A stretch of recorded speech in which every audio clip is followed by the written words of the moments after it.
La-dee, da-da-da.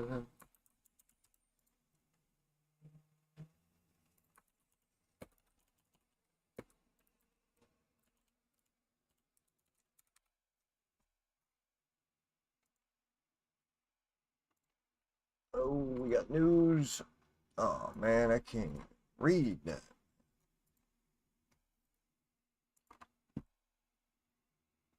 I can barely see it. Markets climbing.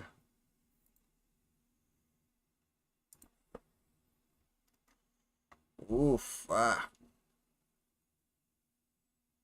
DraftKings looking good. Look at that. Very nice. Palantir up again, of course. Tesla up. Why not? Oil is having some big swings. We got a big truck going by. How you doing? All right. Oil had some big swings earlier, though. Yeah, we had a spike up and a reversal here, chunking down big right below this trend line. We got news of beefing up tariffs on India. India.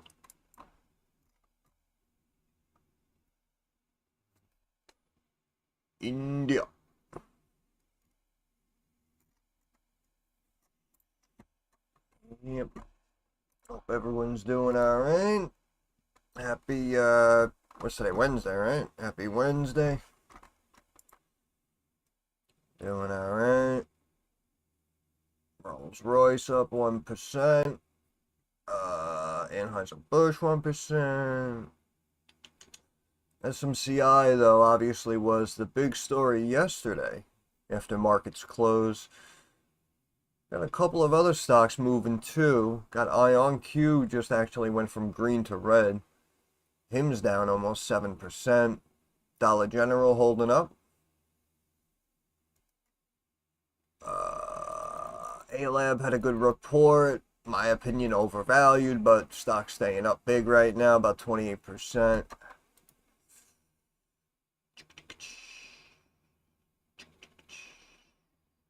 Six Flags down 19%.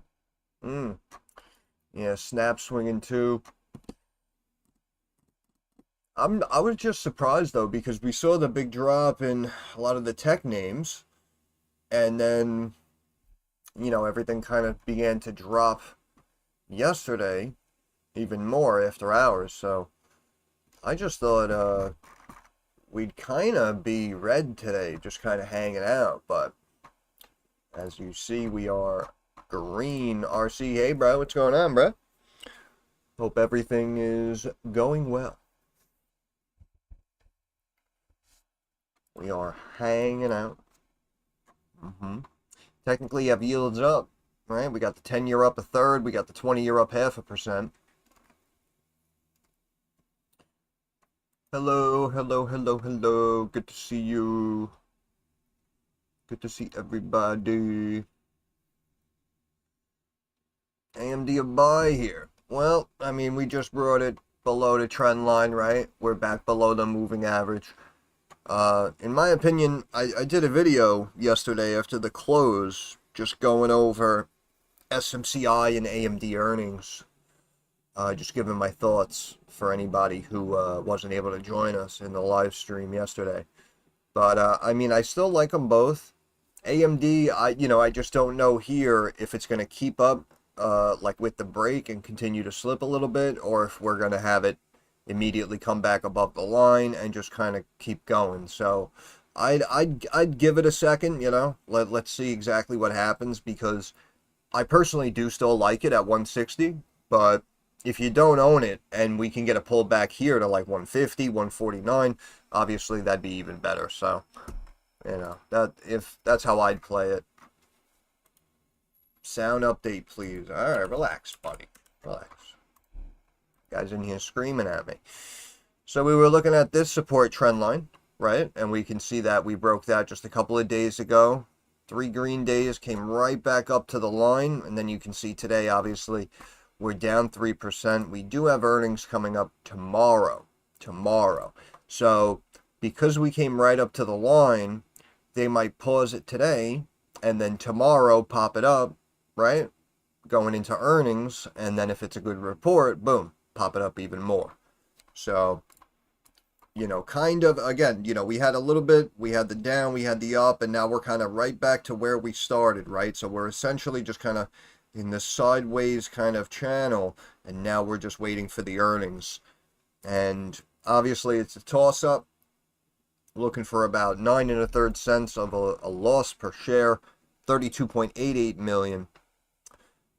We do not know what they're going to report, but market cap's up here at 4 1/3 billion.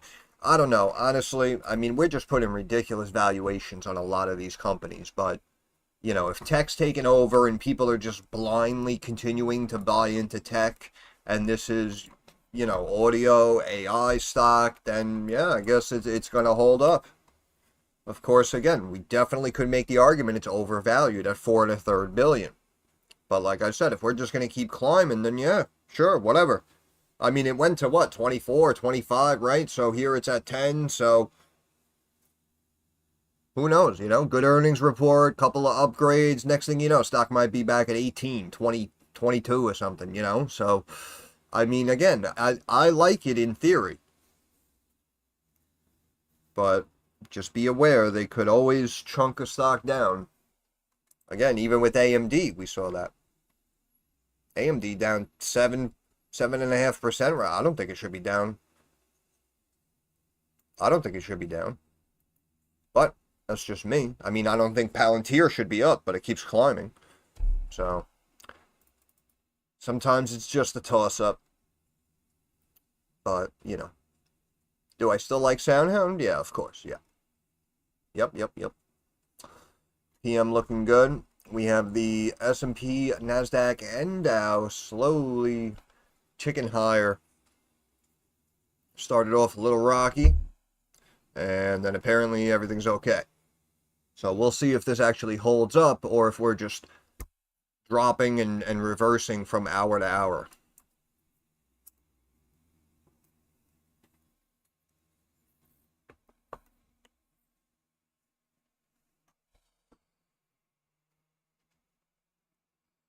Here comes the sun. Yeah, the drones. Yeah, we looked at. Yeah, RCAT was one we looked at, and I know again, like the whole sector saw a bump on that Hegseth announcement, which of course I understand. It makes sense. RCAT. Yeah, we were looking at this support trend line here, and you can see we still, even recently, just now came down to the trend line and bounced back above it. So it seems like this is a situation where, as you said, that's how the average person is looking at it, right?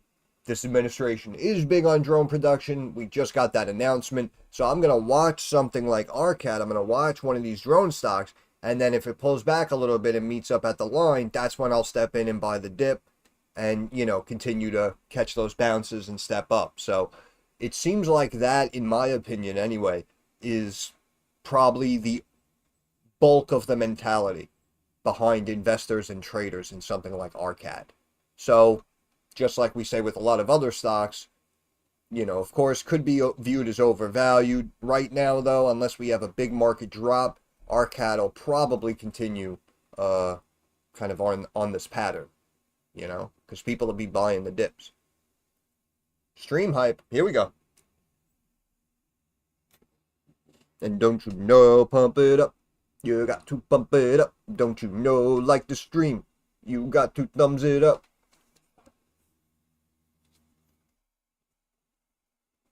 It's all about the likes. That's what I'm learning here. It's all about the likes, which again is probably why everyone on YouTube has like that nervous tick. Kind of, don't forget to like the stream, like everything, subscribe, share the video. Yeah. The algorithm reigns supreme.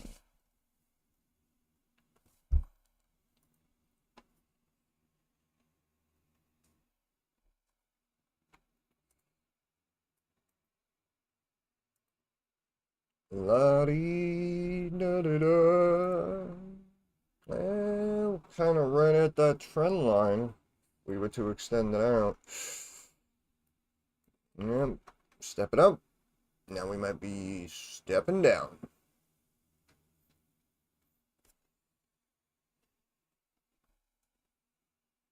And some good calls right near the open for a couple of option traders out there. I know I mentioned puts on the DIA, which tracks the Dow, and you can see we had a nice big break right there before we bounced at about 10:30. So those puts, they moved like 30-40%, believe it or not. So like we say, you got to pick your spots, and then once you start to see the movement and the trade actually develops and starts to work out, bang, got to secure those profits, in and out, boom, boom. Also, we had the big swing on oil. Shout out to Benjamin in the Discord, who I saw the big swing on oil. I mentioned USO puts. It kept dropping a little bit. Benjamin just let us know and said, hey, listen, you just made me, 100% in a couple of minutes. Appreciate it. That's how it happens, though. That's how it happens. Like we say, though, you got to be in and out, right? Bang, bang, bang, bang. Especially if you're doing options for, like, today, right? Wednesday expiration, this Friday, if you're doing weeklies. Just be in and out. Bang, bang. Oh, I kept going. I could have made so much more money. Yeah, it doesn't matter. It doesn't matter because you were also... You had the hourglass ticking against you, you know what I mean? So you had to secure it once it started to work out. Otherwise, it could have reversed and it could have been a total loss.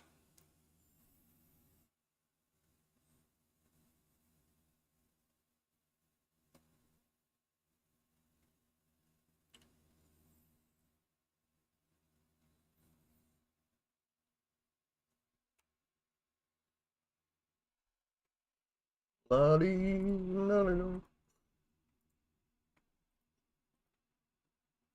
my God. When in doubt, just buy Palantir.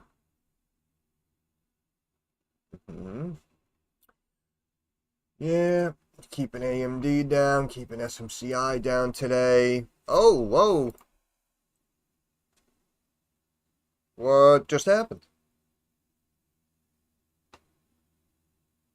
Whoa.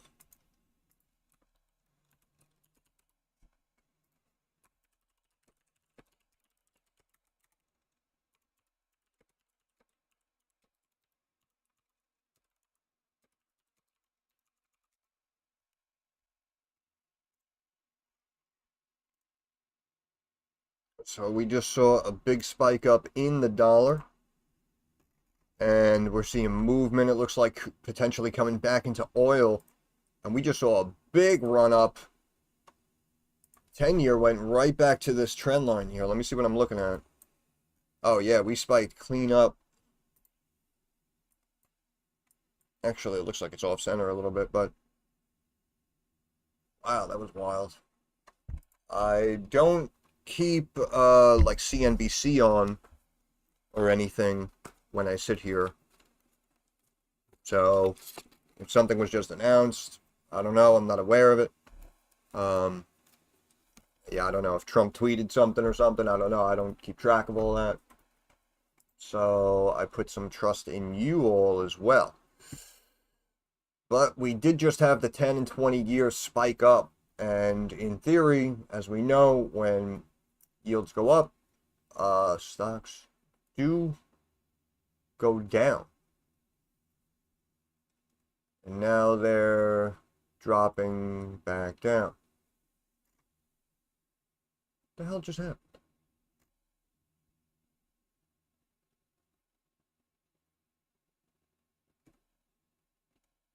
Yeah, Snapchat down big too, down about 18%, 768. Might be a decent buy. I think I remember looking at the numbers a while back, and we were saying like $7-8 is like around fair value, maybe, in my opinion. When I looked at the numbers, we can reevaluate, but yeah, that might be interesting because of course it's volatile. We know a name like Snap is volatile, but also at the same time, if it's such a value buy down at 7 and change, I mean, you might easily just see a slow climb back to like 9.5 or something and just make yourself a nice return, So that's possible. LT, good morning. Morning, good morning. What was I going to look at? Swibby, how's that holding up? Swibby here at 8. Ooh. Slowly climbed up, right? Probably if we went across the top of the wick as opposed to the top of the body like we did here, it may meet up right there. However, you can see again, we had this, this was our support trend line here about 813. Stock runs up today to 814 and rejects, but you could see that it ran up again, basically right to that trend line, ran up right to that moving average, and then pulled back a little bit. So if markets again continue to stay up, we may see Swibby just prematurely break up and climb, start climbing out of this wedge.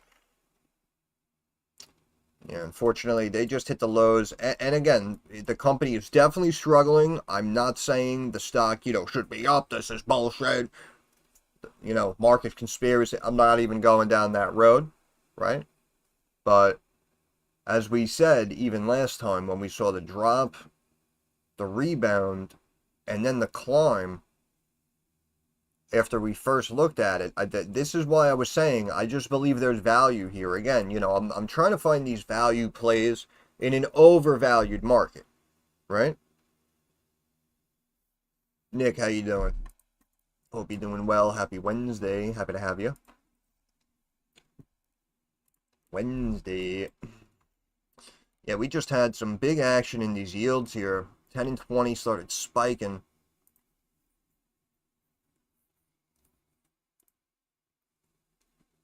The dollar just ran up and then dropped back down. So we're seeing some interesting movement here. DraftKings holding up.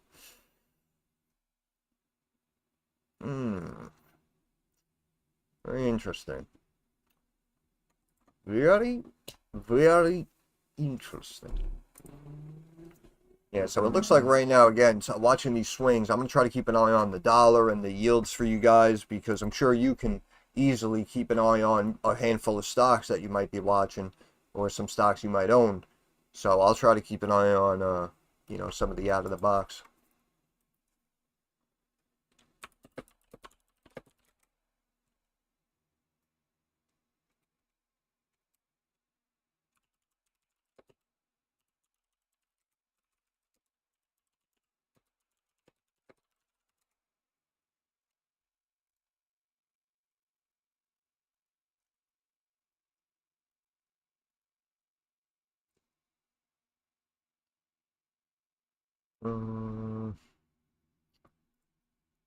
Yeah, I don't know. That was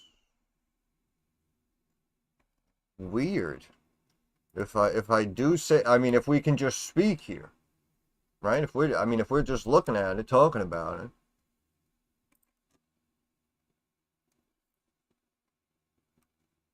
And what was that? 1137.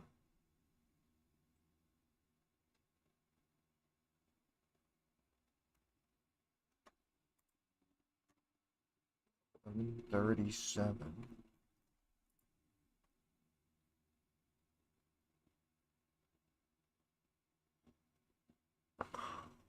Hmm.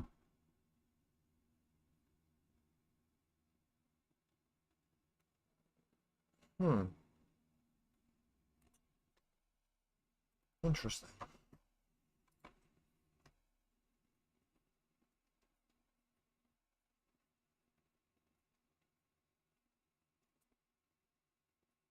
Hmm.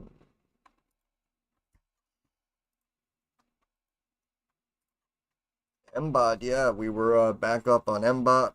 I know it's very close to 3 now. We had that drop right to a trend line, had a really nice bounce off of it.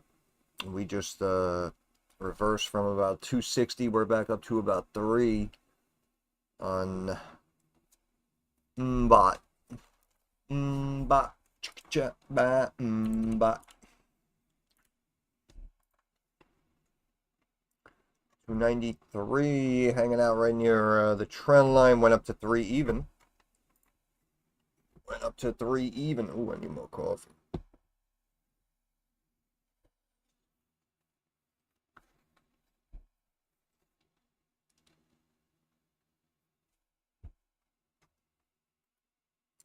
Oh my goodness, what a call.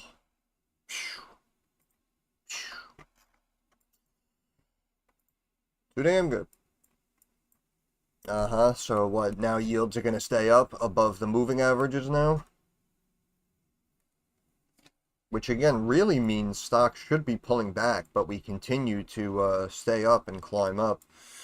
Big bets on a September rate cut don't mean it'll actually happen. We're still talking about these rate cuts? God, what a waste of time. Like we said, it didn't matter. We had bad economic data. It didn't matter. Stocks went up. People were looking for rate cuts, and they raised rates. It didn't matter. Stocks went up. So that's what I mean. I don't want to hear this bullshit.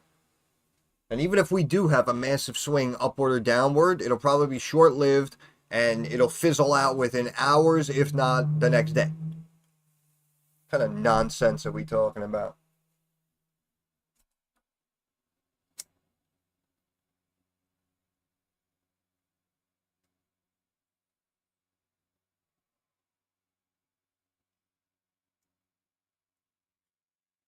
This bullshit.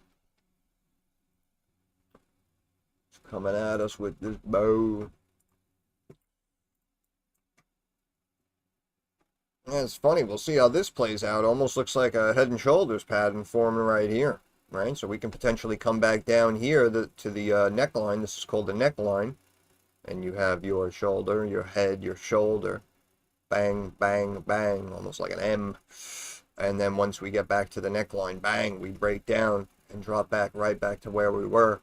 If we did see the volatile moves in yields and the dollar, I mean, if that was real and they're just trying to keep it quiet right now, then we could potentially see something like this form. Yeah, and then right around 12 o'clock, maybe 10, 15 minutes, bang, we break it as we reapproach the neckline. But we'll keep an eye on that. Look at oil now all of a sudden dropping. It was climbing as the big moves in the dollar and the yield took place, and now you can see big drop here back below the moving average, and then a big rejection right below the fib. Shout out to the USO put players.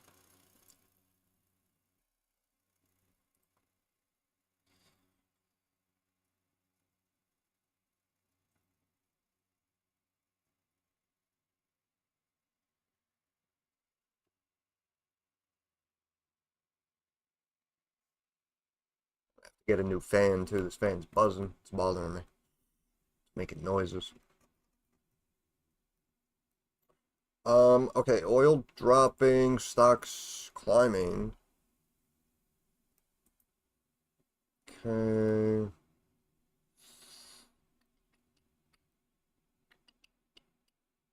Uber. Hmm.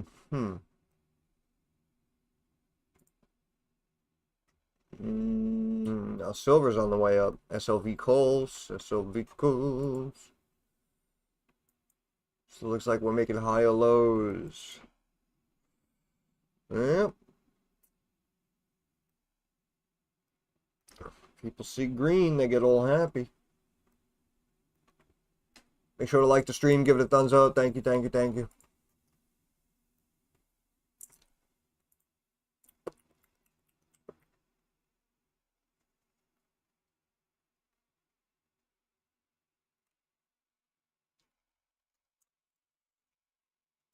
She's my cherry pet.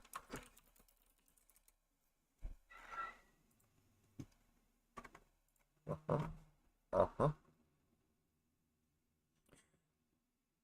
Uh-huh. There's my shit. Oh. Oh. Oh. I don't think so, though.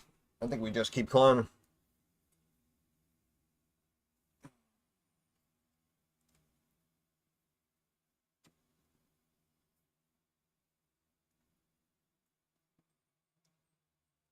SMCI on the clearance rack.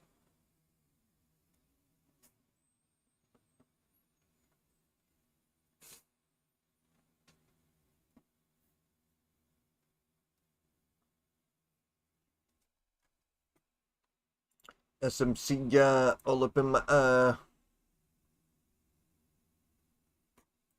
Mm-hmm. We are all over the place. Check the 5 minute. We're technically above this trend line here. Let me extend this one. Yeah, this was the previous kind of downward channel that we were in. Now we're back up above that. Yeah, see how we were in this downward channel and we popped out, came like right back into it. Let's see. Let's see.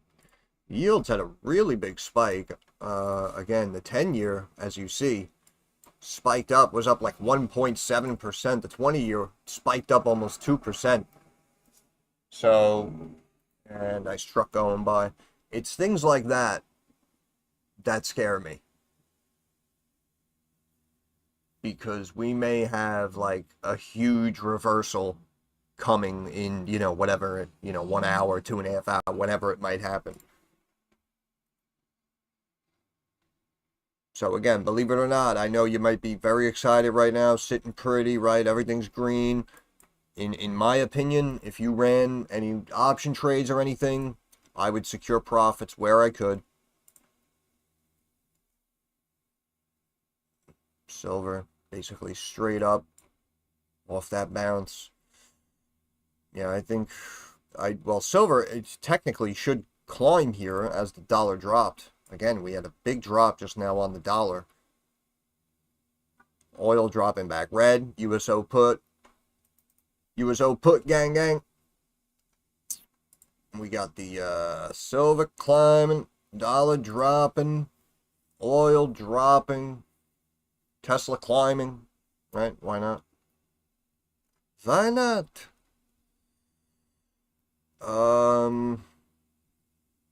Man. USO puts, man, I tell you. I'm too damn good at this, I tell you.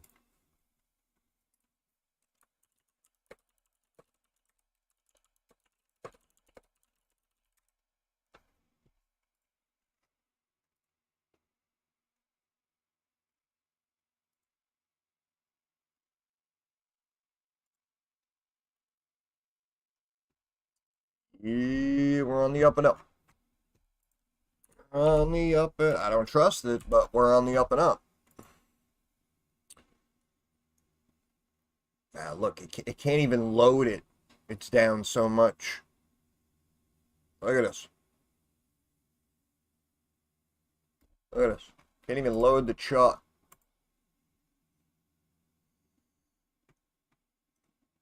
Oof. Ah. Oof. Ah. What's this say? Yeah. Okay.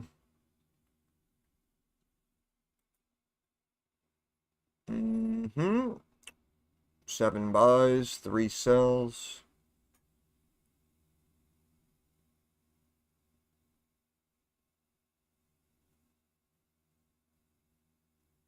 The Chinese nationals bought over 200 from Supermike. Really? Did they now? It's funny how it started as an Nvidia problem, but somehow it was pushed onto SMCI. Again, SMCI guiding for 2026 revenue 33 billion. 33 billion.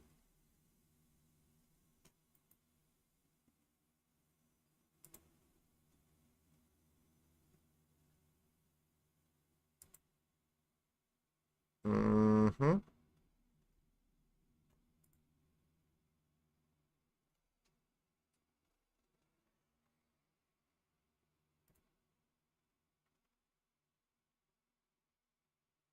Mm-hmm.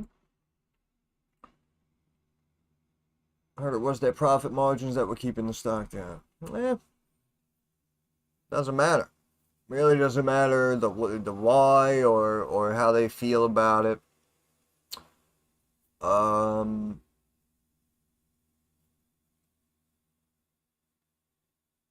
I still like it.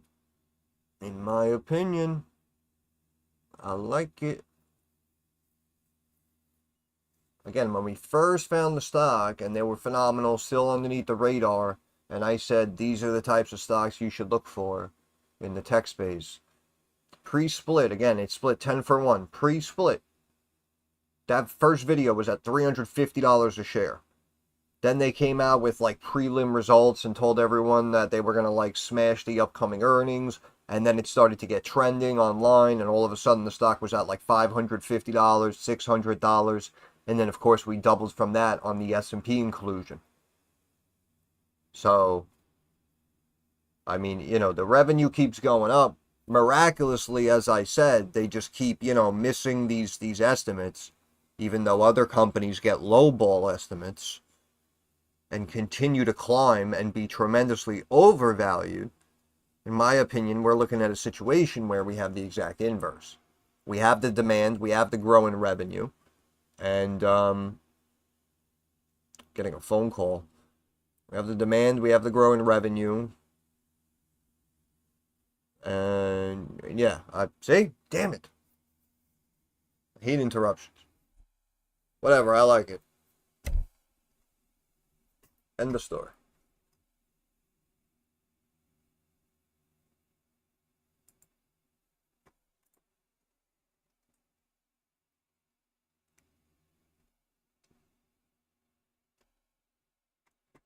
Look at oil.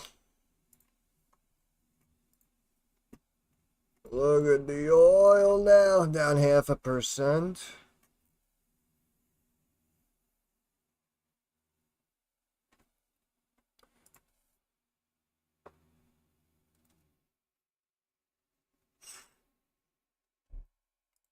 We're on the move.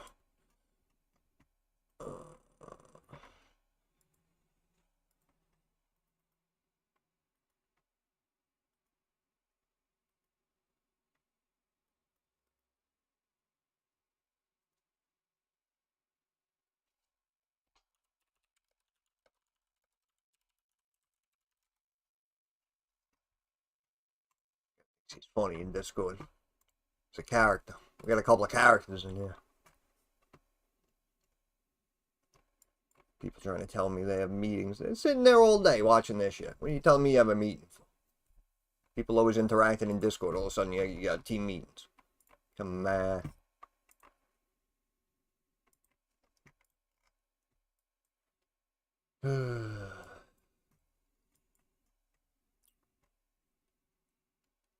Yep, I am still nervous. I am still nervous that a big reversal is coming. Oil just keeps slipping. Somebody said something.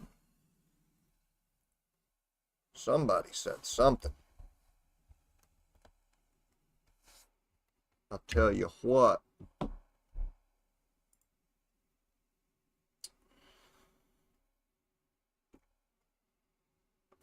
Yield still up.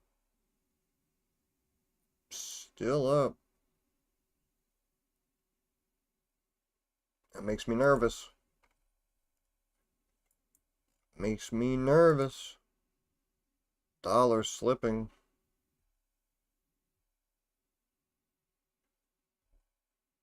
Dollar slipping, oil slipping, silver climbing up, of course. SLV calls. SLV.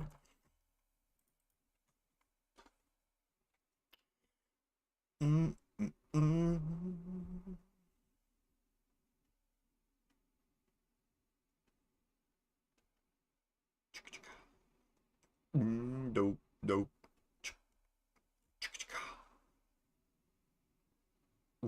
Dope, dope.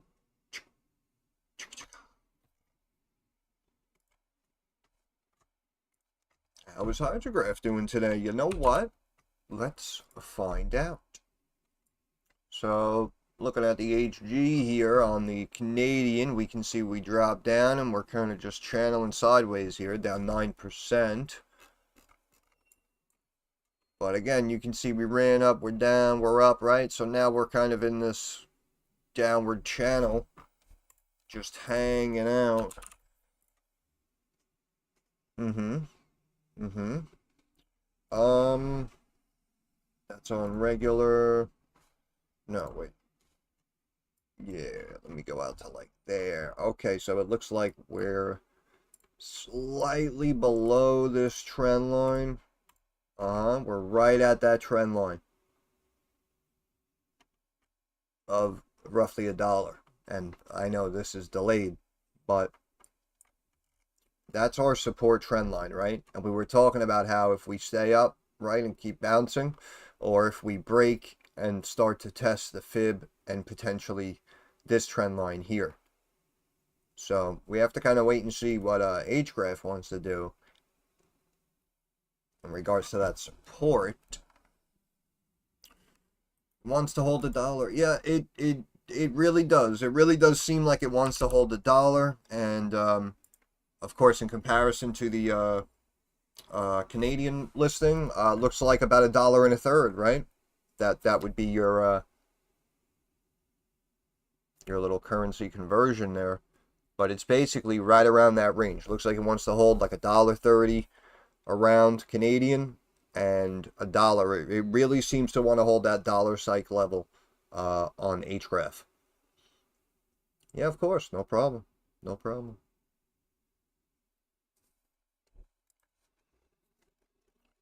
Yeah, right now, like I said, I saw a very interesting spike that I don't know if I have an explanation for yet. In our 10 and 20-year yields, people also mentioned that crypto apparently just exploded as well and started to climb up. Yeah, we had a big pop, a big run up here on Bitcoin, and I'm sure that took everything else higher in the crypto space anyway. But we just had a drop in the dollar come in, and we had a big drop in oil come back in. So these yields are making me nervous. So that's why in regards to the stocks and the three indices here, I'm not exactly sure how well we're about to hold up right now.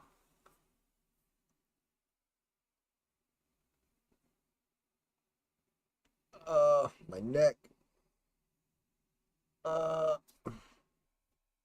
I don't know. I need like Pilates or something.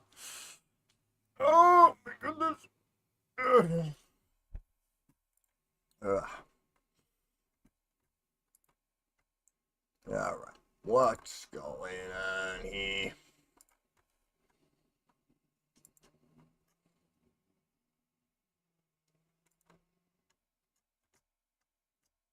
Mm-hmm. Mm-hmm. Mm-hmm. All right. Grabbing more coffee. Talk amongst yourselves. Make sure to like the stream. Thank you, thank you, thank you.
Oh,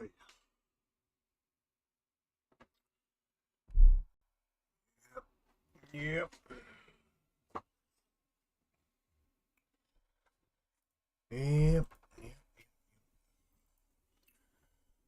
Not nervous or anything. I feel like the first cracks of uncertainty are forming around HGRAF. I know they really need a CFO, CMO, logistics guy, gal. Good news towards the end of the month should push the stock higher.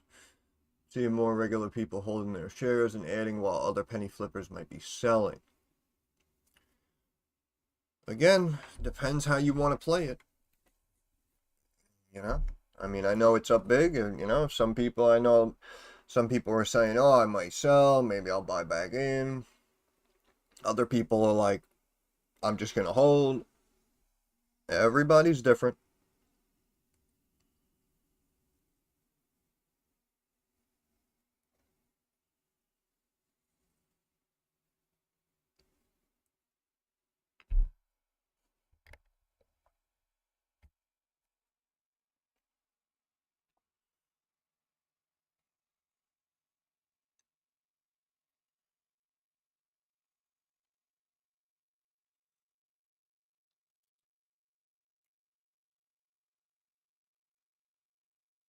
I hate when I have to change platforms because I told you guys I used to have a TD account, and then that platform got like bought out by Schwab, and I don't know, it's just not the same. And like, and where's like the economic calendar? Uh,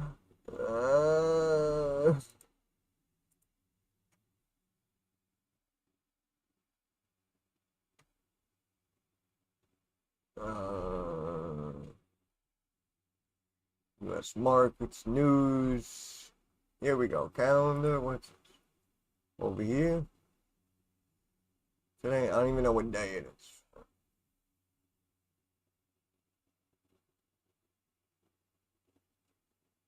Is this today?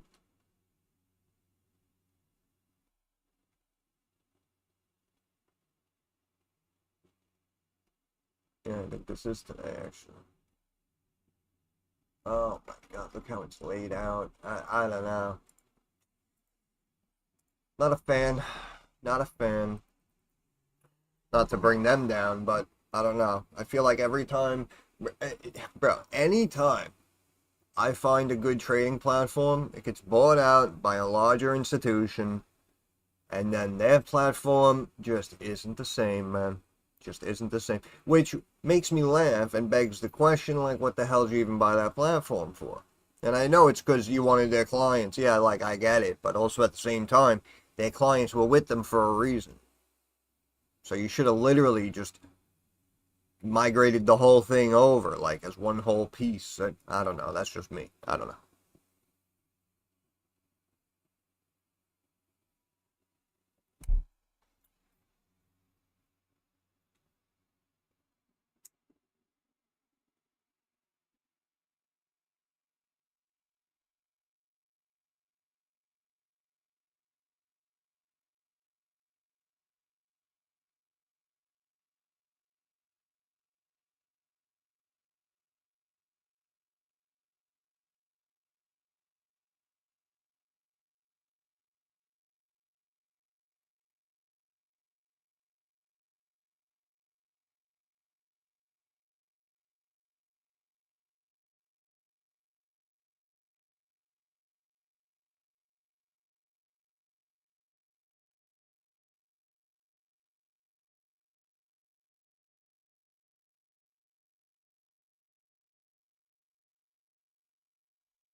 Down, silent.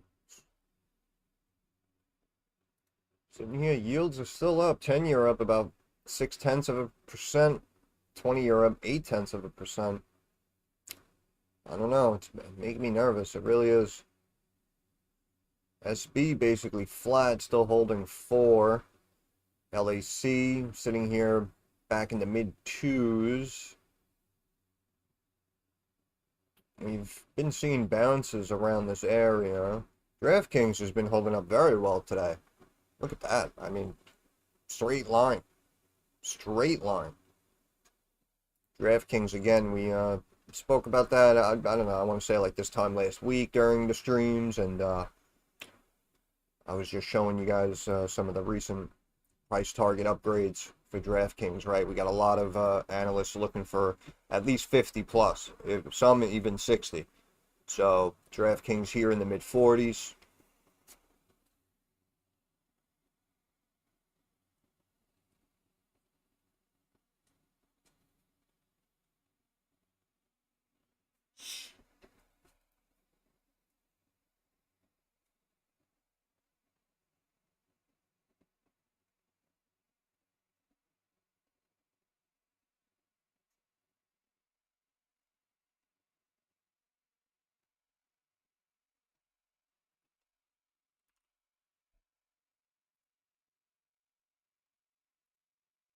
Mm-hmm. Mm-hmm.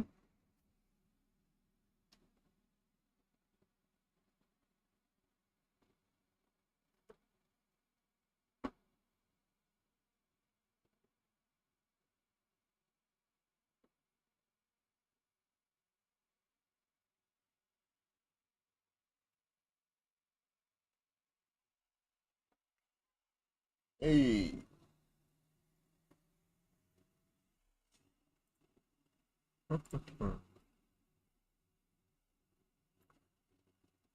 Yep, yep, yep. Little lighter volume than usual.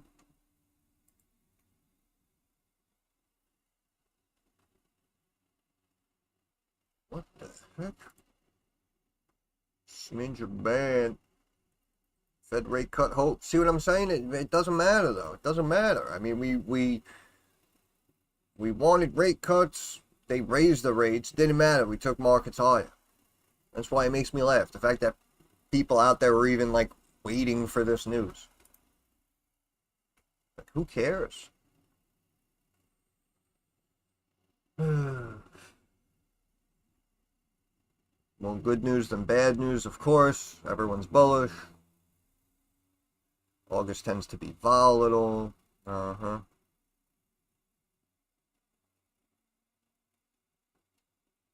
The average post-election year peaks in early August and tends to bottom in late October. So, a heads up if past performance dictates future results. Refusing to cut interest rates, they can't. We went over this. In my opinion, they cannot cut rates yet. Technical deterioration. Oof. Oof.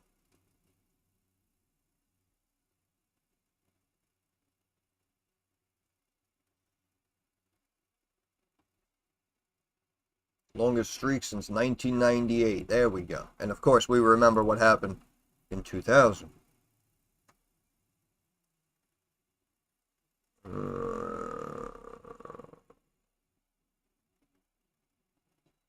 Terrible. Just terrible. Having trouble breathing today, aren't I?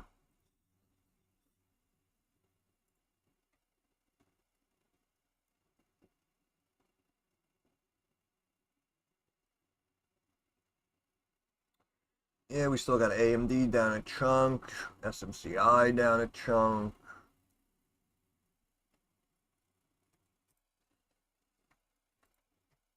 Warrants are clearing. Okay, alright. Alright. How's my pickles doing? Oh, up 1.33%.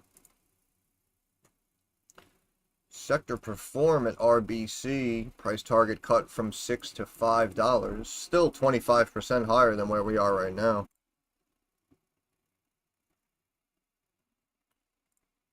BNG. Again, had that big drop to those new lows. And we've almost come back and filled that gap. And then, of course, we'll see what it wants to do from there.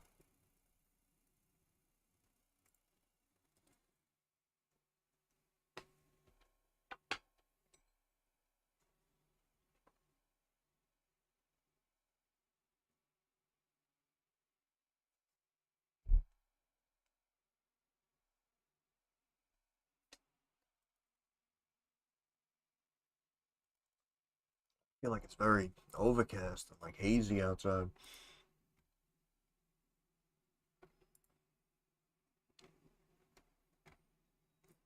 It's funny, everything dropped yesterday, right? All tech across the board started to pull back yesterday. Now we're just up and up. Up, up and away. Stocks only go up. Hurry up and buy.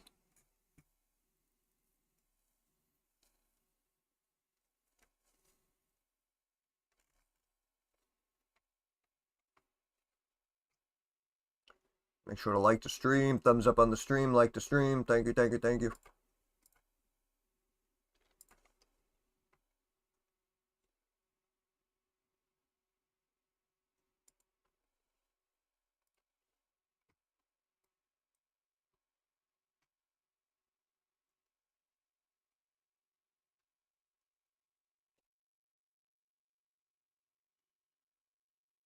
Don't trust it. Dollar's still down.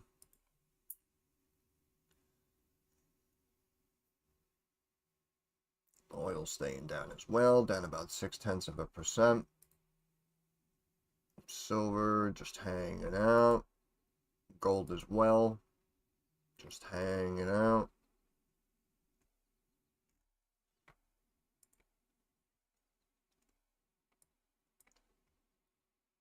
Biggest red candle we've seen in an hour.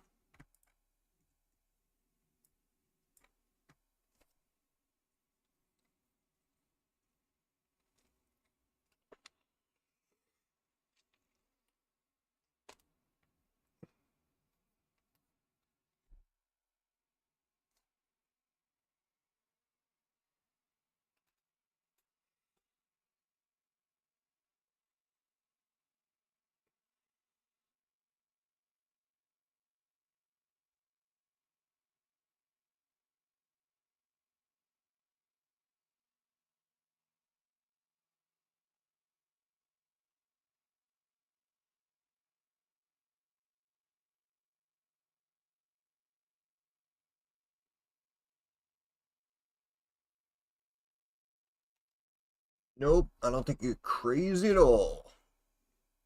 How much are those?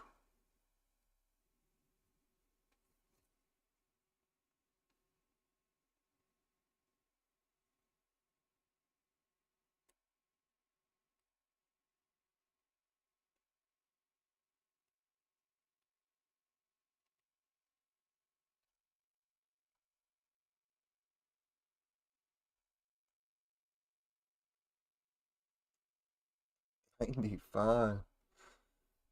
Yeah, it's not too bad. Not too shabby. Hopefully, though, the Fed doesn't say some crazy shit and make financials drop. But I mean, in theory, in my opinion, the way I look at stocks, I think PayPal should be higher. It's a lot of time too. You're talking about a year and a half, basically. Yep. Yep. Yep. Yep.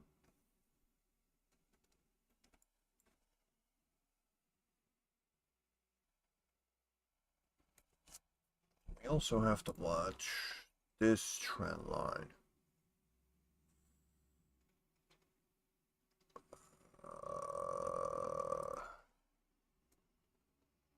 Yeah, I was gonna say, I have a feeling we just broke that line. Mm-hmm. Mm-hmm. Make sure to like the stream, please. Thank you, thank you, thank you, thank you.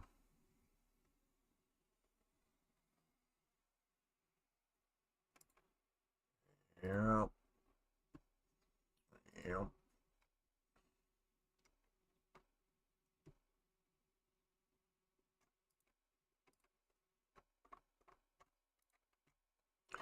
La da dee da da da.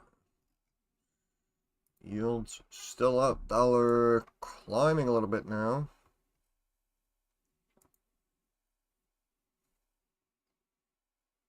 Mm-hmm.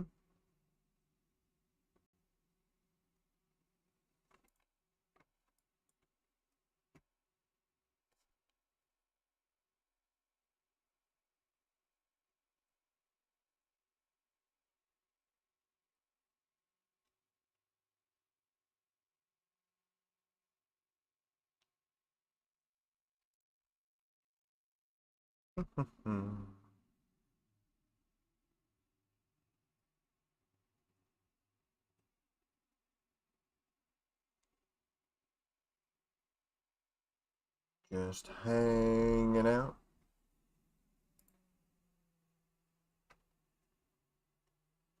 Below trend line.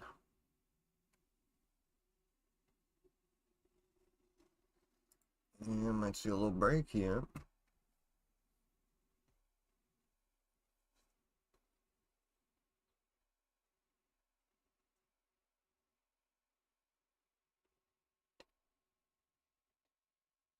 I also heard that apparently California is on fire again, and Canada also. What the heck is going on?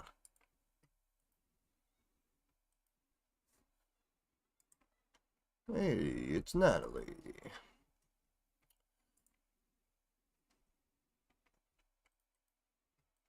Too scared of macro to get into PayPal. Alright, that's fine. That's fine. Again, like I always say, it's just my opinion. Not set in stone. Just like that, if people don't feel comfortable, if people think, oh, I like this stock in this space better than that one, that's fine. That is more than fine.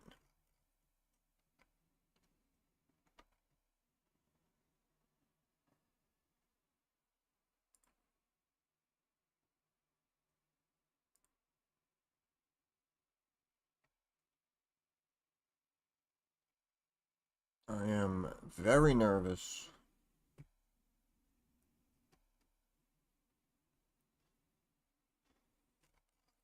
Yeah. Mm-hmm. Mm-hmm.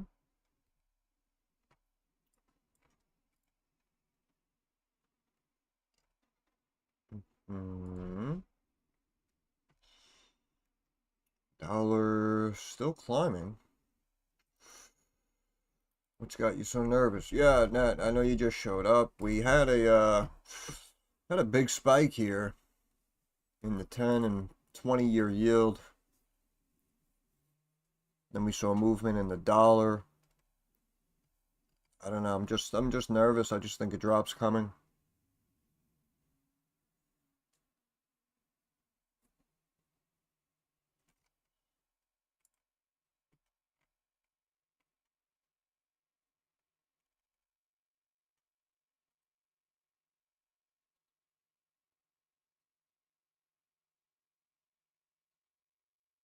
Just pump it right back to the moving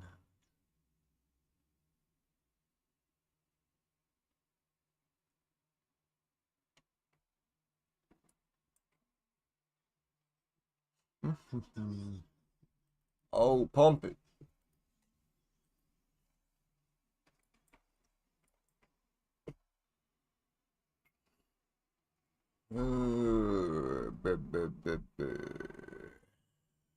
Palantir up again, because why not? Why not?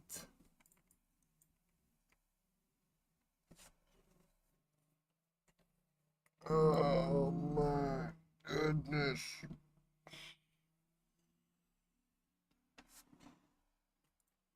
This coffee is not working.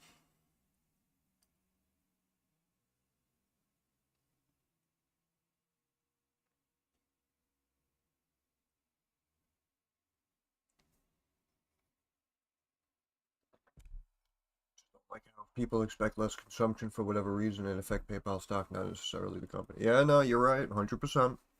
Yep, 100%. Mm-hmm. Although technically, again, right? I mean, people are worried about what the Fed is going to say, but also at the same time, right? You got Trump talking about billions we're bringing in with tariffs, and he's freaking trying to pay off debt, and he's gonna, I don't know, send people checks and whatnot. So I have no idea, honestly. Again, even if an announcement like that might bring PayPal down, then that's why I'm saying, like, over time, they might just continue to remain resilient and beat earnings. It has been in a very long-term cup, if you will. So, yeah, unfortunately, I'm not exactly sure what time frame we're looking at, but that is a lot of time. That is a lot of time on those options. And we're talking about like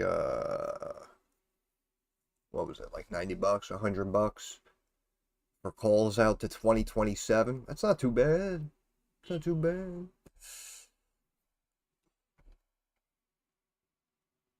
It's Magatron. Would you consider looking at Resolve AI? Please with the AIs, please. Resolve. Mm-hmm. Yep. Spec. Yep. Okay. Yep. Spec. $1 million. Big volume. Randomly. Nothing. What is this? 700 mil. What is happening here? Gonna make me go to the website and crap just to get this info?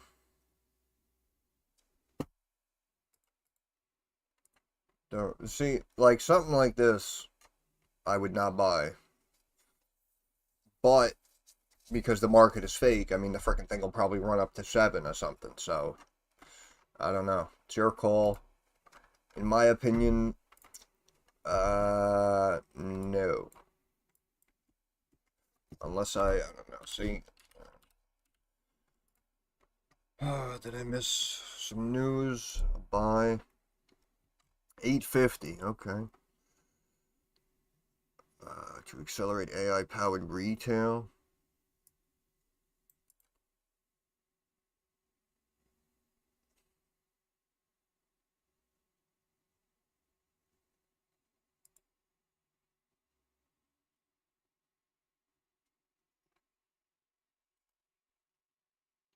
So they're buying $1 billion in Bitcoin.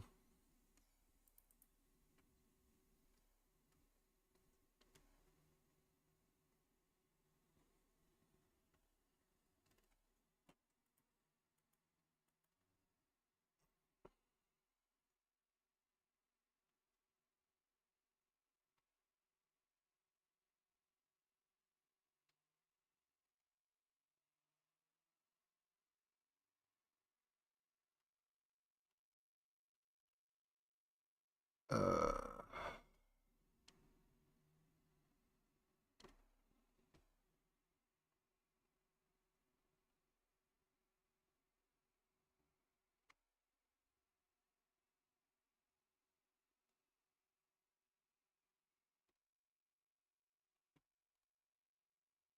yeah, I mean, I guess. I guess. I mean, again, I mean, based on potential and the fact that apparently, like, stocks aren't real and we just pump everything, yeah, something like this will probably go back to $10 SPAC level. And if they're supposedly, again, that article was saying, what, 70 million, that they received months ahead of schedule that they even thought. So, yeah, I mean, the hype, I guess the hype is there. Guess you can take a shot on this one.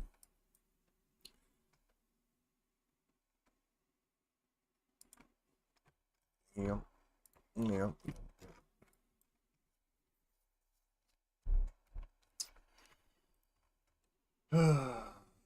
Them's a nice hedge. It's that Newmont. Yeah. Precious metals, good old NEM, absolutely raging.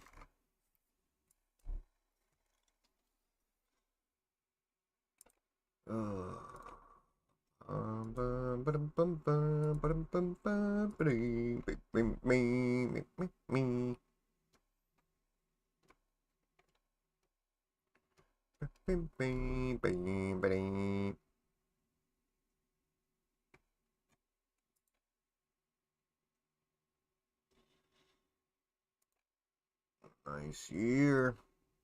On track for another good year.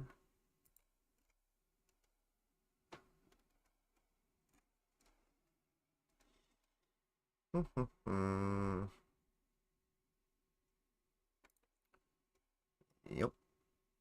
I mean, the metals are up, right? 1921.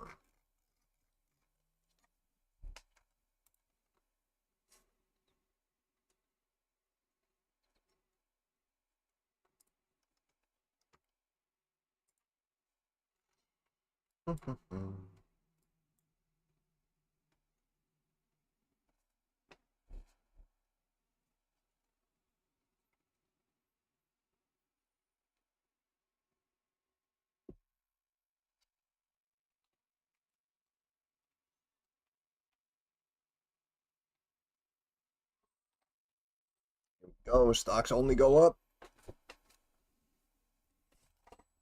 The Dow just surging back to this trend line here, it looks like. Yep, and we're back above the trend line. Wow. Wow. Gap up usually means we sell off. We need a little brake fluid out there.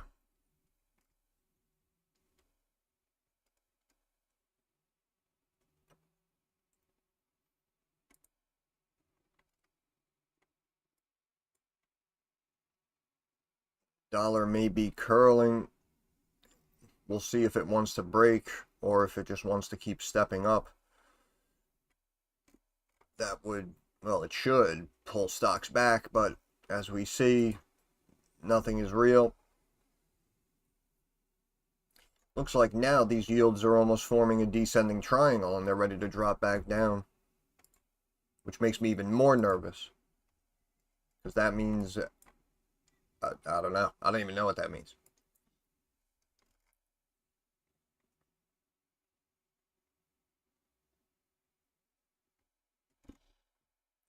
But if we check our top lines on the Dow, 44.211.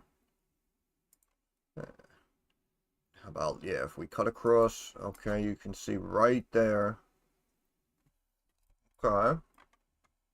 Good. I don't know, I'm just very surprised the way everything reacted yesterday and the movement that we're seeing now today.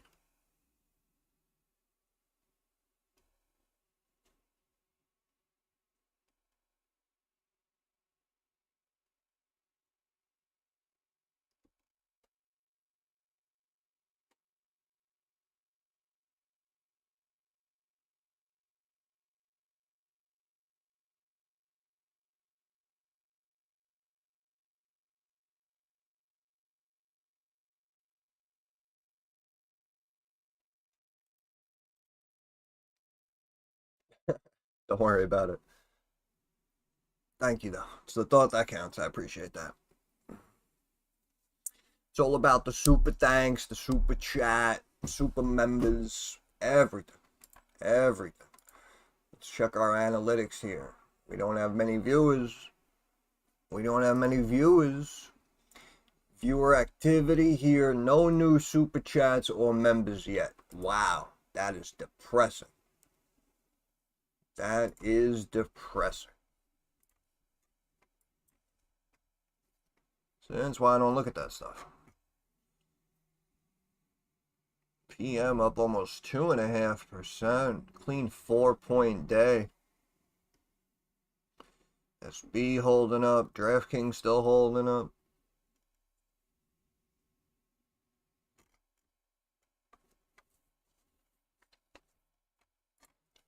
Gonna sun, do do do do.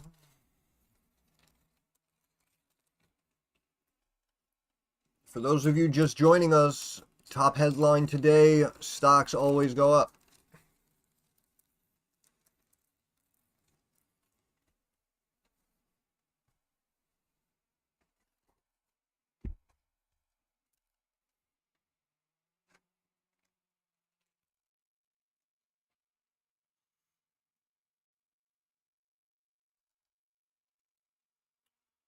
Oh, lolly.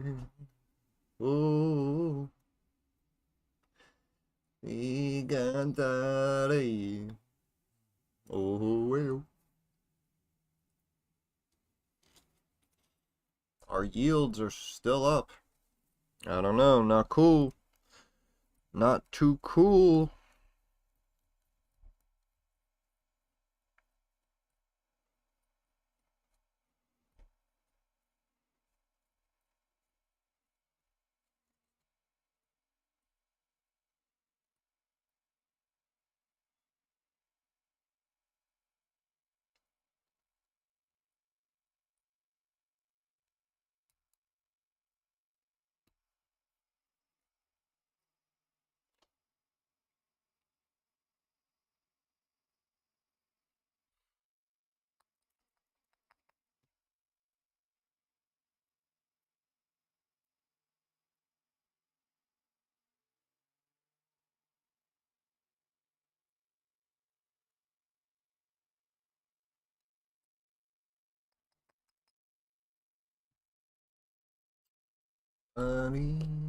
Da-dee-da.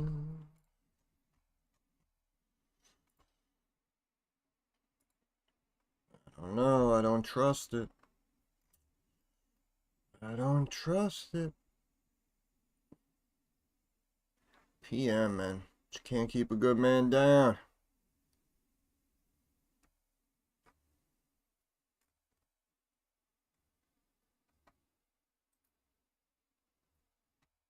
Oh, you're welcome, Natalie. You are welcome.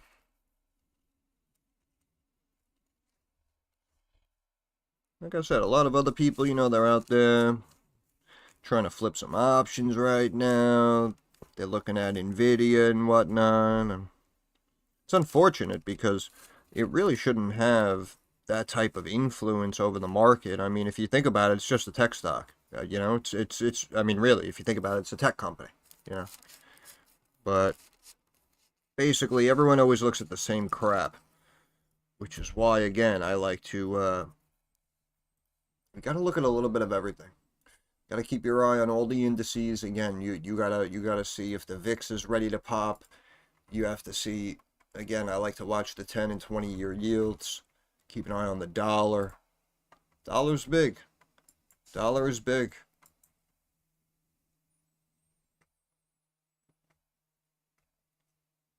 Yeah, gold and silver seems to be bouncing around, but I don't know. I'm expecting a spike up, actually.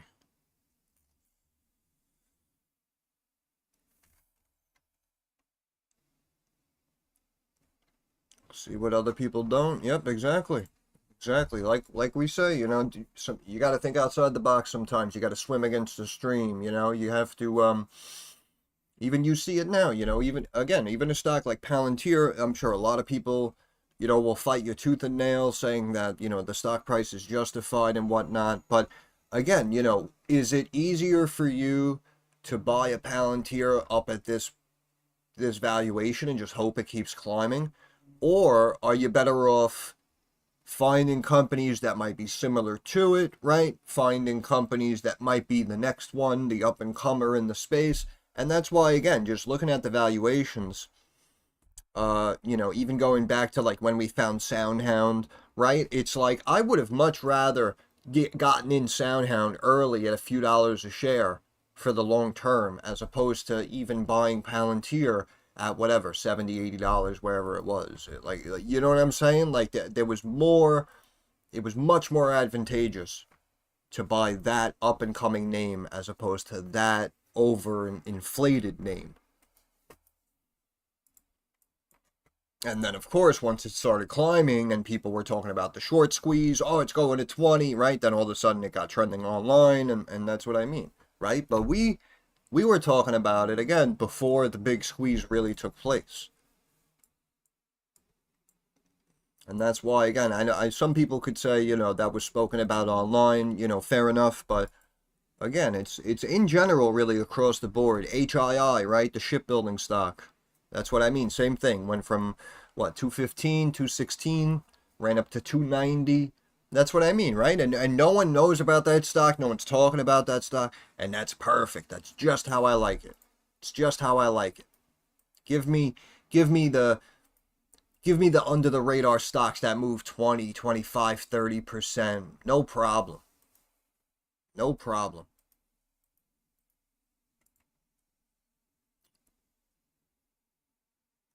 Magatron 5.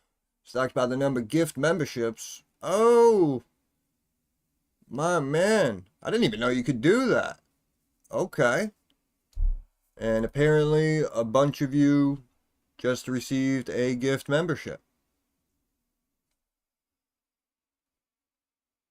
Now, how's that work? Now, was that people, like, how did pick those people? Or did you pick those people?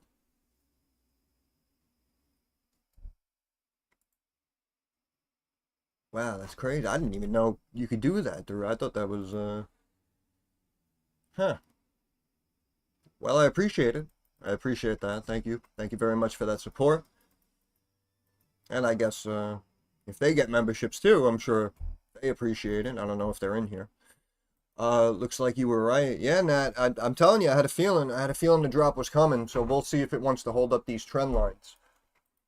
Uh, yeah, seen it elsewhere. I have no idea how that works. Yeah, yeah, I didn't even know you could do something like that, but yeah, that's awesome. That's awesome. We appreciate that. I'm sure they appreciate that as well. Very kind of you. Thank you. Thank you very much. We're seeing a break here in the Dow. Not, well, a little bit in the S&P. Not really so much in the NASDAQ yet. Yields still up. Yields are, oh, oil. We are seeing some big seesaw moves in oil today, folks. Can you help me understand the clues that you saw? Okay, well, first of all, yesterday, right, everything started pulling back after hours. And then all of a sudden, futures were green. And then you look at something like the Dow, right? And we opened up high and then immediately chunked down and dropped back down. And then we had a big random bounce. But then I saw the spike up in the yields, right? Yields go up, stocks go down in theory, right? And then, yeah, as the dollar was rising, stocks were rising. Yeah, it's pretty much everything I saw.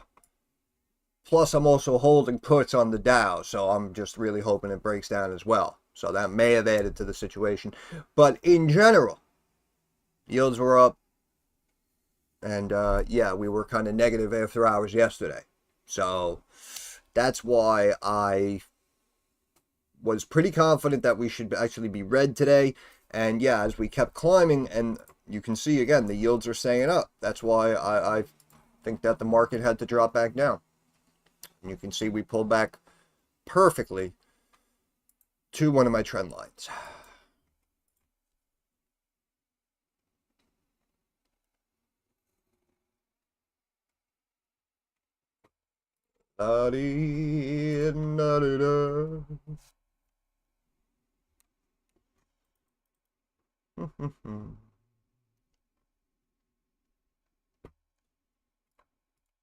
SMCI down a nice clean 21% right now. Why not, right?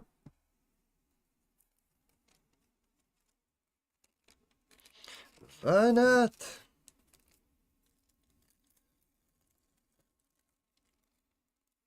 You're very welcome.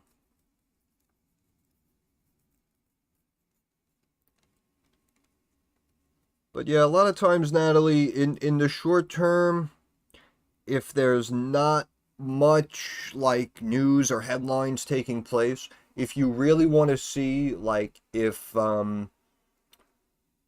you really want to see like will markets continue to climb, are we going to slowly pull back? I mean, you could just watch the dollar. Again, it doesn't always move exactly, right? It doesn't always move exactly perfectly guaranteed, but usually in general, I have traffic going by as I'm trying to explain myself. Usually in general, if the dollar begins to climb, you will see stocks start to sell off. And if the dollar continues to sell off, then in theory that means that foreign investors are able to take advantage of the conversion rate and buy more shares, so they'll bring shares up as the dollar goes down. You know what I mean? Why not indeed? Yeah, why not? Why not? Appreciate it. Should have charged $10 in a course for that. Yeah, absolutely. You're 100% correct. You're 100% correct. I should personally have so much money. And I want you all to know that. Because the goal is basically to guilt trip you into sending me all your money.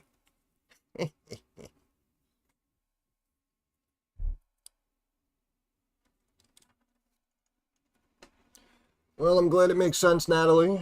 I'm glad you understand. That is good. It's always nice to understand.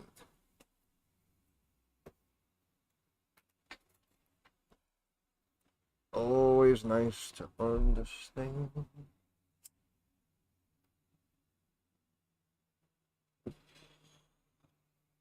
See, what kills me, cheese, I'll tell you the truth, what kills me is people who don't really know what they're doing charge people $10, $20, $40 a month. So if I actually know what I'm doing, and I think outside the box, and I'm seeing what other people don't see, and also I'm making call outs that apparently billionaire activists agree with me several weeks or months later, then I mean, if you really think about it, I mean, I should be worth, I want to say 1 to 200 a month. 1 to 200 a month, in my opinion. And I think that's still lowballing me, especially if we would look at the size of some of these people's accounts, how much money I've actually made them and could make them, and even $100 a month. You're talking about only $1,200 for the year.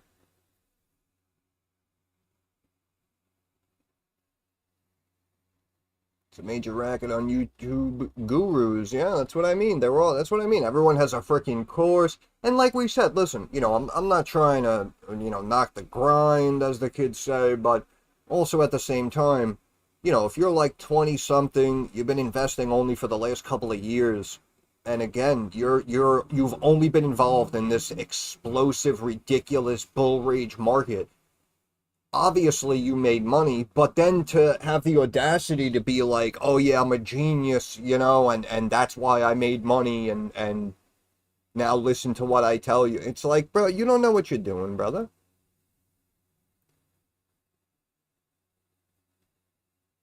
I don't want from charge people to have them buy indexes and bonds, to charge them to tell them to buy Nvidia and Google. Yeah, that's what I mean, right? Like that's perfectly said right there, right? It's like, that's not what you would need me for. That's not what the payment would be for, right? Again, like, Rolls Royce at $1.20, you know what I mean? Like these moves, some of these moves we've had, some of these great calls over the years, that's what the charge would be for. As we said, to try to see what no one else sees, to try to make the plays that no one else is talking about. You don't need me. You don't need to pay me $50, $100 a month to tell you, oh yeah, Nvidia's going up, or oh yeah, AI, you should buy Microsoft. It's like, yeah, we know that. We know that. Here's a couple of bucks. Tell me what I don't know. And that's what I think makes me a little bit more valuable. I'm not a genius and I made money. I need to make more money. Things for people to see, etc. Yeah. Things to do, people to see. Yep, I got you. Well, fantastic. Fantastic. Glad you're making a couple of bucks over there.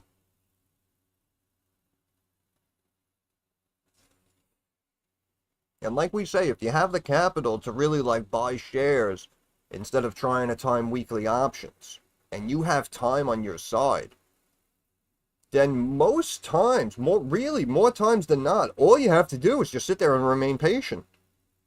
And I'm sure you all have a story like that.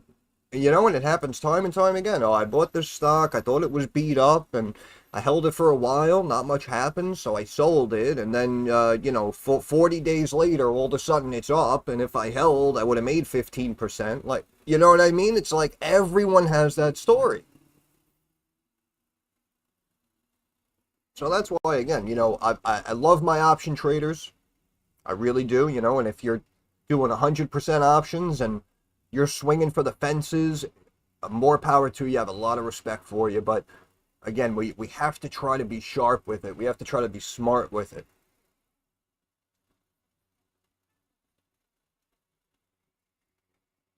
And that's why you see, if you can just find a good position and you can just buy up shares and just hang out for a little bit, I mean, the returns could match or potentially even exceed your options returns.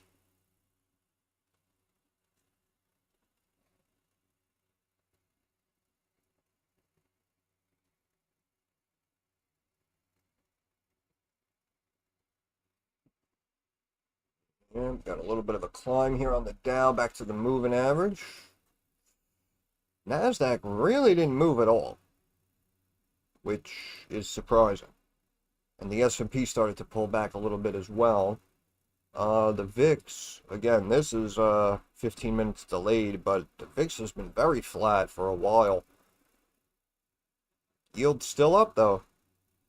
Yields are still up. 20-year now sitting at 4.8%. Again, spiked up to about 4.86, as you see. And that's why, again, I just don't trust it. Just my opinion. And oil, too. Again, we saw a huge drop in oil. Then look, we see huge volume coming back into oil. I have no idea what's going on right now. Somebody's making a lot of money, though, I'll tell you that much. It's so great to hear everyone saying buy, buy, buy, sell, sell, sell. Money's the water, creates hype. Yep. But I've done best holding my positions through thick and thin. Yeah. Yeah. Like we always said, right? If we find good companies, we have solid fundamentals, and we look at a situation and we say, oh, we think the stock is undervalued, or we think the stock is right around fair value. That's when you take a position and you just give it some time. And again, you see 8 out of 10 times, 9 out of 10 times, it just like inevitably works out. We have a very good success rate here. So I'm glad that people are understanding the strategy and everything. People telling me to take my gains on HGRAF and put a down payment on a home. I honestly haven't even considered it. HGRAF to the moon.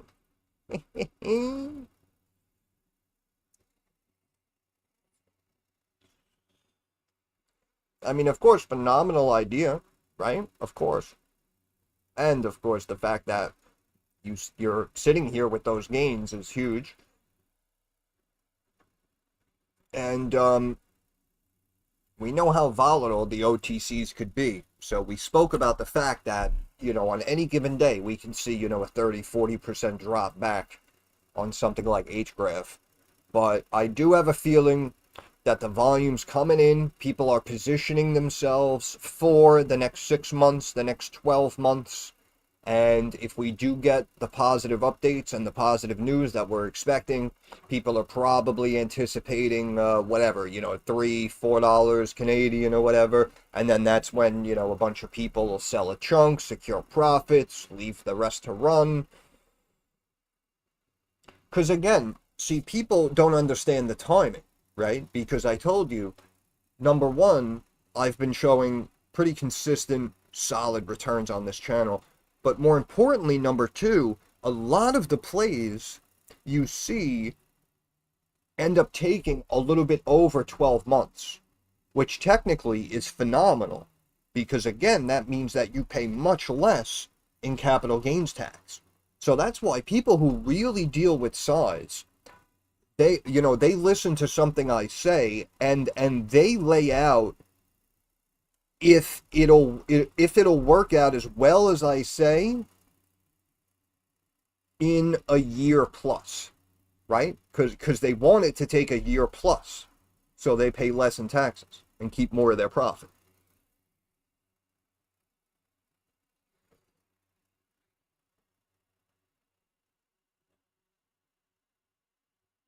But my point was, again, if this company's saying, oh, facilities coming online in 4 or 5 months, early 2026, that's why the volume's coming in now. Because that announcement will come in December, January, the stock will pump, the word will spread, everyone will take a position, and 1 year from this day, they'll be up 300%, right? 2,000%. And then they'll be able to sell for a long-term cap gain and pay much less in taxes.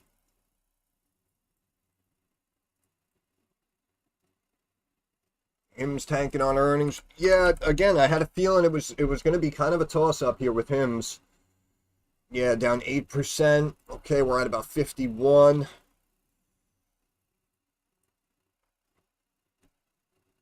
HIMS earnings was the other day. Oh, my apologies. I didn't even realize. Did we look at HIMS? I don't even remember. But obviously, we see that EPS came in above the mark. Revenue actually came in a little bit light, missing by about 7 mil, which isn't too bad. They'll probably drop the stock, maybe wedge it for a couple of days, try to pop it back up. Yeah, I was looking for, if we do pull back here, we're talking 35. But yeah, if we can like split the difference and you can get here, like kind of like low 40s, in my opinion, that'd be a decent fill for HIMS. And look at the yields now, right? Boom. Now we pop back up as opposed to breaking down. And we can see the 10-year up now 0.8%, and we have the 20-year up 1%. Yield spike up. Yield spike up. Oil retraced back to the fib and then made a higher low, so it's now potentially stepping back up. And you see the way it swings, right? 1 minute USO puts work out and you're up for an hour and a half, and then the next minute it starts to curl and all of a sudden calls are in action. Like, you know what I mean? So that's why I say, if you really want to do options, you got to be in and out. You got to be bang bang. And of course, what makes it difficult is the fact that most people with little funds who feel they have to do options are limited by the number of day trades you could do. So, that's why it just seems like the whole system's against you. It's rough. And it's options trading. It's rough. No matter how good you are. I'm sure you appreciate what I'm saying and can agree with it.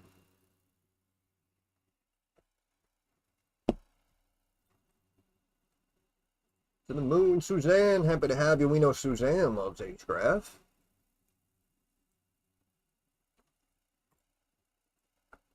Got a lot of HGRAF lovers.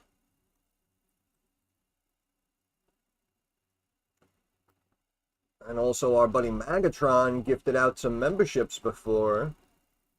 But again, I still don't understand how that worked. Like, did it show you like a list of people to choose from? Does it pick randomly?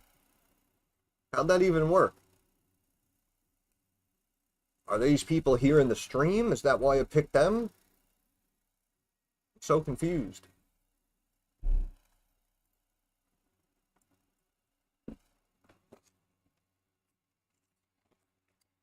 Don't you want somebody to love?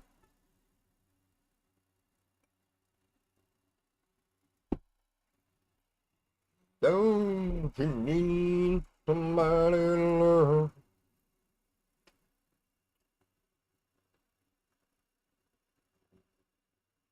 I'm surprised at these stocks. Oil sitting right around 65 a barrel. Bitcoin, yeah, Bitcoin had a pop up. Now we're kind of flattening out, so we have to see now if it breaks and retest where it was, or if we're consolidating and we're ready to pop up even higher. And it looked like we also saw, again, we saw a bump in Bitcoin, and then we also kind of simultaneously ended up seeing a bump in stocks as well. So it might just be a pump day really across the board. We have to see how it plays out. T minus 3 hours left roughly before the close.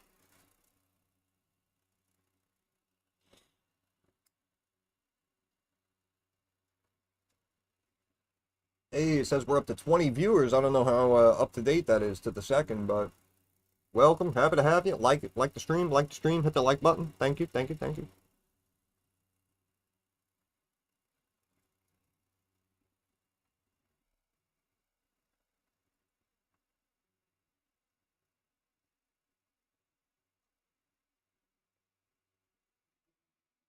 God, this fan's killing me.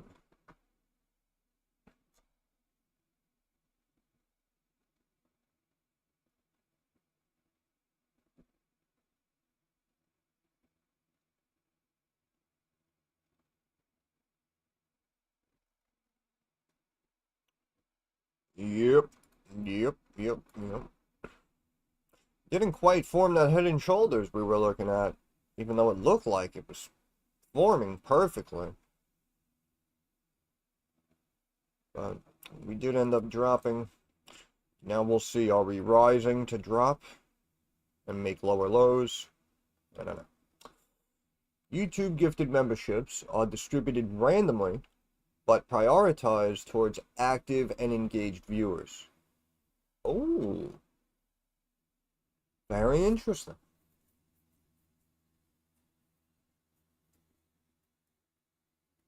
Well, good for them. Winner, winner, chicken dinner. You have been selected. You get the membership. It's even better than Costco.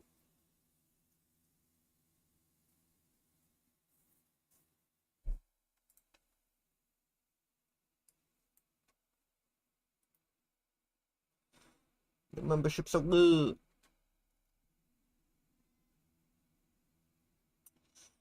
Yeah, silver back up a little bit. This just seems like a weird day. You got the dollar pulling back down now.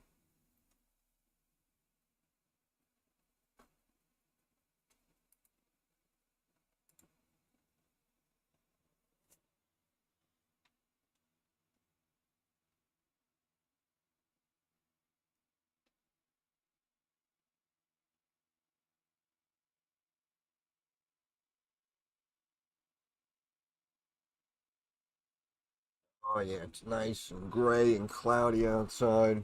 Fantastic. Megatron 80! Love you, brother. Love you.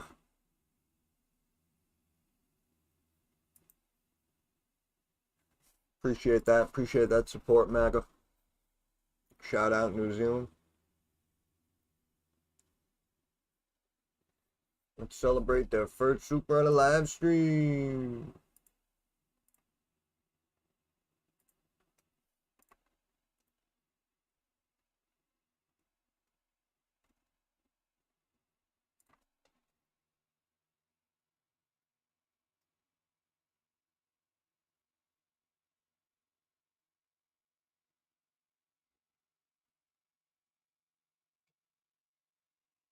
Yield still staying up.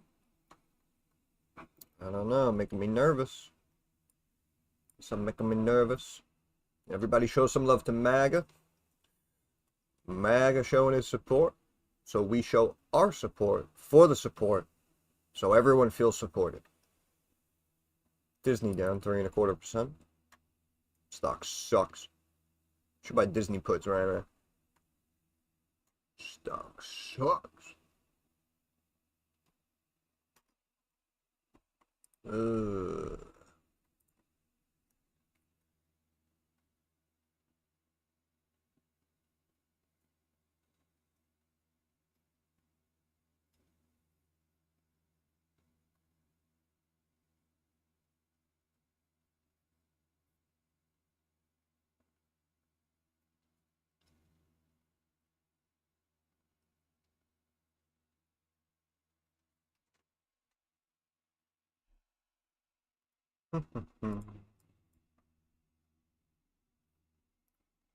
Warner Brothers. Nah. Nah. Remember, bro, as we said, Warner Brothers Discovery, Disney, and who was the other one? Fox, all teamed up to try to make a sports streaming venture to compete with Fubo. Fubo's the one you want, in my opinion, in that space.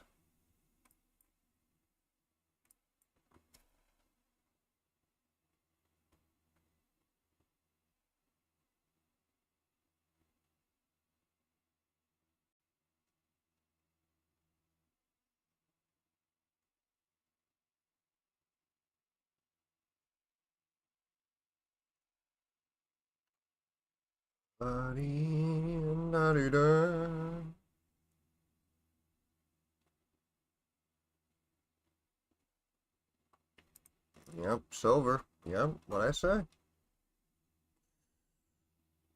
Oh, what did I tell you?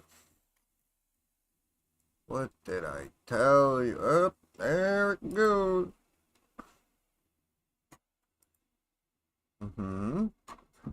Let's see how everyone's favorite stock is doing. Up, it's up. Of course. Oh, yeah. Oh, yeah. Look at where it's supposed to be, in my opinion. Oh, oh, oh. Oh, oh, oh. Woo. Getting dangerous up there. It's getting dangerous. Slippery slope.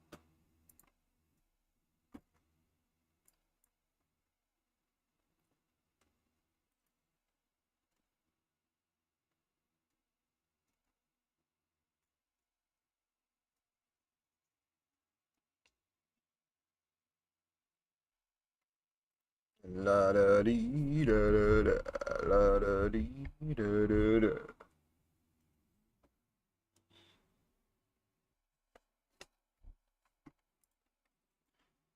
Yep, yep, yep.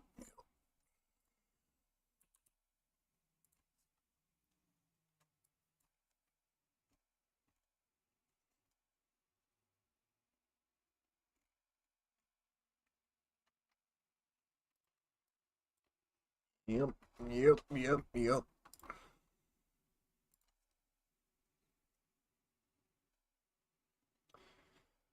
See what's going on here with the headlines. We're talking about tariff hike on India. Apple going up. My opinion, it should be going down.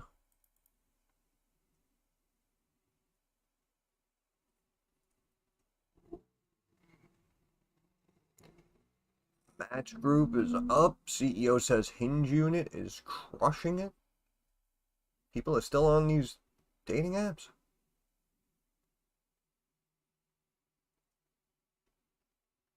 McDonald's wants to win back low-income diners with menu boards that scream value. Well, they've only been screwing people over for like the last 5.5 straight years since all the crap hit the fan. Yeah, right? So see, now, a couple of $100 billion later, oh, now we want to bring back, dollar cheeseburger. Like, get out of here. Like I said, man, these people are lucky I'm not a violent man, I'll tell you.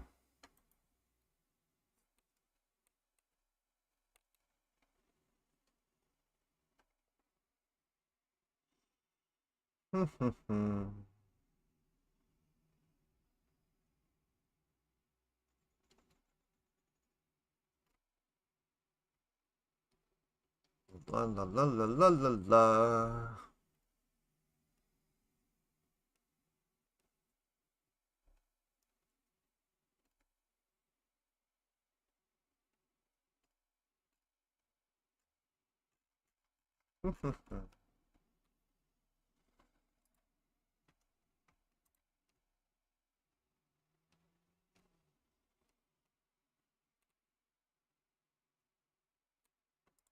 Greedy like Disney, super expensive. Yeah, screw these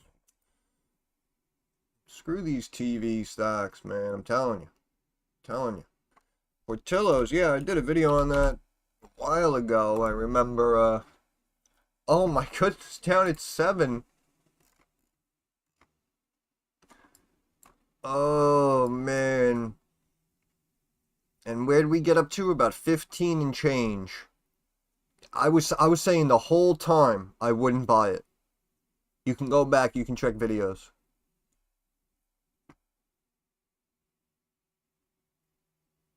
Oh my goodness. Oh. Hope everyone listened. Hope no one went big into that one. I had Uber Eats Macca's on the weekend. Usually okay. Not this time, basically trash. McDonald's.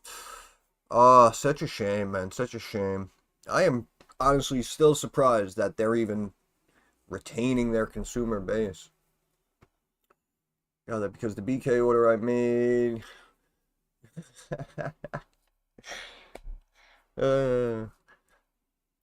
I've actually been enjoying BK lately.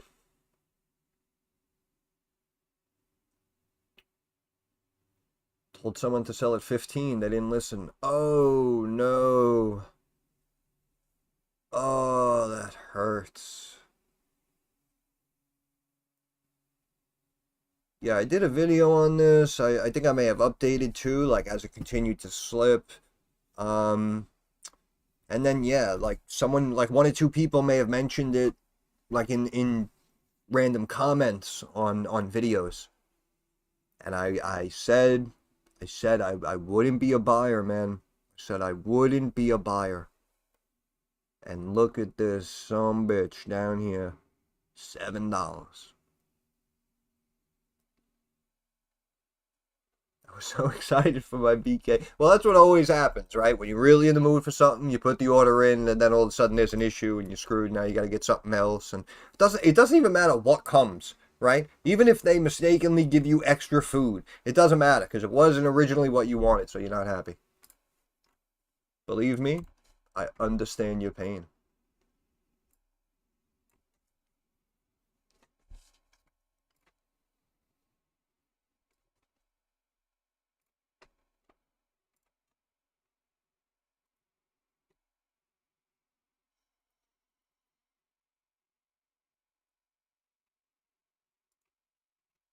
Yep, yep, yep, yep, yep.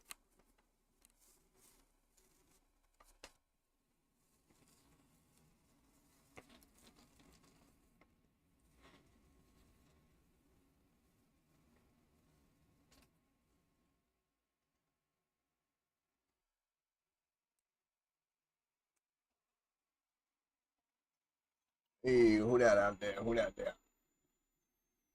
Damn, that's a big old truck. Big old truck passing by.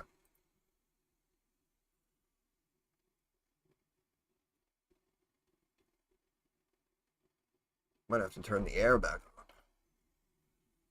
Get a little stuffy in here. Culver's double butter burger cheese is the go-to. Yeah, I never had Culver's. I hear good things. It's amazing how big the burger space has gotten, right? Just if you go back even the last 10, 20 years. Got places like Five Guys that just completely blew up. Now they're everywhere. Smash Burger. In-N-Out opened a bunch of other places. And man, so many burger places now. McDonald's breakfast is great. That's a stretch. But you are entitled to your own opinion. I haven't had it in a very long time, but I actually used to go to Burger King for breakfast. And they basically gave you like double the amount of food that McDonald's did. And I remember it's like that long loaf roll that they use for like the chicken sandwich. And they would put like bacon, egg, and cheese like on that. and at the time it was whatever, like $1.50 or something. And I would get like one of those with a coffee and the French toast sticks too. Also, I don't know if you guys have that by you, but Burger King has French toast sticks, and they come with a little thing of syrup to dunk them in. And in my opinion, they are phenomenal. That's just me. It's just my opinion. In my opinion, they are phenomenal. French toast sticks.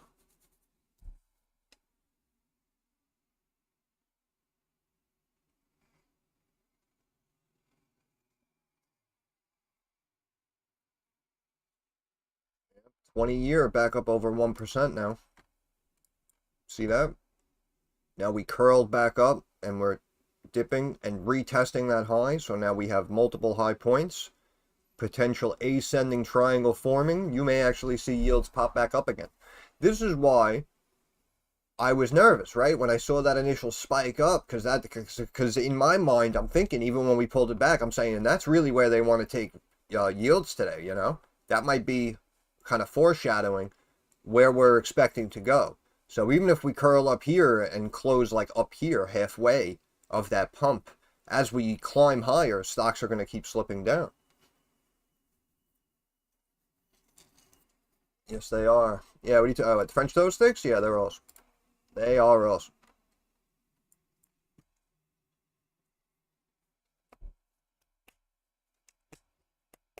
Let's keep an eye on the Dow and these major indexes, see if we start to pull back as yields stay up. Let's check our dollar. Staying back down. Swiss president goes home empty-handed. Oh, poor guy. At least he's going home to cheese and chocolate. Oil had to drop. Now we have a little tightening taking place. But we did have the pop, and we're technically making higher lows. Look, every time I start explaining something, all of a sudden all this traffic's going by. Killing me. But yeah, you can see that we dropped, but we're technically kind of making these higher lows, and we're tightening, so we might continue to pop back up to the trend line. Yeah, I gotta close this window now. Now I'm getting pissed off. Now I'm getting pissed off. They're doing it on purpose. They're driving by on purpose while I'm trying to speak.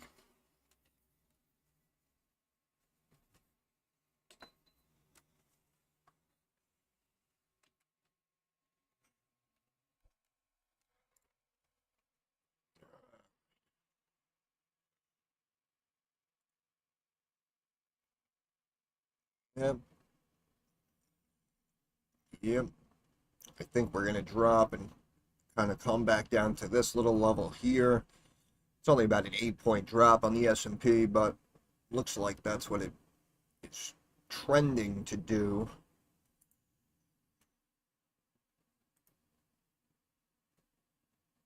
NASDAQ up 1%, completely flattening out here for about the last hour and a half.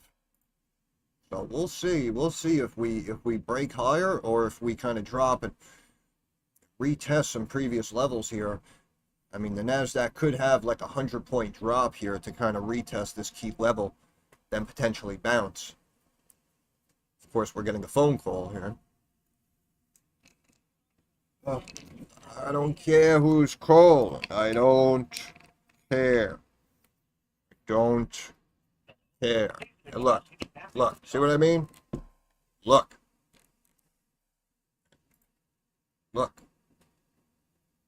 Ridiculous.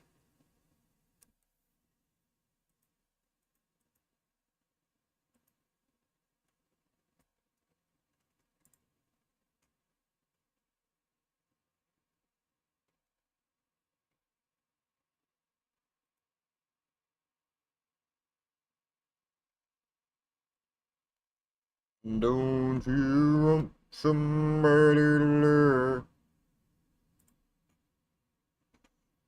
Don't you need somebody to love?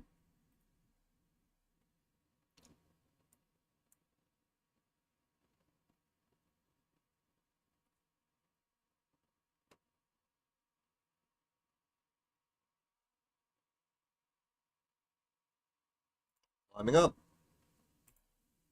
What I say, right? What I say, we had the tightening, potential ascending triangle, ready to pop higher. Boom, we pop higher.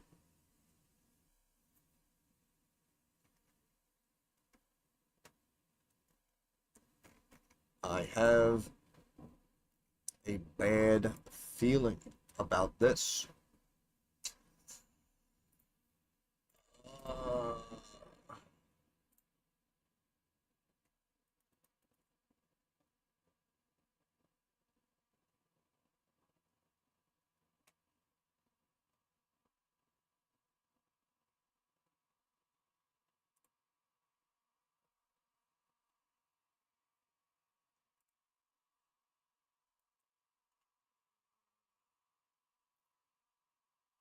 do, do, do, do, do, do, do, do, do, do, do.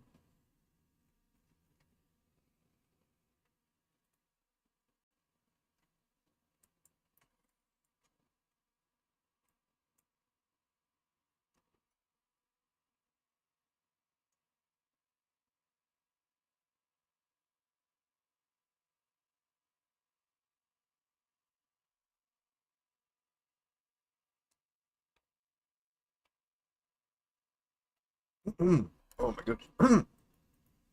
Choking on my cough.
Very surprised stocks are staying up.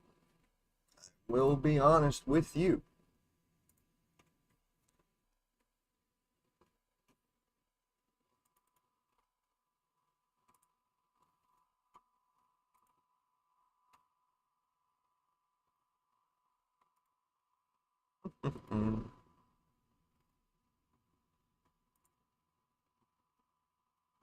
Oil still tightening.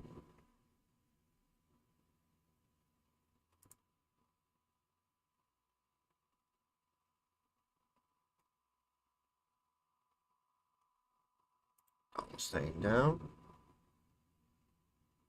Bitcoin potentially curling up to go higher, make a higher high. This is the week of Fubo. Friday going to be a party. Fubo! It's a Fubo party. It's a Fubo party. Hey, Joe. Hey, Joe. Shout out to Jimmy. I can hear Jimmy, but I can hear Jimmy. Apparently, Joe, you missed the fact that this is the week of Fubo. And apparently there's going to be a party on Friday. Everyone is invited. It's going to be great.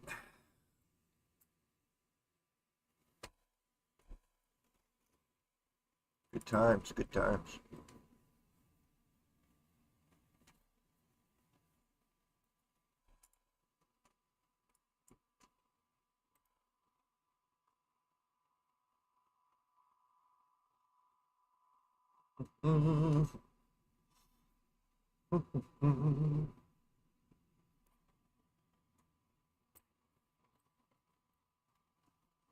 Cocaine and hookers, my friend. How else would you do this job?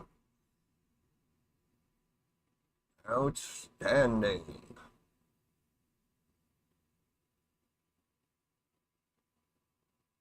And it's going to be a good time.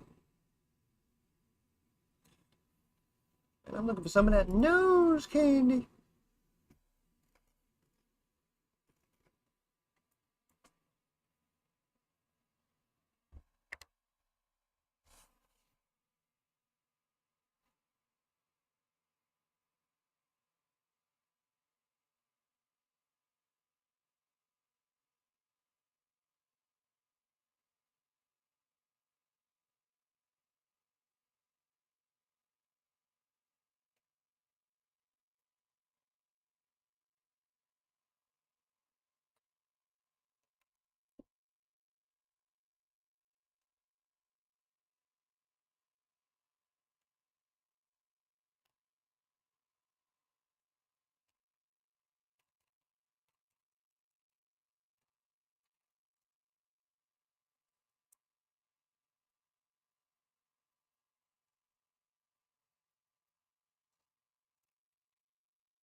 Burning into jets.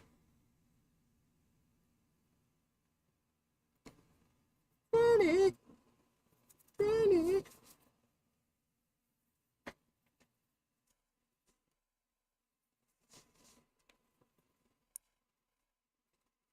Burning into jets.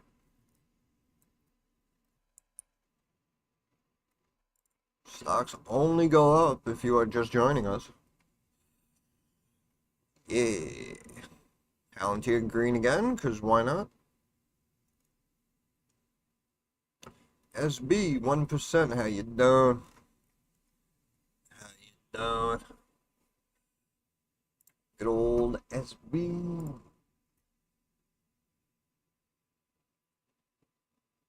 Mm-hmm.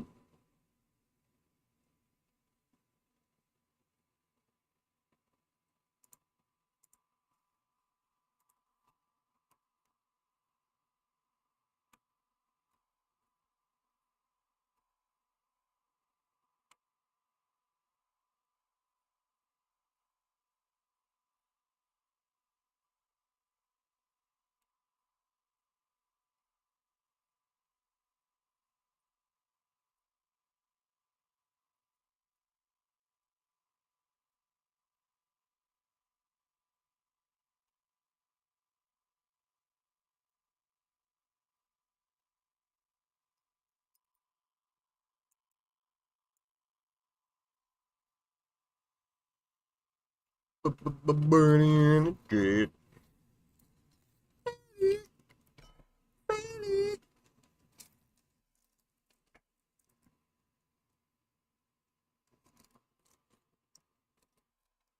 There's a snake in my boot.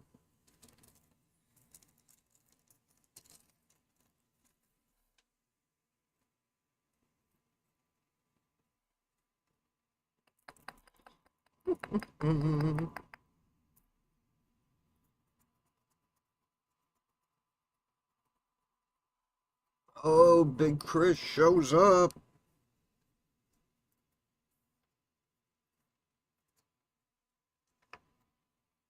Showing his thanks to Megatron.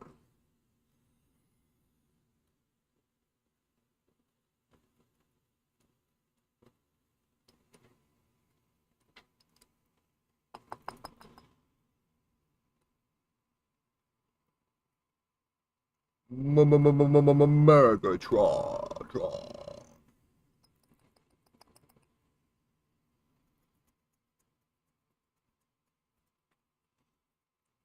And the HGRAF going to 10? That's a question. Bet a lot of people would like to know the answer to that question. Dow apparently climbing back up for some reason. Let's go back to our HG Wouch. Up, slowly cupping, slowly curling here. HG, sitting at 141. Mm-hmm. Mm-hmm. First few live streams were nuts. HGRAF was going to the moon. Discord was going nuts. Now that was a party. It was a party. It was a party. It really was. And you know what? Party's just getting started. Party is just getting started. I can't even zoom. The stock is up so much, I can't even pull up the default 1-year chart like I do with so many other stocks. Crazy.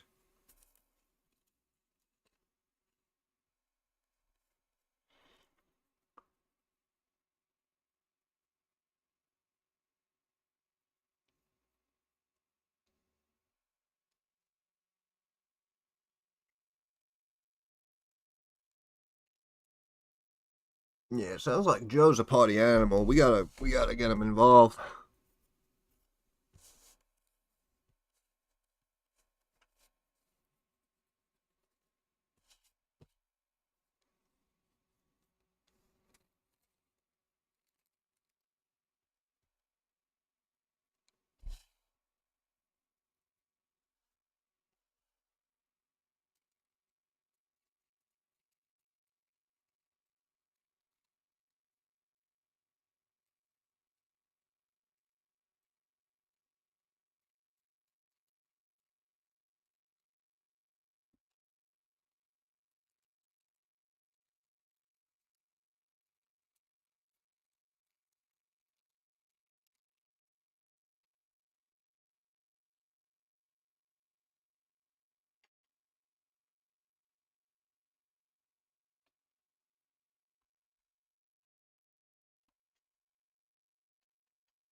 Really, let me see how this looks with HG. Yeah.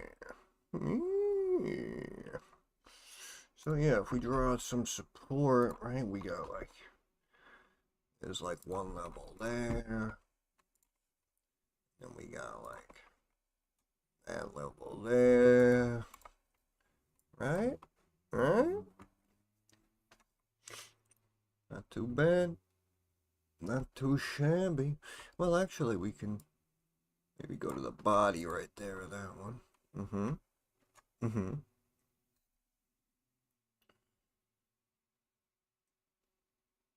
Wow, look at Joe being all mature and shit.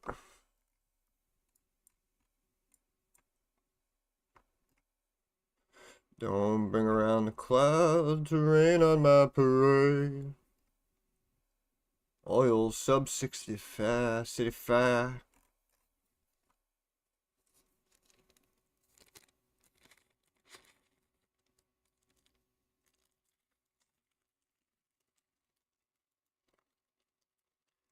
Yellow bar on the graph is the trajectory. We'll bundle around the 12th. Yellow bar, yellow line. What are you talking about? HGRAF? What are you talking about? Some bitch. It's a yellow. It's a yellow.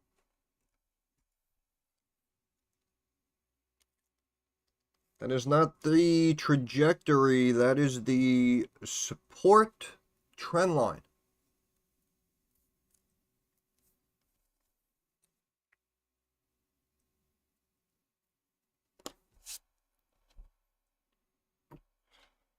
Benny and the jet. Benny. Benny. Benny.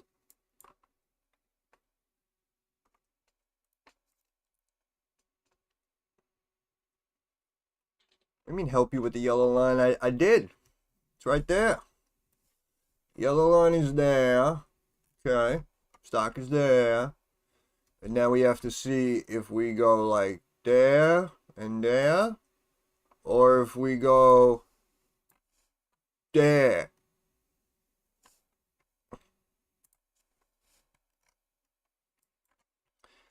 Anything for you, Suze. You know that. I'm here to serve. I live to serve. I'm here to serve. Whatever you need.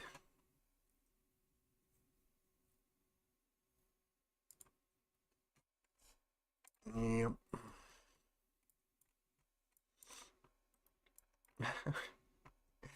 You're welcome. You know, I spoil you.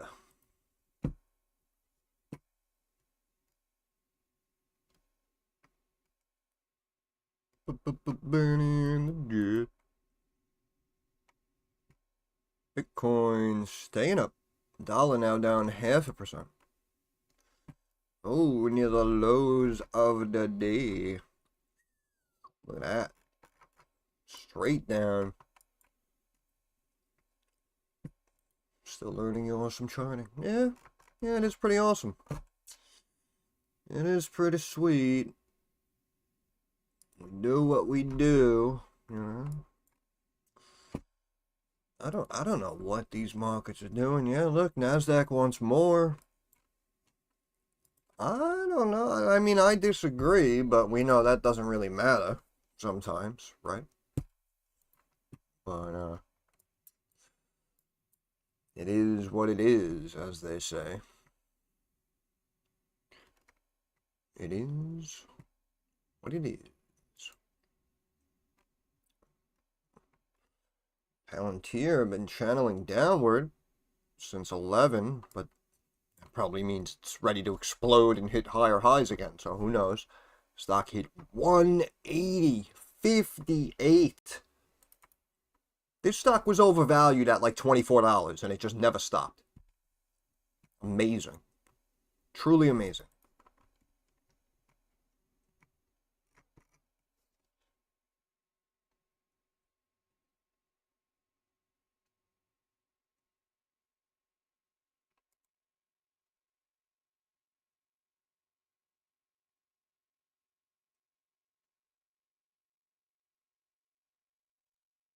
La-dee-da-dee-da. Please make sure to like the stream. Thumbs up. Like the stream, like the stream. Thank you, thank you, thank you. You could press it, you could press it, you could smash it, you could elbow it, drop kick it.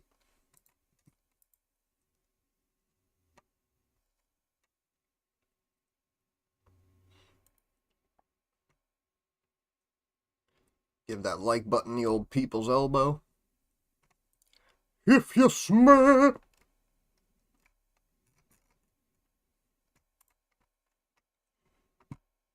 Yeah, sucker punch that like button. Let's give it a quick pop pop.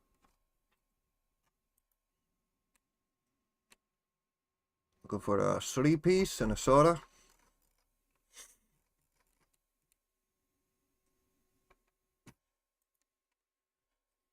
Ooh. Update on SMCI. Wait till today. Old SMCI. Oh my goodness. Oh. Alright. So, it's either going to pop up here or it's going to drop down here. Okay. So, if this is where it's going, hypothetically, we'll say, you're looking at about 44, right? Which is like 2 points. So, I mean, if you can handle, you know, that bounce, if we like do this and then do that, you know, if you can handle some of that short-term volatility, in my opinion, sub 50 seems like a decent fill. Seems like a decent fill. Again, here at 46, I mean, you know, stock down 20% roughly, and we have a market cap now 27 billion. And this is why I did a video on it as well yesterday after the close, just to recap everything. In my opinion, I stand by my analysis. I still personally believe this will get to $200+ a share. And we heard that even though the company missed earnings this quarter, they have increased fiscal year guidance for 2026, and they are going to bring in at least 33 billion for the year. Current market cap 27.5 billion. So, could this be the perfect low of the low? No, of course not. We know that. But in my opinion here, like in the 40s and the 30s, even if they bring it down, I think that's a pretty good fill. And you can see how even here, right? I mean, I'd say like this really should be like worst case scenario, right? We jumped up to this level, pause, came down, pause, came down, tested, right? So this is really your support, right? So percentage wise, I mean, you could be potentially exposed to about 33% drop, right? But in my opinion, if we're talking long term, I think it's good. I think it's good right here.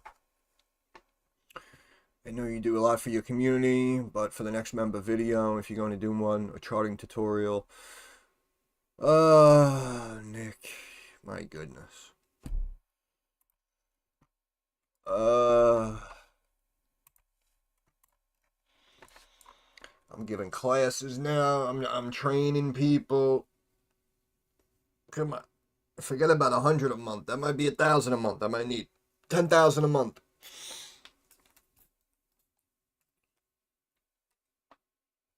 Oh, watched the video and the end of the stream yesterday. Great stuff, thanks. Yeah, no problem, no problem.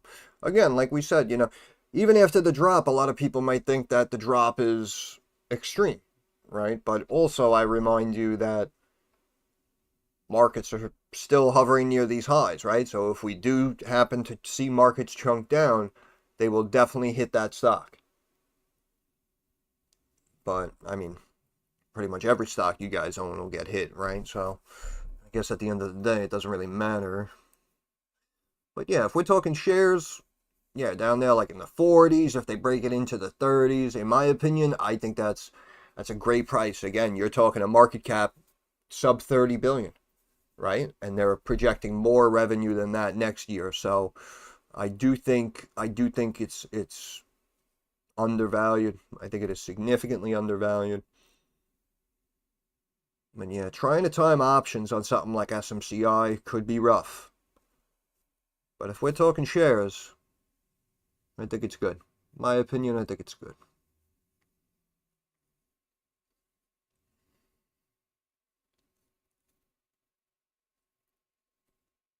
Oh, my neck. I am actually going to stretch my legs. Be back in a minute. Talk amongst yourselves.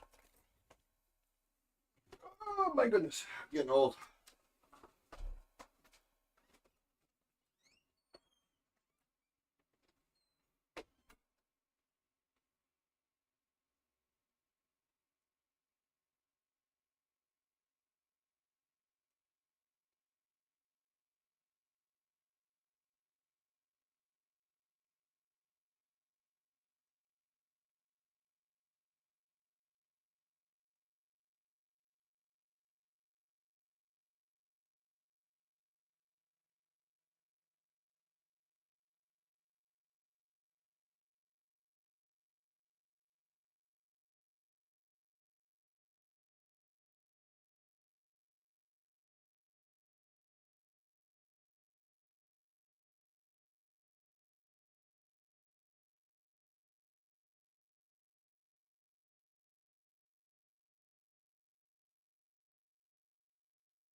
Oh, baby, I love you every day.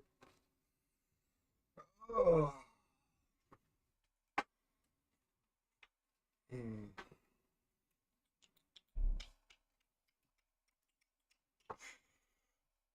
Yep, yep, yep, yep.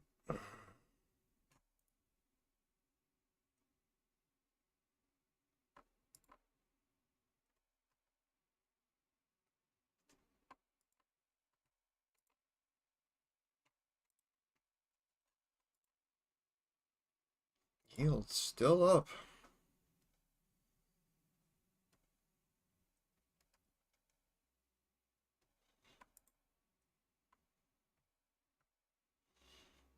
Mm, mm, mm. Oh, these people are crazy. Oil about to break right there. USO puts. USO puts, if you missed them, in my opinion. Looking like USO puts.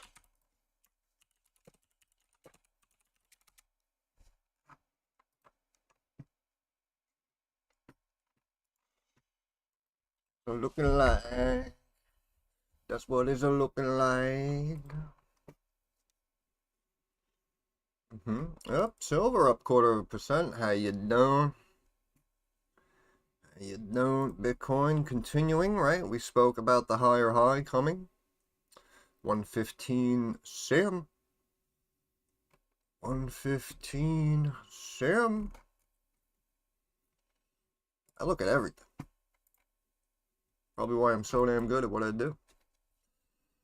Oh, Lord. I'm so glad I have puts on the Dow. So glad. Oh, I'm glad. Approaching 2 o'clock.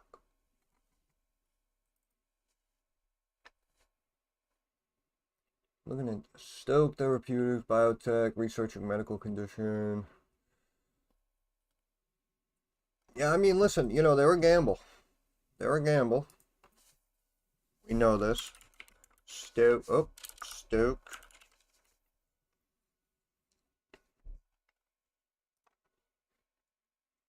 Old Stoke.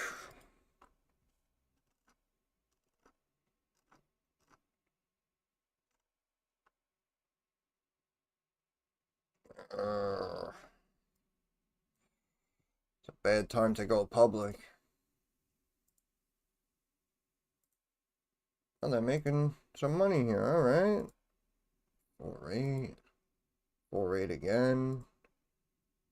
22. Whoa.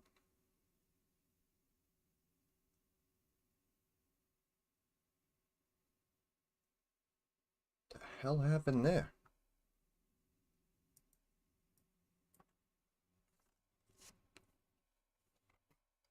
What's our valuation here? 700 mil. That was a wild quarter. Did we just make an acquisition or something? What happened here?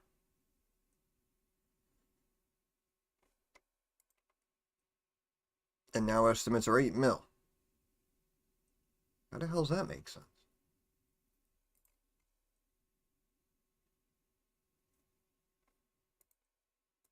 I mean, it would be, you know, like double that, but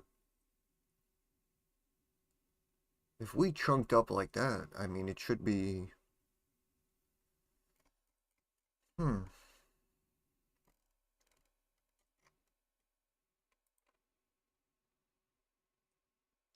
Whoa. Okay. Looks like everyone's pretty bullish on this. Average price target 23. Been doing very well on the EPS side. And then we're back down to 8652. This doesn't make sense.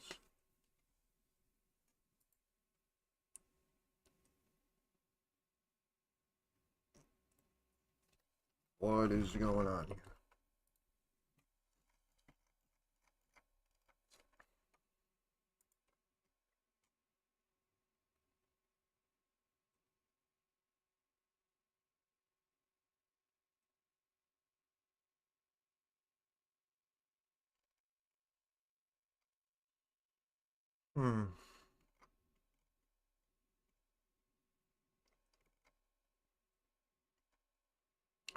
I don't know. I mean, could be worth a shot. I don't know. I need to.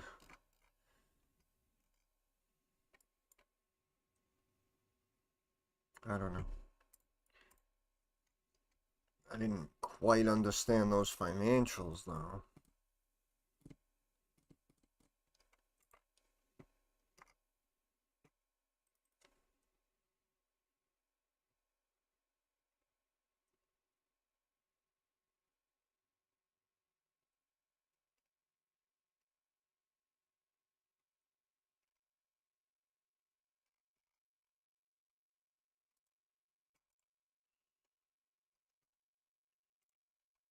No.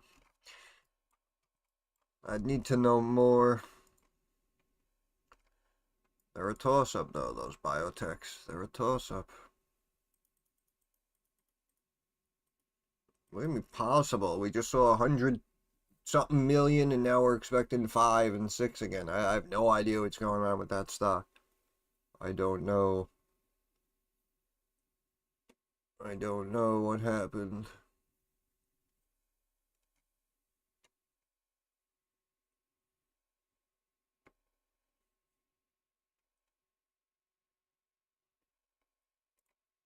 And there's your break.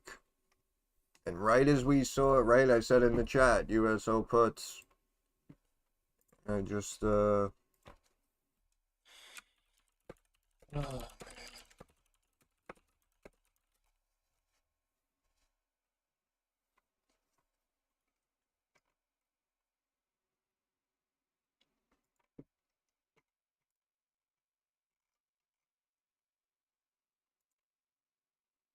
am very surprised stocks are staying up.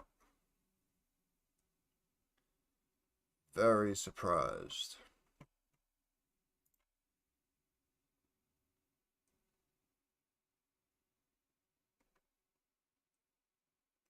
Yeah, McDonald's customers are spending more money per visit because they keep raising prices. So obviously. Obviously.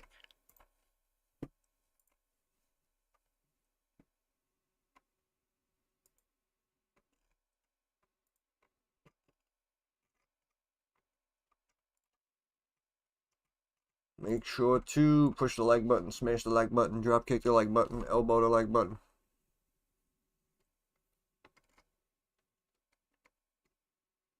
Oil now down 1%. USO puts, baby. All day, I'll tell you. I called him in the morning. We had a drop. We saw the tightening here. You heard me live. I said USO puts again. It's about to break and drop. Boom. There's the break. There's the drop. It's easy. I tell you, it's easy.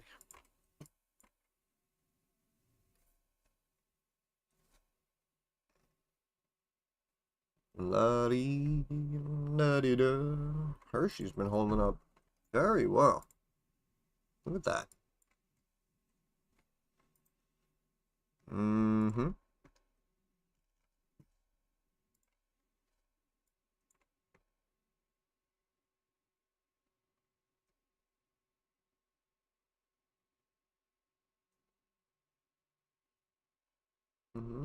Might actually come back down a little bit. Might break that line. Hershey puts could be in play here. The Dow keeps trailing upward. The NASDAQ as well. S&P is still kind of in this channel. But we can see the NASDAQ popped a little bit higher. NASDAQ, I have a lot of lines going, but... Yep. Stocks only go up. They only go up.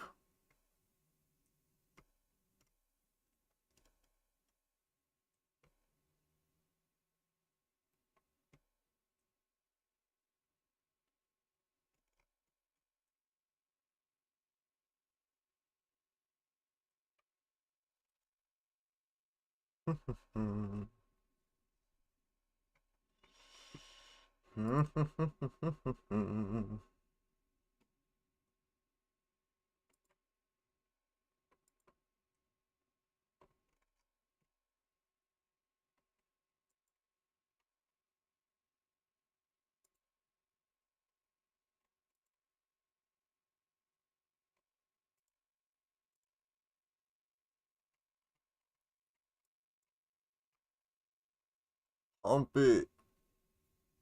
Pump it. Oh, look at the oil. Oh, look at the break. Cold, live, the break. Uh,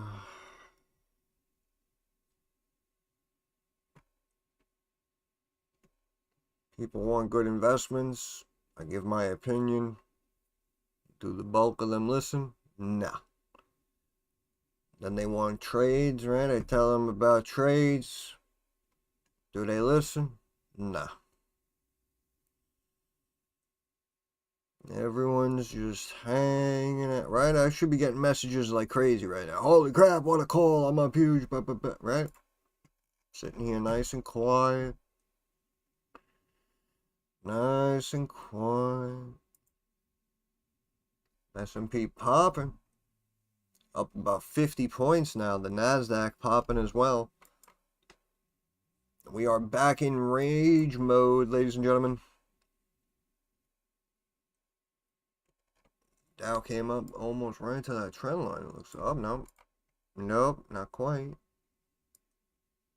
Not quite.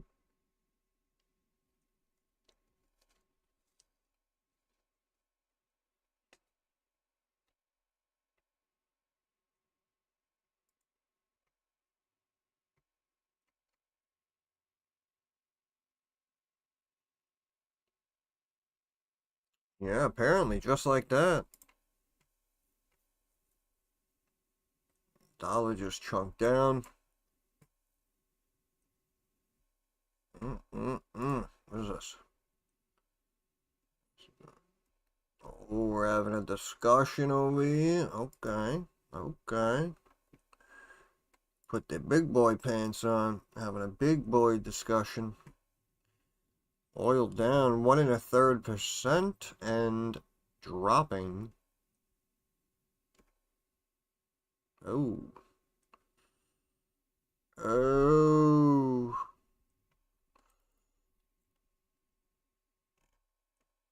I say USO puts, do they listen? Nah. I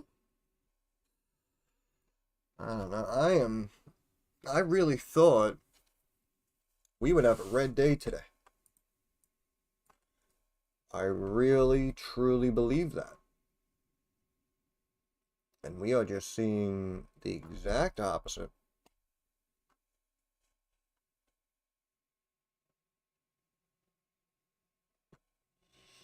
Got USO puts, my man. My man. That's the way we do it.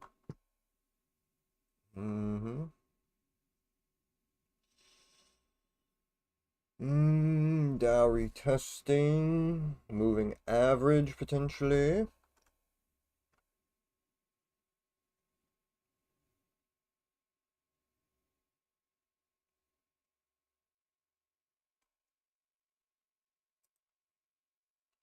IBM.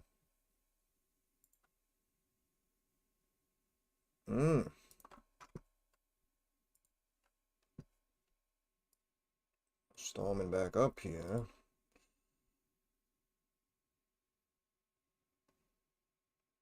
Let me be by a couple of 100 mil. Okay. Okay. Okay. What's our market cap right now? 230.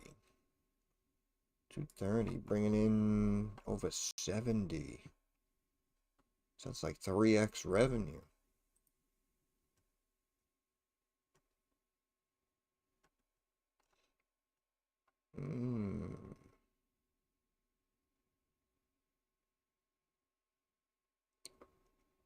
We were at 15,718. Now we're at 17, almost 2.2. Yeah, I still like IBM. Remember all the way back here when it was bouncing around? I was like, oh, this is a $200 stock. Freaking thing went to 300.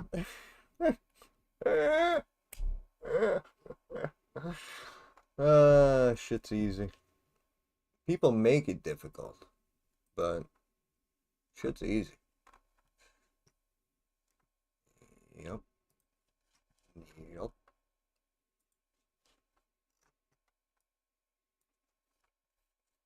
To the moving average. I really am very surprised that we're just dropping the dollar and breaking up. Look at this dollar just slip. Look at this.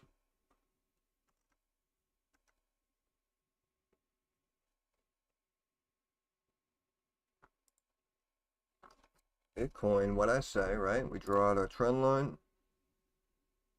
Where are we here? Yeah, it's close enough. Draw out our trend line, right? And we can see now we're curling up, right? I said we're gonna hit that fib, curl up, just continue to pop up. Even if you draw one out too, you get some multiple levels going, right? Come up across the bodies there.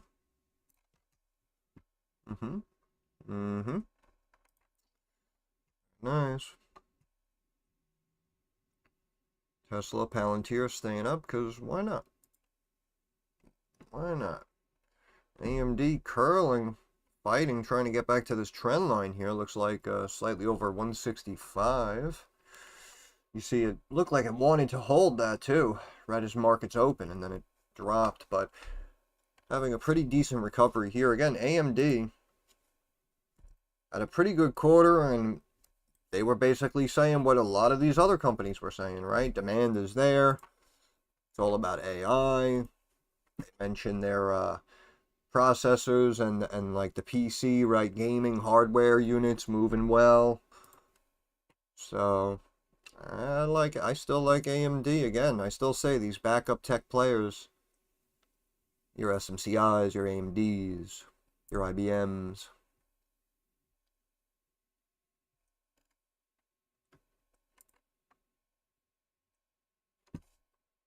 Yeah, which line? Nope, that's not even a real line.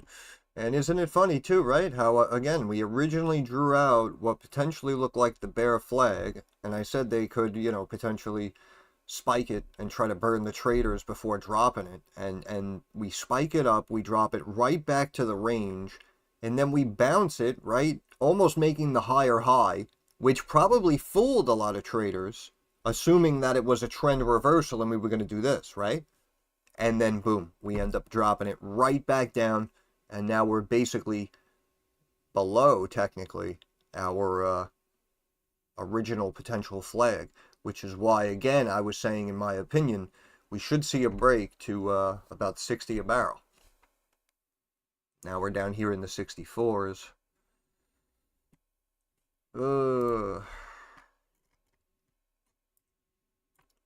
Like I said, it's difficult, though, with someone like Trump.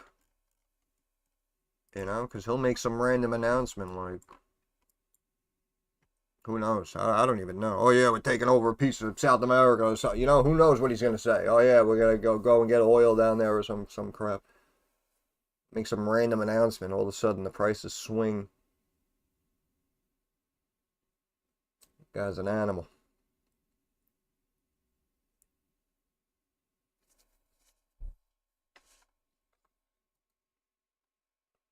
NASDAQ up almost 1.25%. Approaching 300-point day.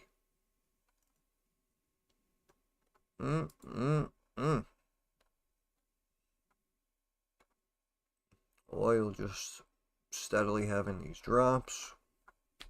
Still down over 1%. Yeah, silver's just hanging out. Gold and silver just hanging out. Dollar apparently keeps slipping throughout the day.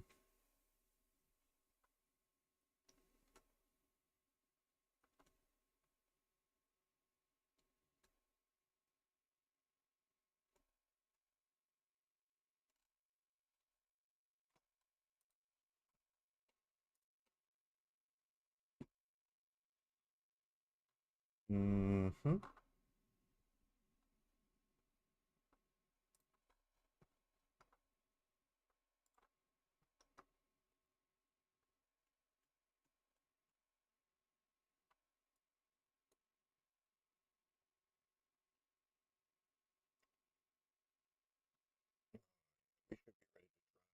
And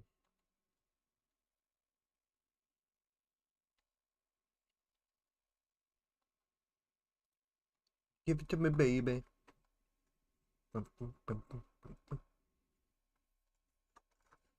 Give it to me, baby. Drop it like it's hot. Drop, drop, drop it like it's hot.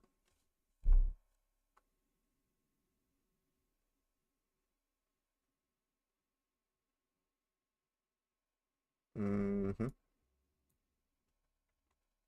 Market has a mind of its own.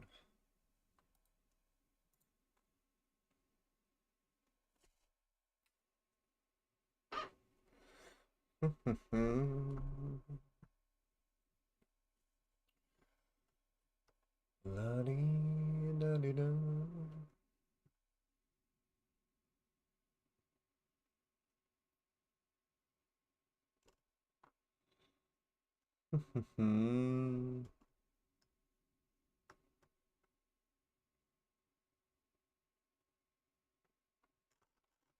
La-da-dee. Da-da-da.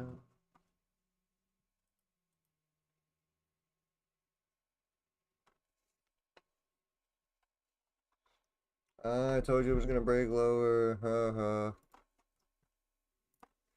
Ha told you. Oil starting to head back down. Back down about 1.25%, we'll call it.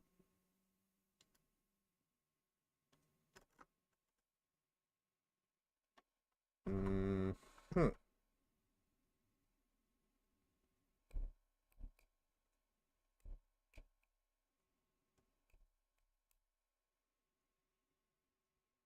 Bada bing, bada boom, boom.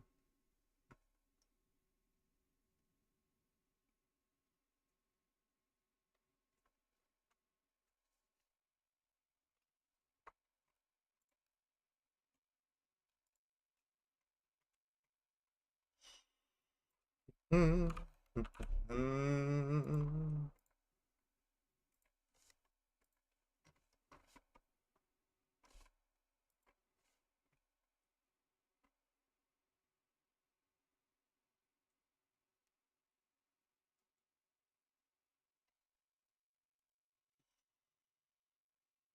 Hmm.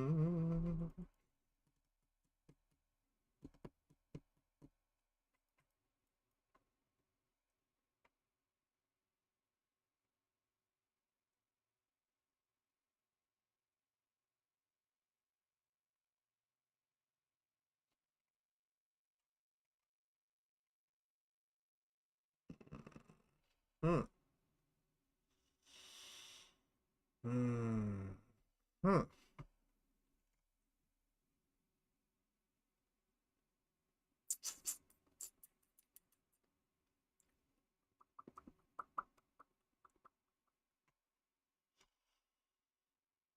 Hmm. Hmm. Hmm. Oh, I gotta love it. You gotta love it.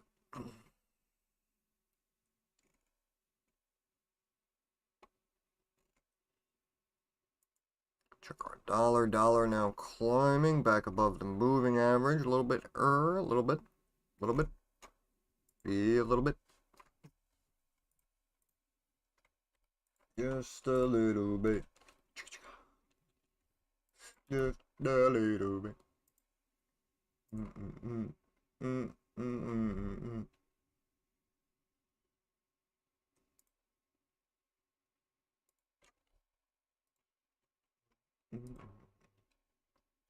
Wiggle it just a little bit.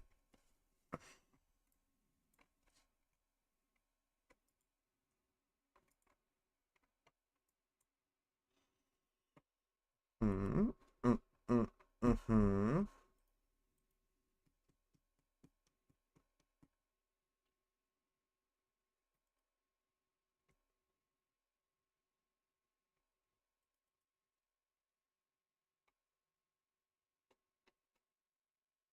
Then sing us a song, you're the piano man. Sing us a song tonight. Oh, what was that low? 22. 21. Oh, oh, oh, oh. Might see another break in oil. You might see another break in the oil. And you know this, man.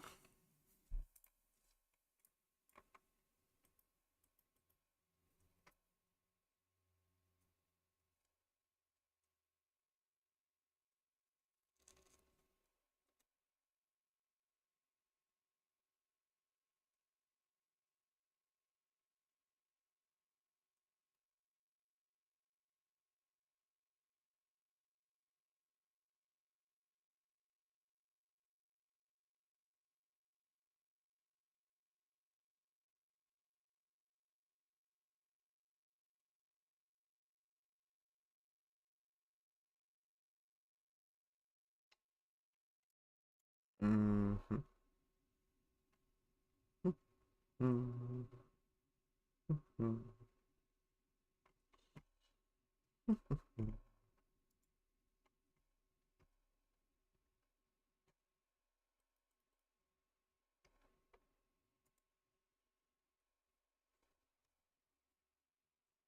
Atmosphere of uncertainty requires more holistic view of data.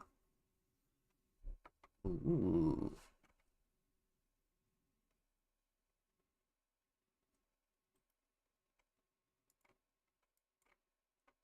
Ooh.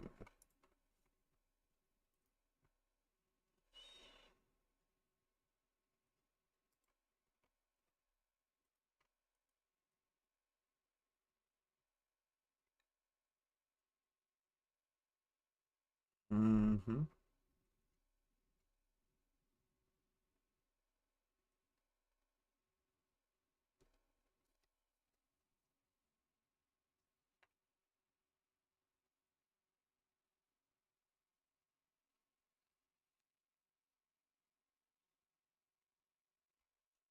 Mm-hmm.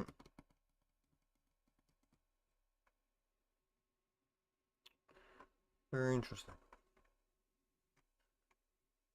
Very, very interesting.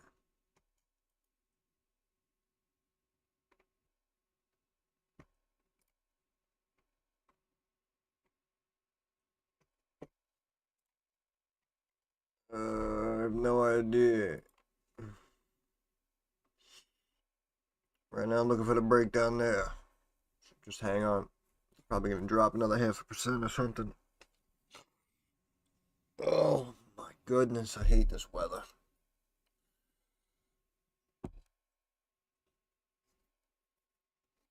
I don't know. Where's the 150? I don't know. And yeah, I'm looking at US oil. I'm not looking at USO, but they move together. But I just look at the oil. I don't even know if this is the best oil symbol to look at, but it's been working out. Ugh.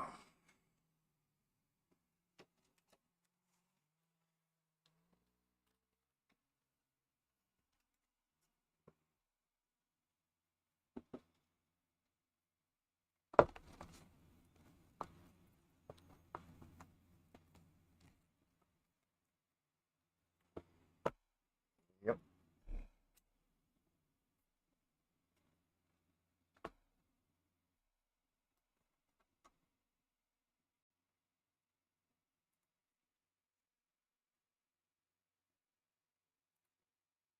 Oh yeah, baby.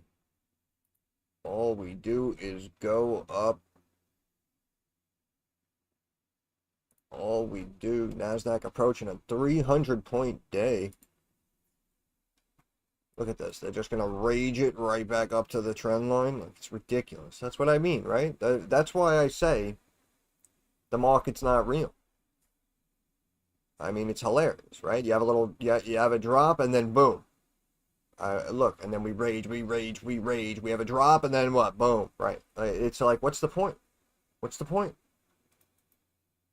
USO 73.55. All right, give me a sec. Portfolio rolling back up. Yeah, all right. You know, it's we joke about it, but apparently, hey, stocks only go up. All right, 1 second. USO.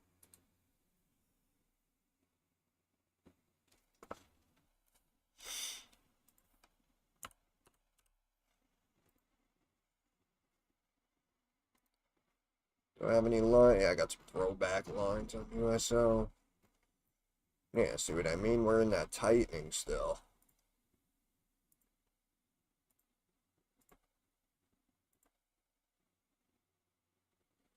Actually,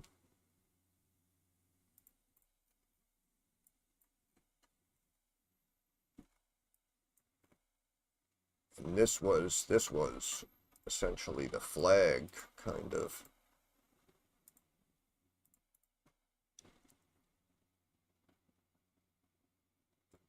I think it breaks. I think USO should go to 72. 73.55.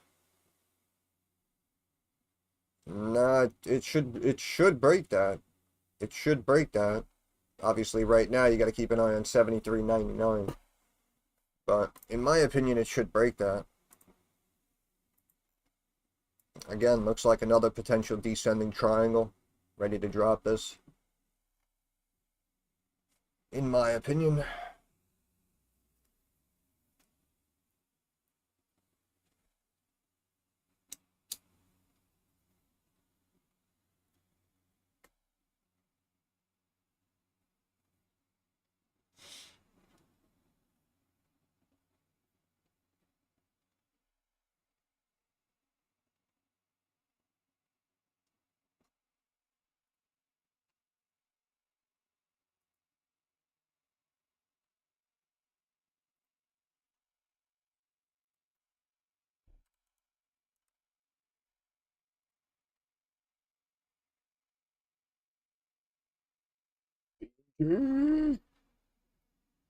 Rolling, rolling, rolling, rolling. Takes it all back.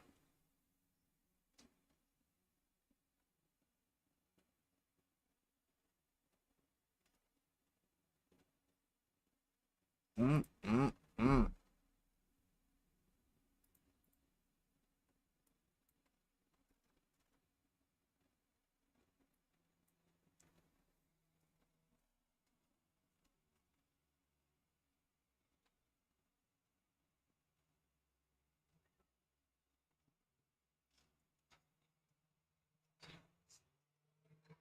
Oh, what a player. What a player. There he goes.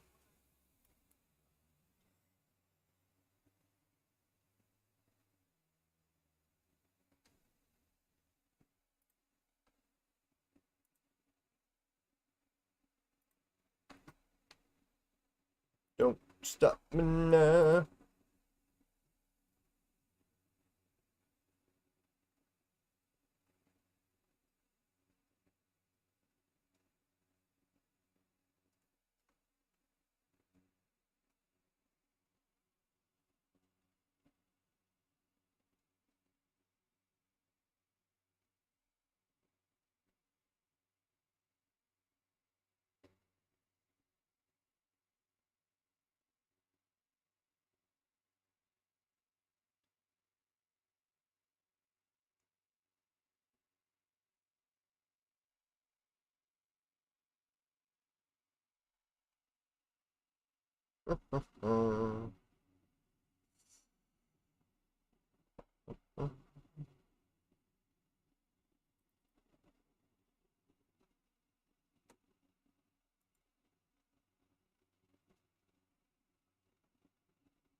We are all over the place. Telling you, I just don't trust it. I do not trust it as far as I can throw it.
NASDAQ approaching 300.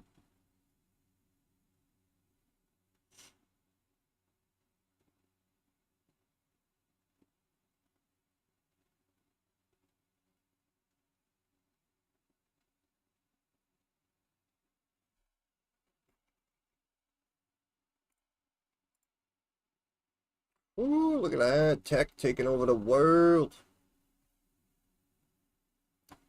Top flight security of the world, Craig.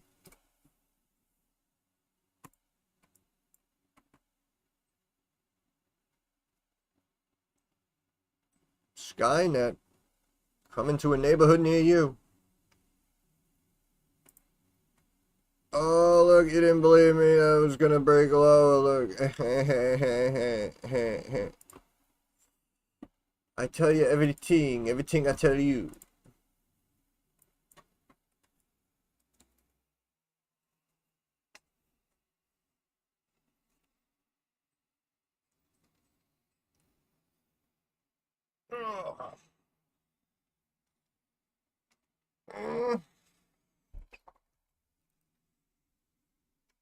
Throwback lines. Oh, got the preview going up there.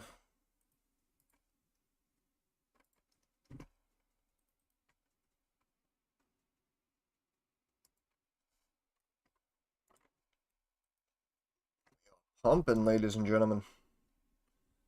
We are pumping. How's BlackBerry doing while we're pumping? Nothing.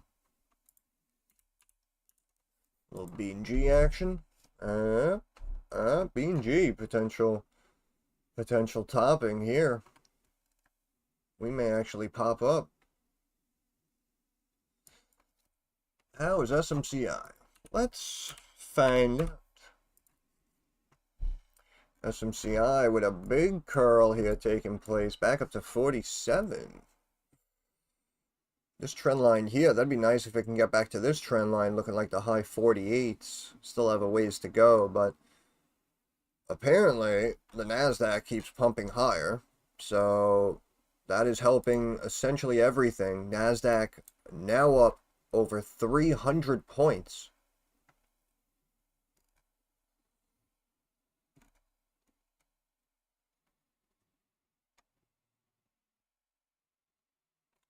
My goodness. SMCI though, I mean, again, I still like it for the long term. You can see we technically missed. Oh, sorry for the whistle. And, you know, we could pull back to like here if they want to keep beating it up, but I like it. Could see the key pullback, you know, to like the psych level of 40 maybe before they bounce it even, but long term I do still like it. Short term volatility for the long term growth.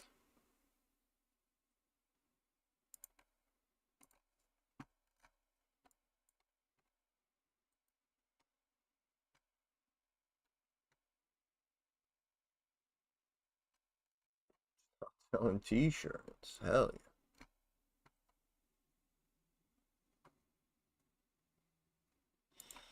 It should, it really should. Because people don't know. People don't know. And we have to explain to them who's who in my line of business.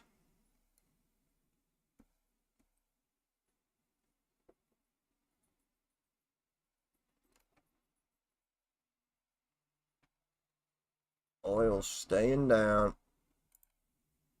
Dollar continues to slip.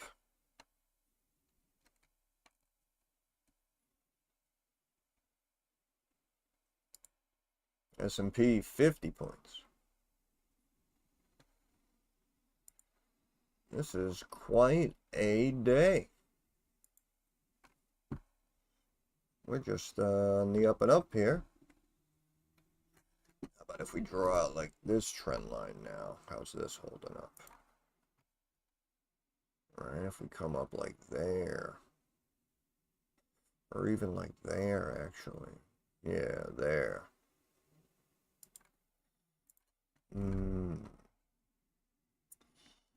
Very interesting. Very, very interesting.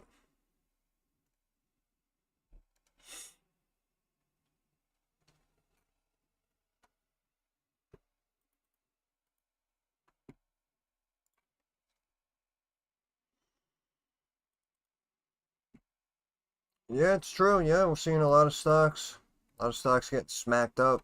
Other stocks that, in my opinion, are overvalued are continuing to get pumped. Just like that A-Lab stock. I mean, growing nicely, but overvalued. Just keep pumping it. Palantir, keep pumping it. And then, yeah, like you said, AMD. In my opinion, AMD had a pretty decent quarter, man. And I'm surprised. You know, bring it down 1 or 2%, all right, kind of understandable. But to just like drop it again, what, 6, 7%? You know, now it's trying to slowly climb up. But again, if markets start selling off, it's going to give all that back. Oh, man. It's getting rough out here. Really is getting rough. Sometimes it just doesn't make logical sense and it throws you for a loop. But if you really don't understand what's going on, you really don't trust anything that's taking place, remember, there's nothing wrong with, you know, grabbing your cash, taking a step back, and just waiting for the dust to settle before you feel confident in something again. Seems to be a huge coordinated event for all these stocks. Yeah, it's interesting, isn't it? It is interesting.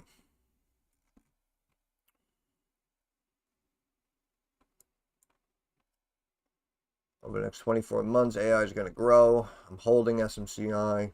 Not really worried. Yeah, again, if we're grabbing shares, we're tucking it away for the next couple of years. Just as you said, the growth, the demand of AI, the fact that we're going to start expanding this out everywhere, and we're going to need, you know, NVIDIA chips and cooling, and we're going to need all these players, the SMCIs, the Dells, freaking IBM. Pretty much, I'd say, unless it's drastically overvalued, you can probably buy almost any of these tech names and probably see some pretty good growth, as Vin said, over the next 2-3 years. Really seems like a layup here. I am buying SMCX till March. Yeah, right. You got your leveraged ETFs and whatnot as well. Even we spoke about AMDL for AMD, and you can see SMCX is the 2 times long SMCI. So, of course, it takes double the hit, right? If SMCI is down 18, 19%, this is down 36% right now. But, again, if it has double the growth of SMCI, you can see, again, where it was, right? So, if SMCI starts to climb back up and then all of a sudden it's at $70, $80, $100 a share, SMCX is going to be up double that. So twice as much exposure, twice as much risk, but twice as much reward. But shout out for mentioning that, Gabriel. We appreciate that. I know people are always looking for different ways, different things to buy, different ways to make money. But yeah, see SMCI down 18, so that's down 36. So it moves double the amount, but if you can time a bottom, like Gabriel's saying, he's continuing to buy SMCX as SMCI pulls back, and then, as we said, if it starts to really chunk up over the months moving forward, that's going to chunk up twice as much. Seeing a tiny little drop here. I don't know, though. It seems like big money just keeps buying. Nasdaq back below moving average here on the daily.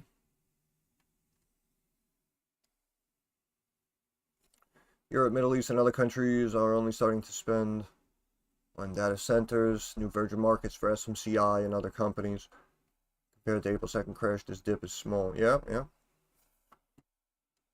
Agreed. Yep. Agreed. We know that, yeah, as you said, Europe, Middle East, all these other countries now want to tap into the strength, the advantage of AI. So that's why all of these companies are saying, we're seeing, you know, growing demand, growing orders. We have growing interest here in the States. We have growing interest, you know, we're getting phone calls overseas from, as Vin said, from Europe, from the Middle East. People are calling. They want these chips. They want this technology. They want us to build centers for them. And that's why it really should only fuel further and further revenue growth for pretty much all of these companies involved. Pretty much.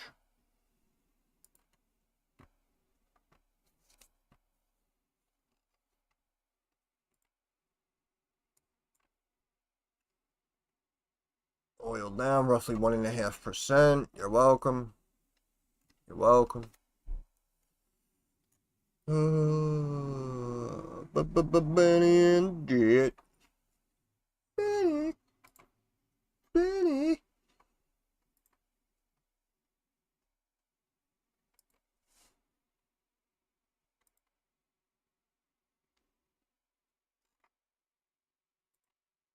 Dollar continuing to slip.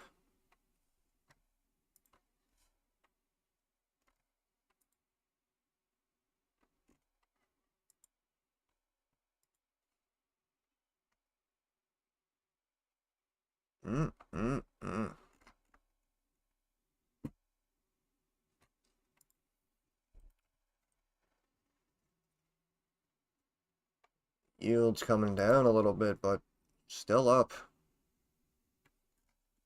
I don't know, and I feel like people are just ignoring this.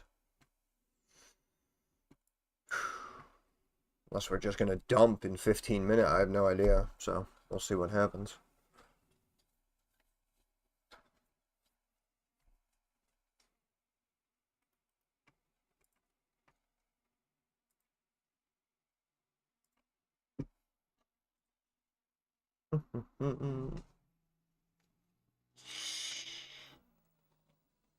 Oh my goodness.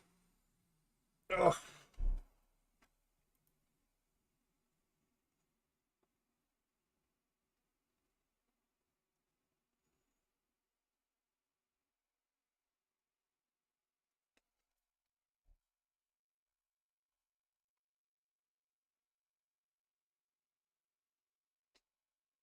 La-dee, la-dee-da. I thought that jobs report revision was going to cook us today. Like I said, when we saw the movement happen yesterday with tech, to now see tech climbing.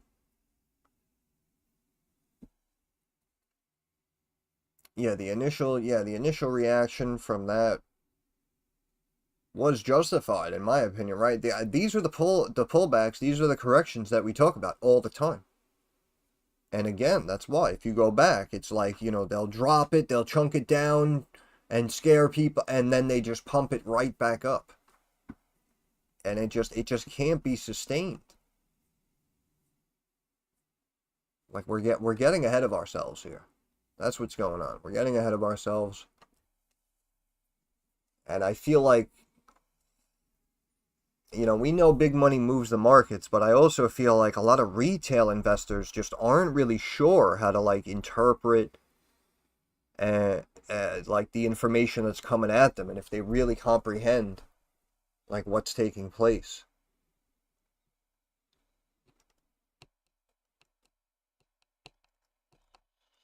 And I know people were talking about Apple before with their investment or whatever. I mean, they're spending money, and if they're bringing manufacturing back here to the States, like, yeah, it's a good headline, but also at the same time, they're going to see a big hit to their ridiculously ballooned margins that they have now, if they're not making it mostly overseas anymore.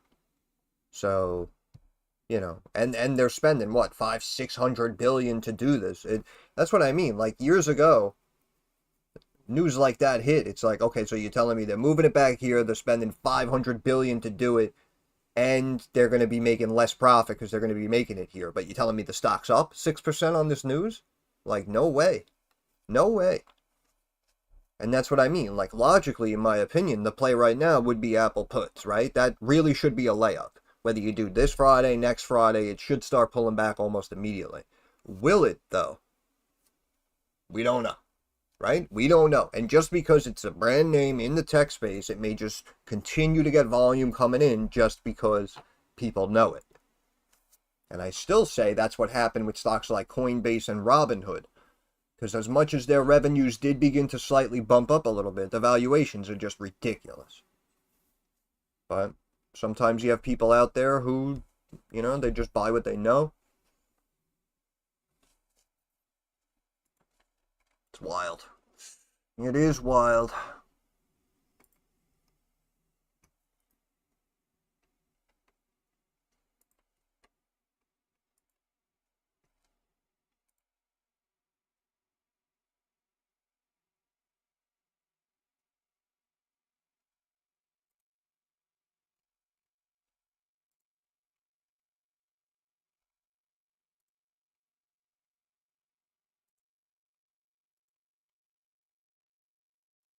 Oh, Lottie. Oh, mi cantare. Oh, io.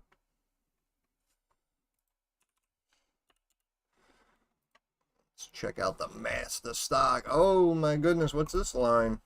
Ah, look at it. It's right at the trend line. Ah, look at that. Haven't looked at it in how long? Come back. It's popping on news. Where's it going? Right to a trend line I drew out 3 months ago. I mean, I am too damn good. Do you understand? My goodness. My goodness. Mm.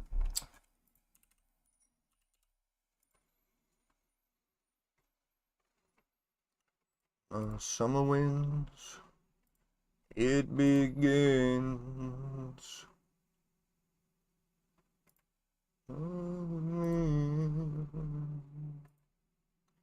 All summer long. Mm-hmm.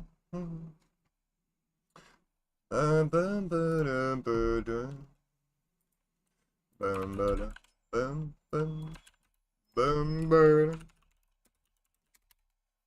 Ba-dum, ba-dum, bum, bum.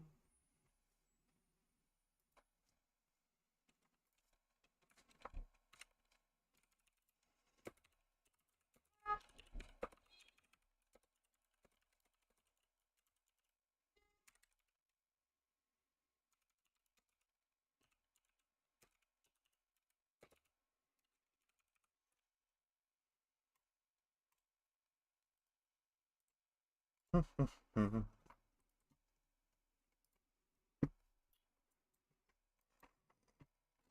嗯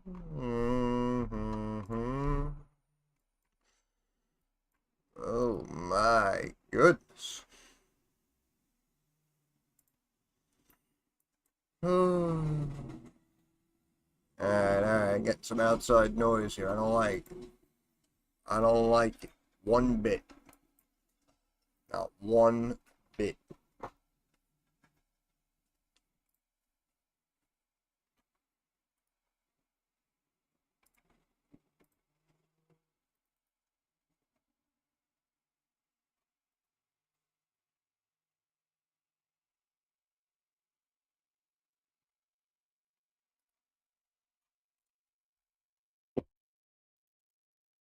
Hmm.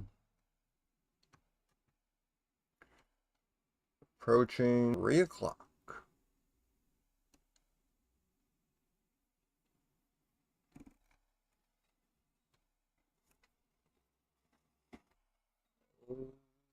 Baby.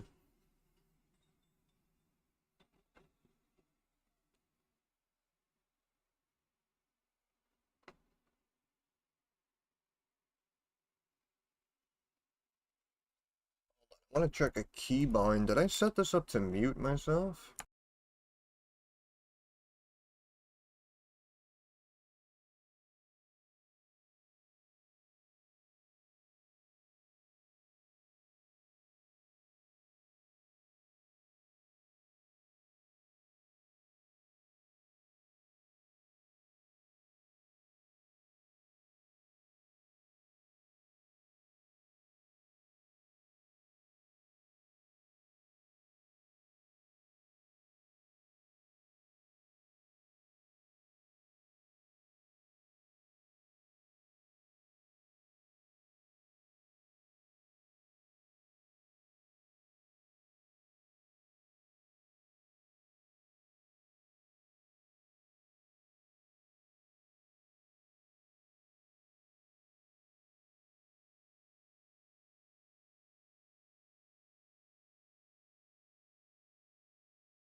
Oh my goodness. You can you hear me? Oh no. We've muted ourselves. Oh, you can hear me now? I don't even know what the hell this thing is bound to. I'm gonna have to recheck. My goodness. Can't even do a stream over here.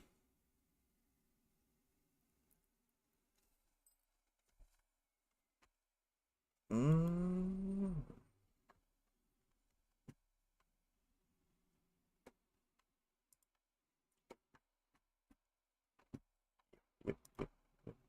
Yep, yep, yep, yep, yep, yep, yep, yep, yep, yep, yep.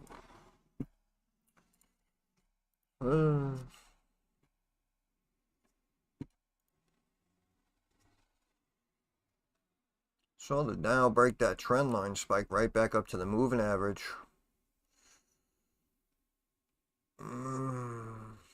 See what happens here.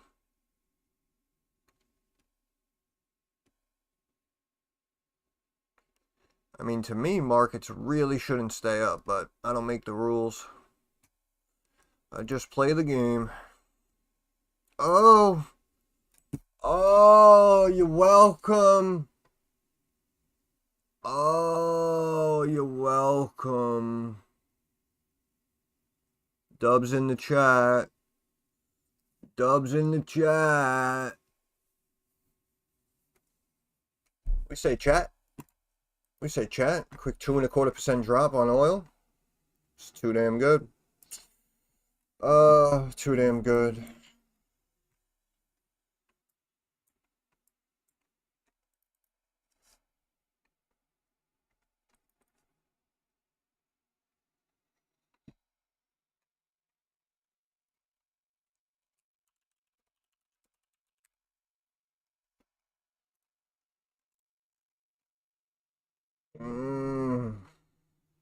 That's beautiful.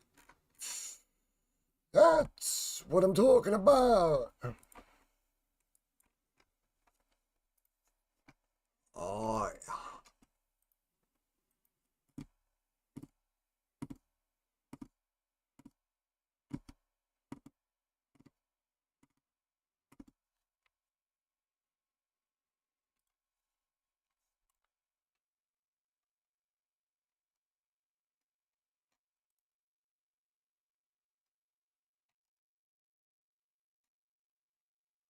Mm, mm, mm.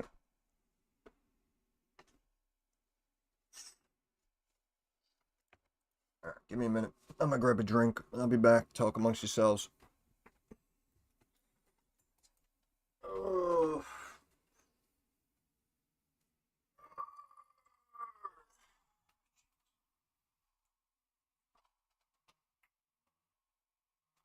I'm getting old, I'll tell you.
Uh,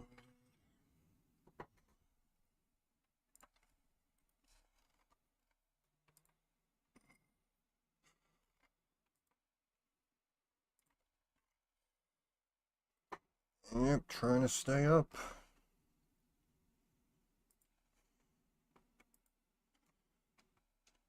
Oh, the beautiful drop in oil. Oh, too damn good. Too damn good. I could use, personally, a big drop on the Dow, but I don't want to be greedy.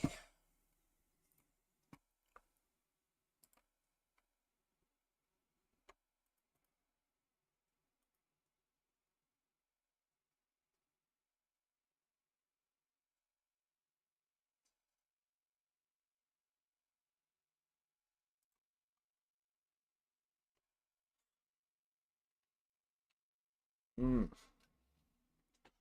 Last hour before the close, okay. Probably should have eaten something like an hour ago. But that's okay. Hey, who else sits with you here for 4 or 5 hours, huh? Nobody. Nobody else was with you, but I'm here. I'm here with you. I'm with you. I'm with you.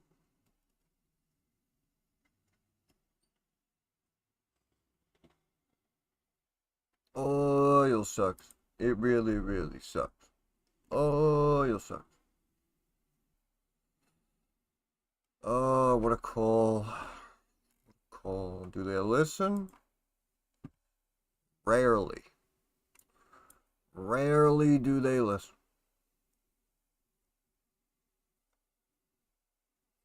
Oh, we're currently at 17 likes. Whoa. Whoa. 20 looks better, though, I'll tell you. 20 looks better.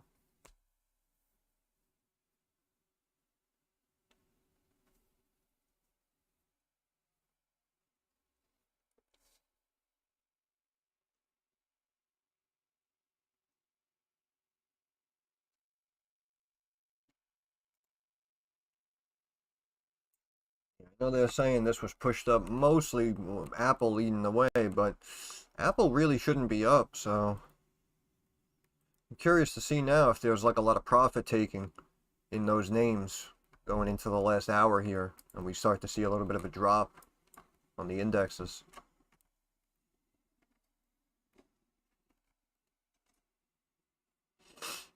Mm.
When in doubt by Tesla.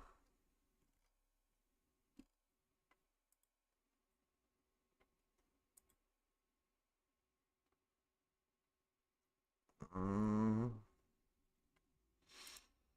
I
still want to know what happened.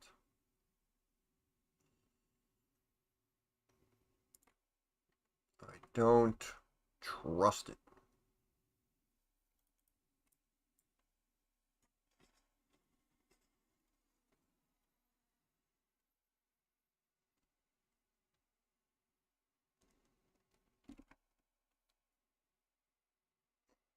Meeting up with Putin next week. Okay. Okay.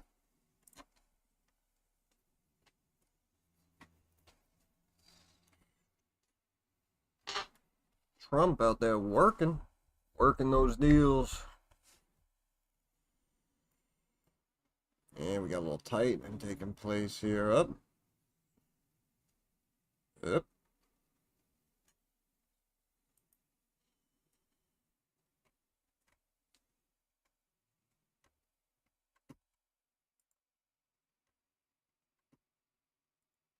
Oh yeah. Oh yeah.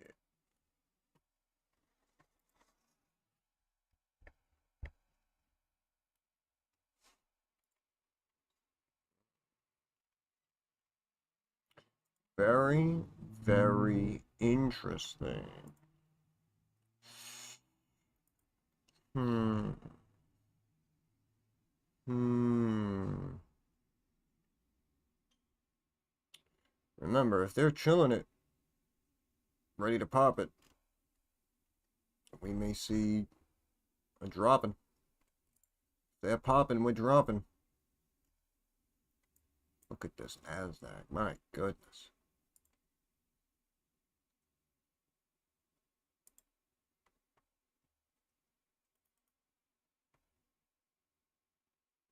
Stocks only go up.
Yep, yep, yep.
Da-dee-da-dee-da.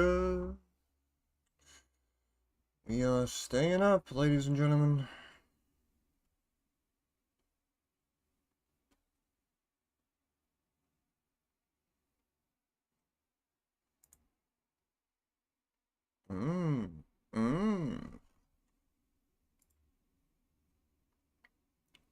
That's wild.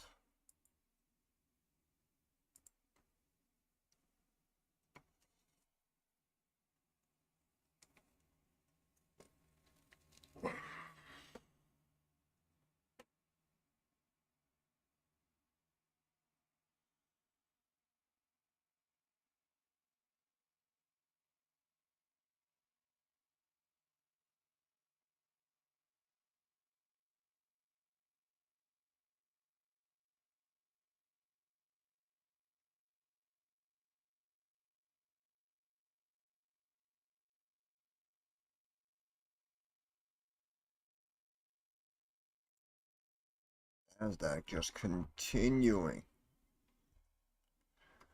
Don't stop me now. I'm having such a good time. Having a ball.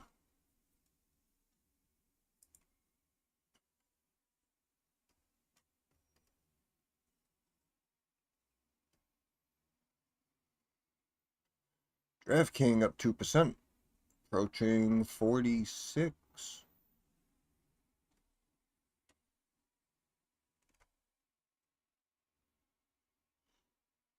All right, Joe. Good man. Good man. Have a good day.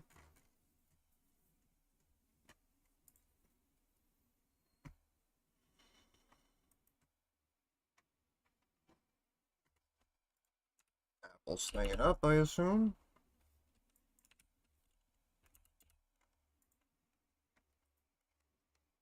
Nah. Nah.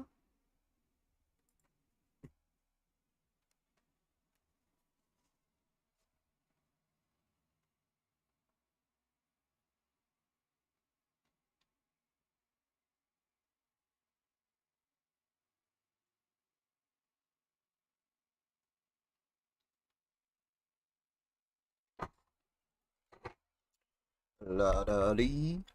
Da da da.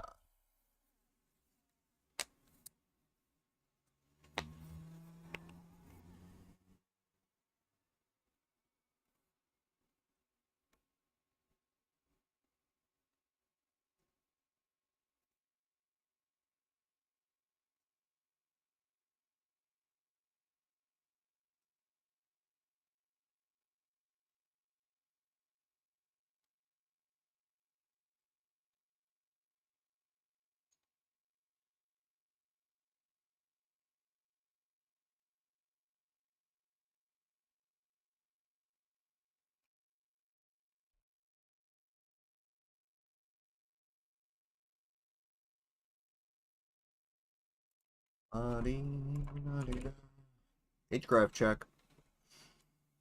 Yeah, we're still holding. Still holding. Again, about 1 1/3 Canadian. And just about holding right around $1 on HGRAF. Technically, we are below this trend line. So now we have to see tomorrow how it wants to react. If we want to pop right back up here and get back above the trend line, or if we're just going to like slowly continue to just kind of like hang out before maybe popping up again, or we can just break right down here. So curious to see how that plays out.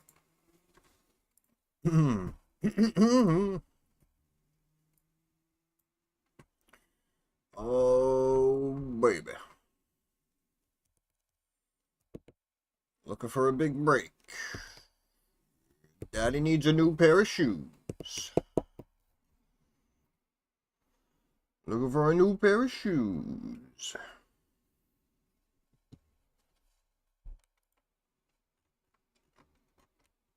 Yeah.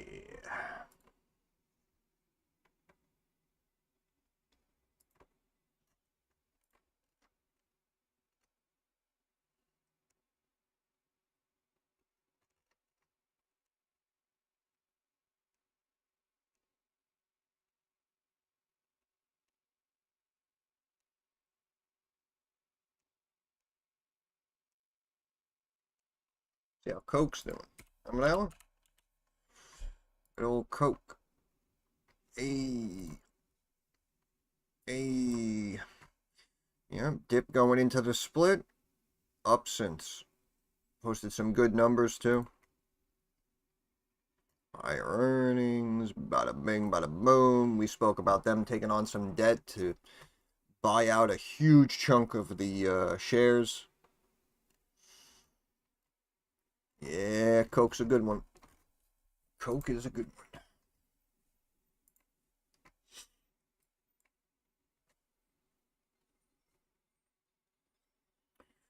Need a little break here.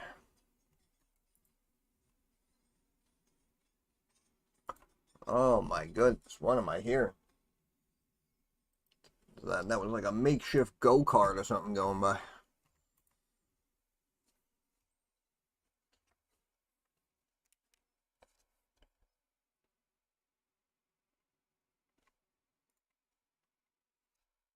La dee da dee da.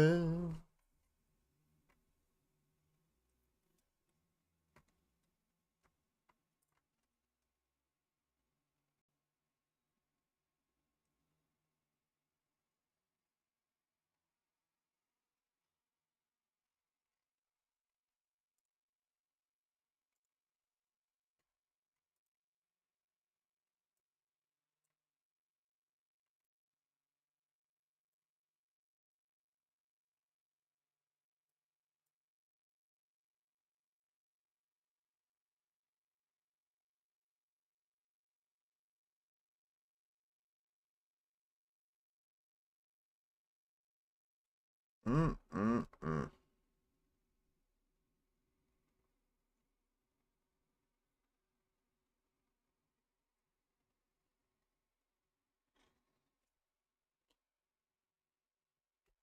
These are the breaks. Break it up, break it up, break it up. Yep.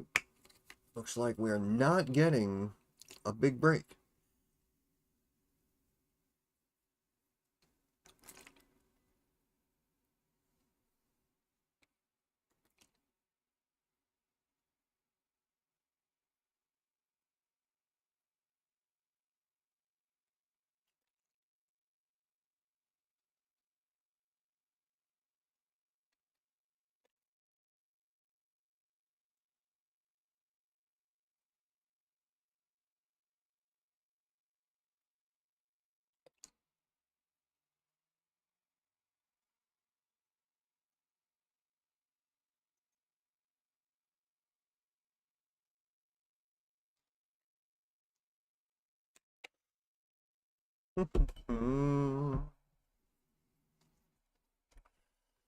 La dee da dee da.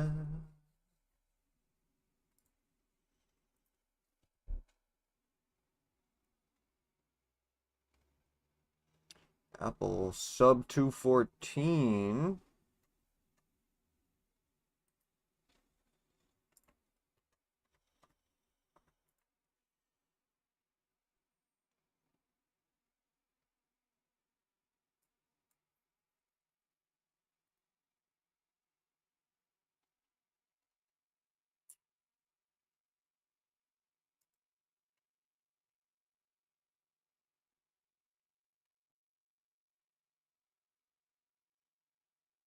Very nice.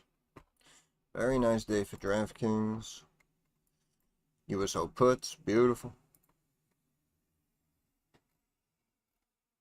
Silver seems very tight.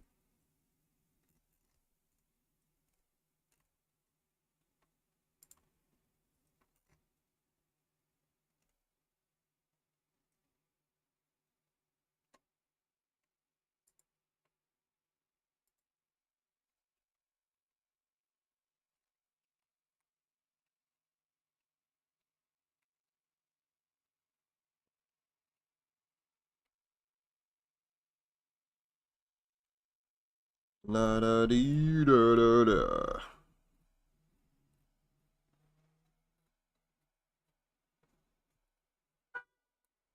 Hey.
Oh my goodness.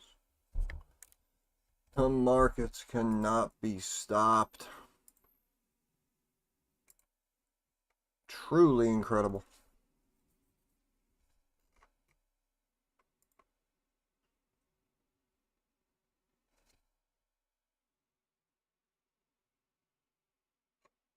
Mm-hmm.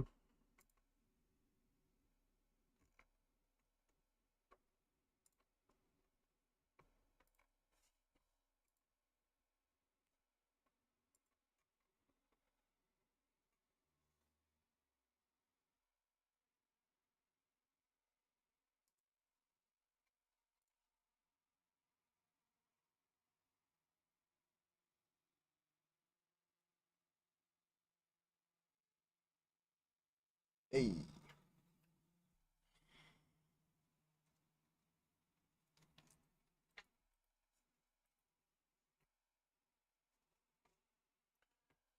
Watching the markets just rage into the close here. Watching the markets just up. Hey. Hey. Hey. Big shipment going by. How you doing? How you doing?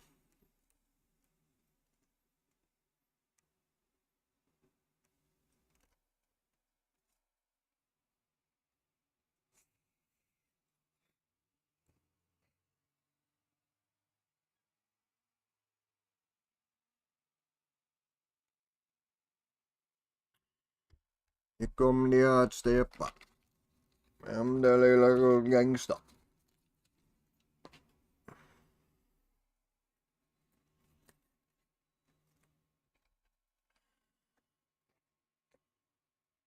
If you are just joining us, stocks will only go up.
That's some sort of drone stuff.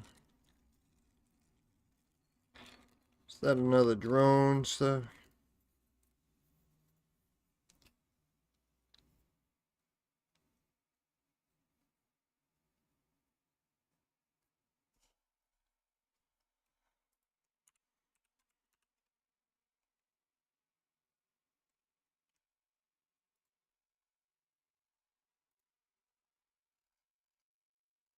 Oh my goodness.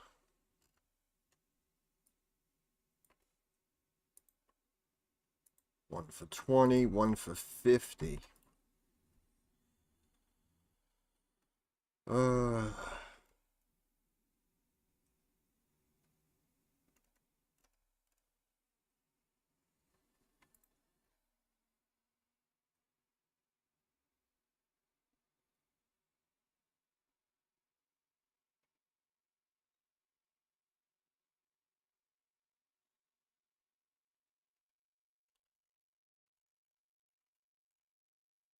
nope. Nope. Because I probably, I think like a year or so ago, someone had mentioned this too. I've seen this symbol before. I don't know where you people find these symbols, but in my opinion, I would not be a buyer.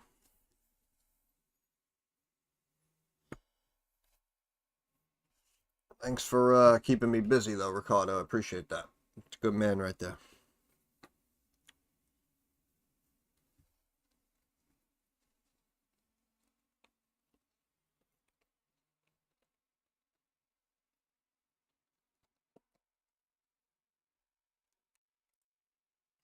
If you are just joining us, stocks only go up.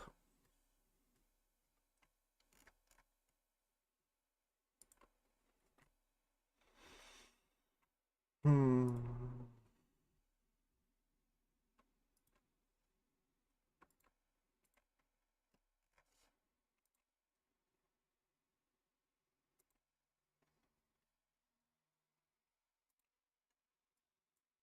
Hmm.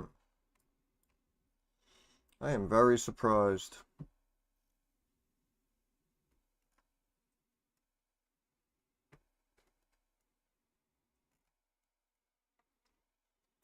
I am very surprised. Yeah, we'll get some t-shirts going for you guys.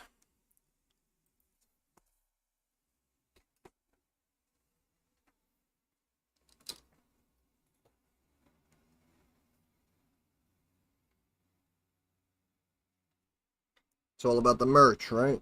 It's not about the actual content anymore. It's all about merch.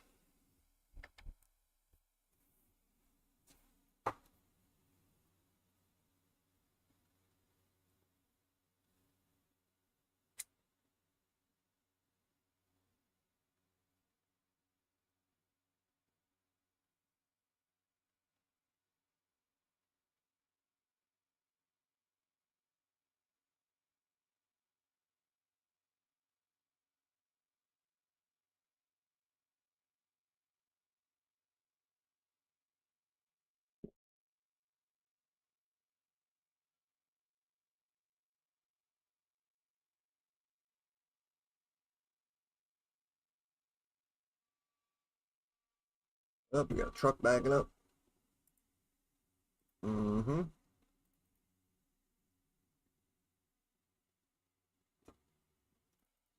Oh, yeah.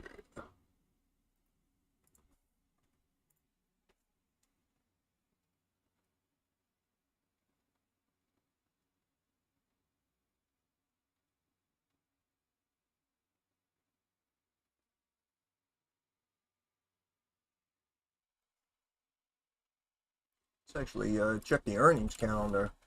Who's reporting today?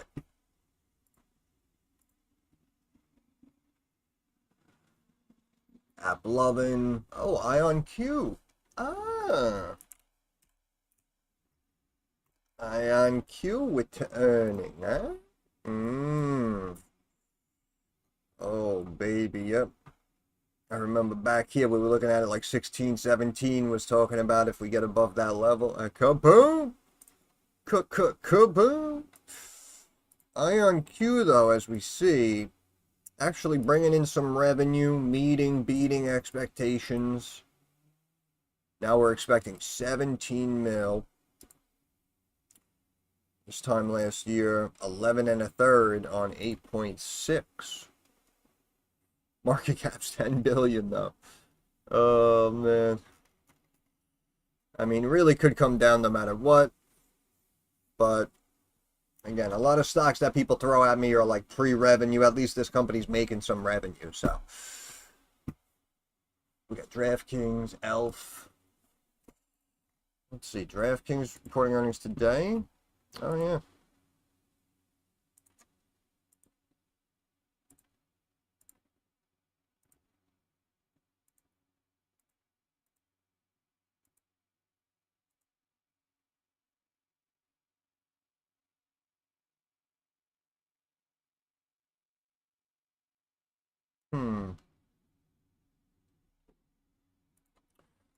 Yeah, I'll probably give DraftKings the benefit of the doubt. We're talking about earnings. Alright, we're talking about earnings. I mean, we're talking about practice, right? And we're talking about practice.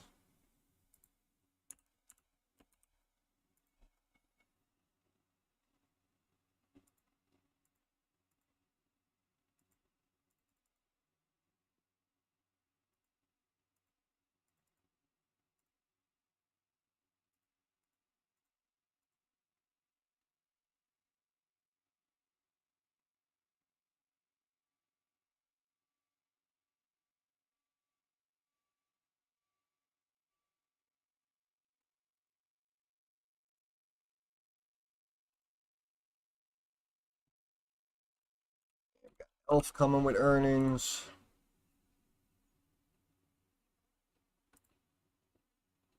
Yeah, it was another good quarter for them last quarter. Expecting a little over 350 million now this quarter. 6.25 billion. I mean, the earnings have been pretty solid on Elf. Look at that growth. Looking good. Dutch Bros. People love their coffee. We have Dutch Bros. Popped up again. We were looking at it, and yeah, back here. Freaking stock broke up to 90 almost.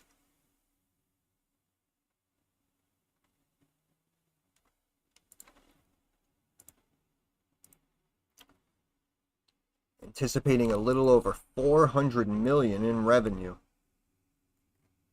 Growth has been phenomenal. I'm curious to see if they can break above that 400 million mark. I mean, as of right now, you'd give them the benefit of the doubt, but if they miss,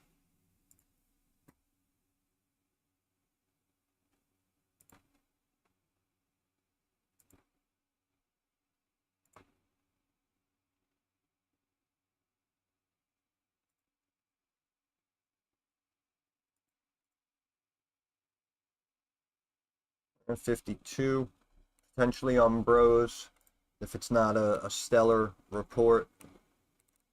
You got Joby, Oxy, Jack in the Box, Beyond Meat. I mean, if you want to risk it, Beyond Meat, maybe you can buy puts. I don't know. I feel like that company always has been disappointing lately. Bumble reporting earnings. And Bumble kind of sucks. You could probably do Bumble puts too. What else did I just see? Oh, Honest.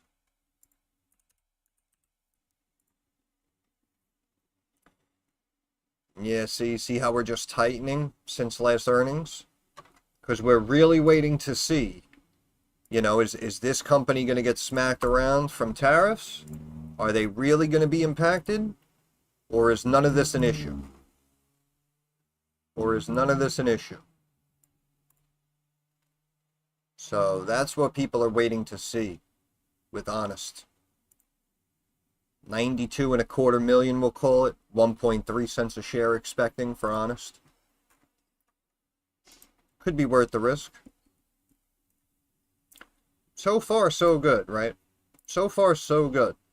So another one where I guess you can say you give them the benefit of the doubt.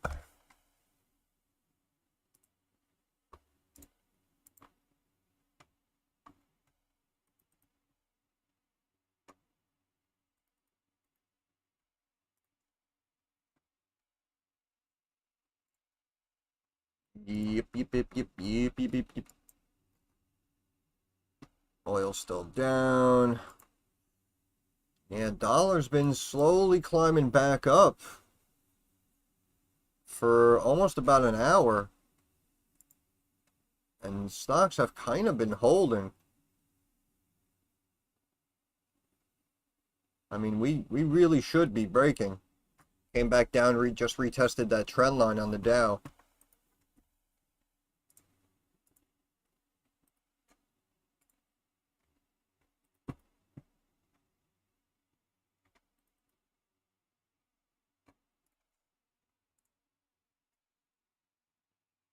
I don't know about you, but if you want to be my lover, you gotta get with my friend.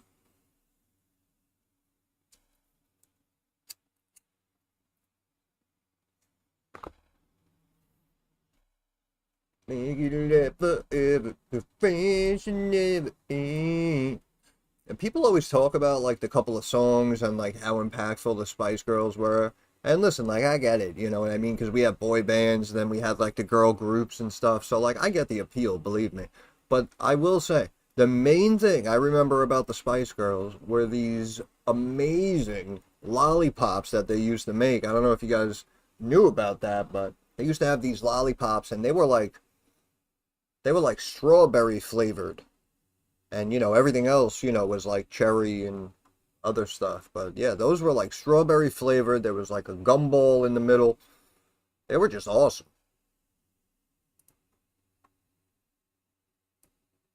It's funny, right? Sometimes the shit you remember, I swear.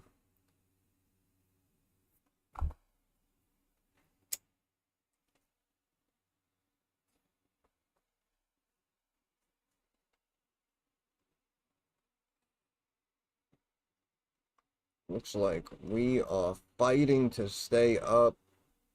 Stocks only want to go up.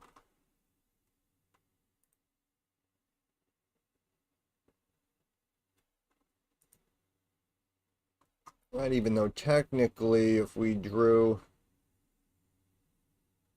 our support, we technically just broke below it. I don't know, it doesn't seem to matter though.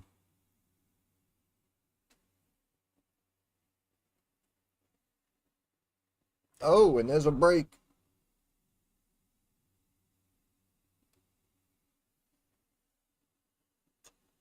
That's a clean break.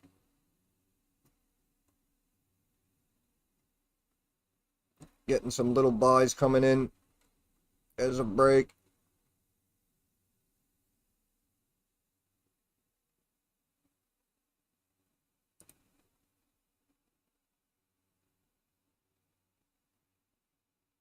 Hmm.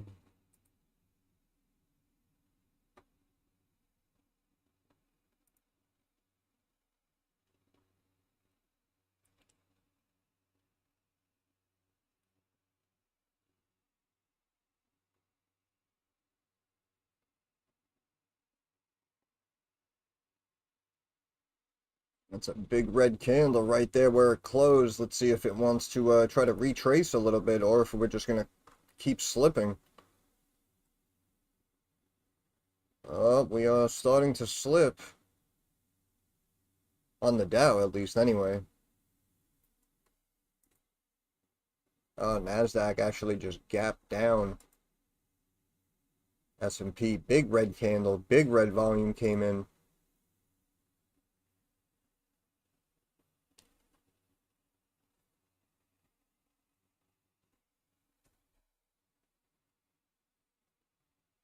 Oh yeah, still got 9 minutes left. It's a lot more time than people realize.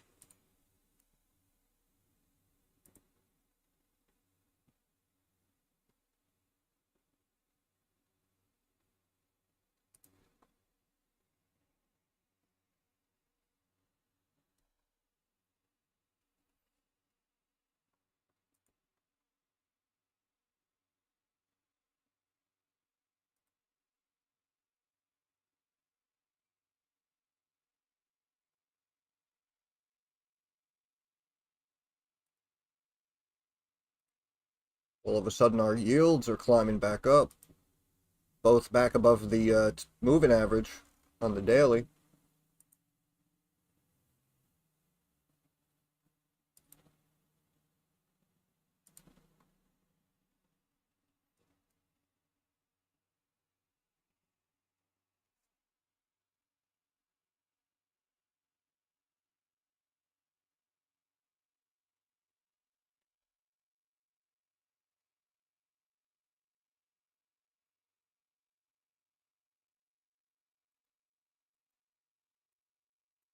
Mm-hmm. And that's why even when we dropped in the morning and we had this like recovery, I thought we were gonna like curl and kind of come back to where we started. But we just continued to trail up and up. And unfortunately, sometimes this is what they do. They'll trail a market up for, 4 hours. And then all of a sudden we'll break, catch everyone by surprise. And in some cases, take back and eat up a lot of the profits that you may have seen that day.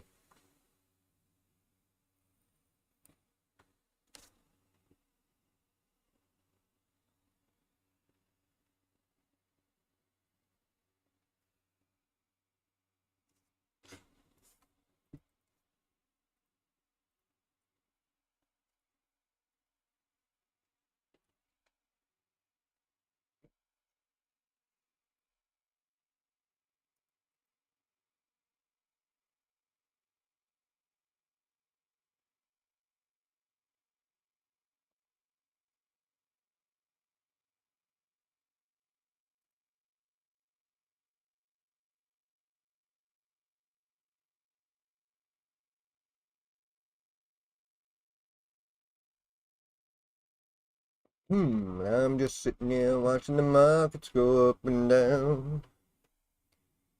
Please like the stream, thumbs up, likes. Thank you, thank you. It's all about the likes. It's all about the algorithm, baby. It's all about the algorithm, baby.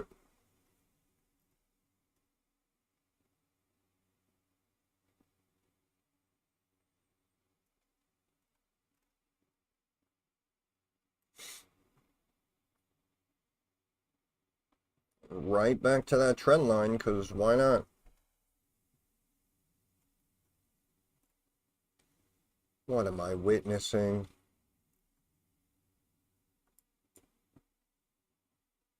What am I witnessing? Do you have any idea how much lower we should be?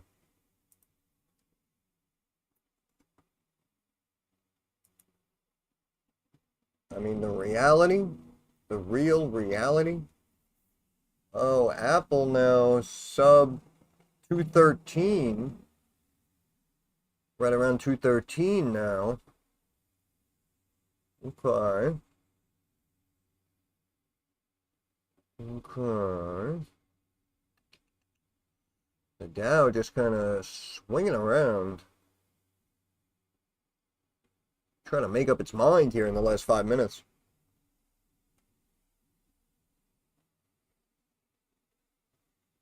Looking like a potential big rejection coming off that trend line.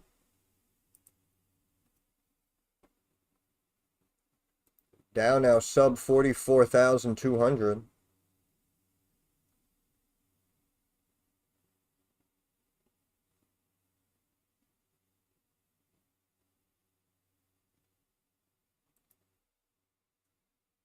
Starting to see a little bit of slippage here on the S&P and the Dow, at least for now.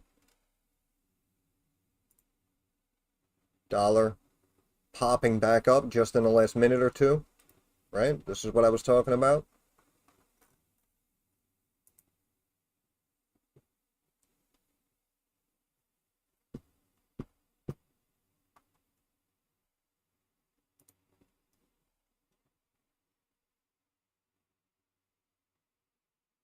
La-dee-da-dee-da.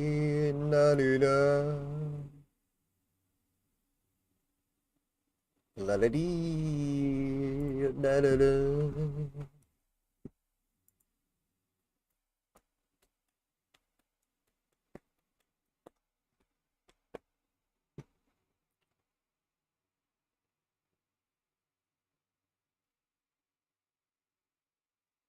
How low can we go? How low can we go?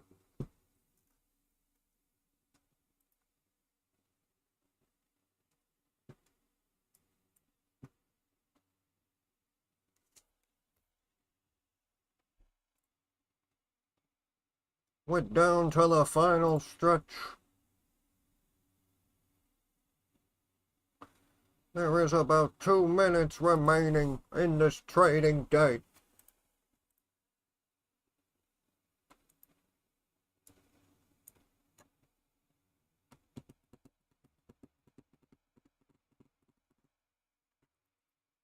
Lot of action. Yep. Started to break. NASDAQ holding up better than most, than the others, excuse me, than most. It's funny. A lot of big names for earnings coming out. We can hang out for a few minutes, see what happens. I'll give you guys 10-15 minutes after the close.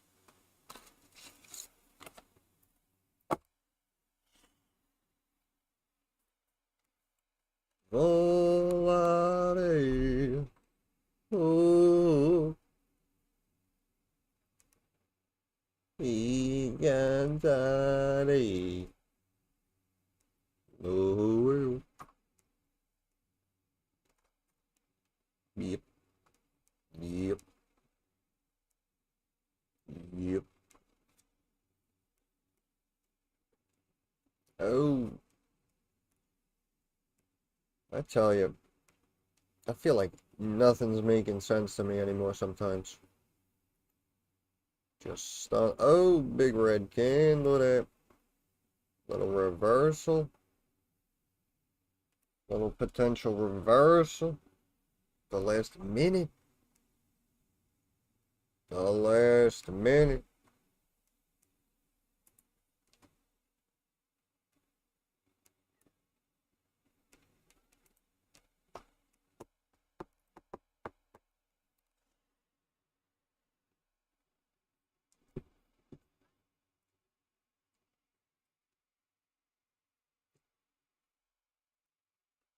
Just like that.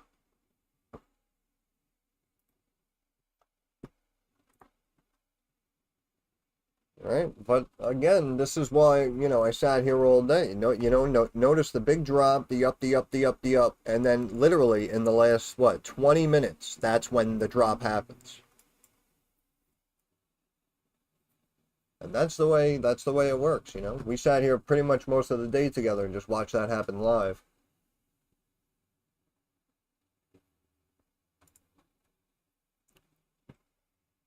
Got a bunch of companies reporting earnings. Got DraftKings. We'll check out IonQ, Elf, Dutch Bros.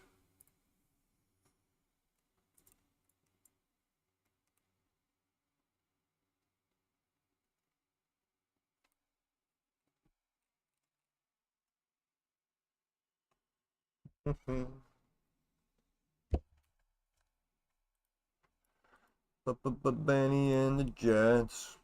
Neoquan, appreciate that. First class. Appreciate that. And again, sometimes I'll just sit there and I'll just watch the index like that all day. And I understand, I have a put on the Dow, so I'm waiting for it to tank. But, in the background, I bought the put for a reason. I mentioned, in my opinion, index puts, and I was talking about USO puts. I tried to tweet that out. I always forget to go on X, but I mentioned it in the Discord, and you see what happens, right? We all saw that. We were sitting here watching it with the big dip, and then it ran up for freaking 5 hours, right? And they want you to sit there and think like, oh yeah, everything's fine, everything's perfect. And then all of a sudden, boom, the last 10 minutes, the last 20 minutes, that's when they start chunking it down. They'll exit and leave you in, holding the bag, as they say. So, that's another reason why sometimes I'll just sit there and I'll just literally watch an index all day and just see how it moves and try to see like what they're kind of trying to tell me. But I appreciate that. That's first class. Thank you very much.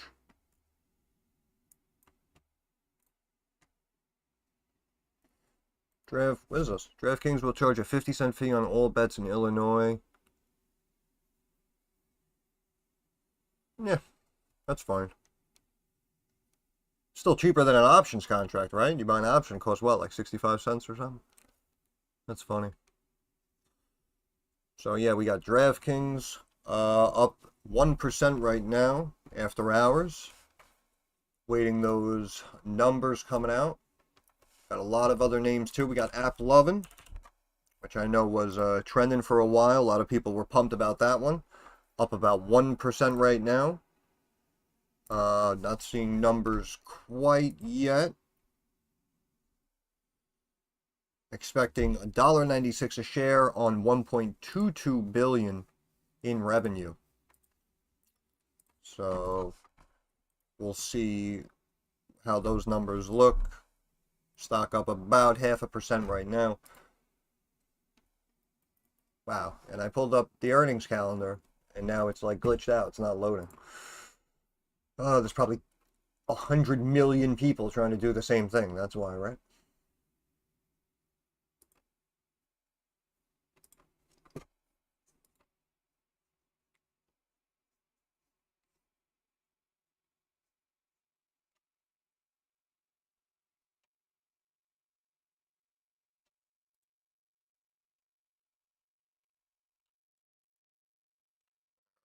App Lovin' just chilling right now. See if we have any movement in IonQ. IonQ popping about 1 1/3. About 1 1/3%. We have a pop and then we have some tightening happening, so we'll see how that looks in a minute.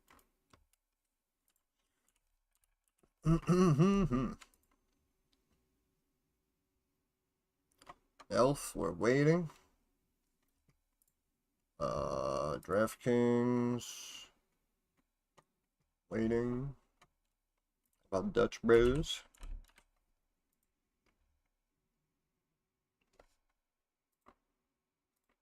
Dutch Bros, we are waiting.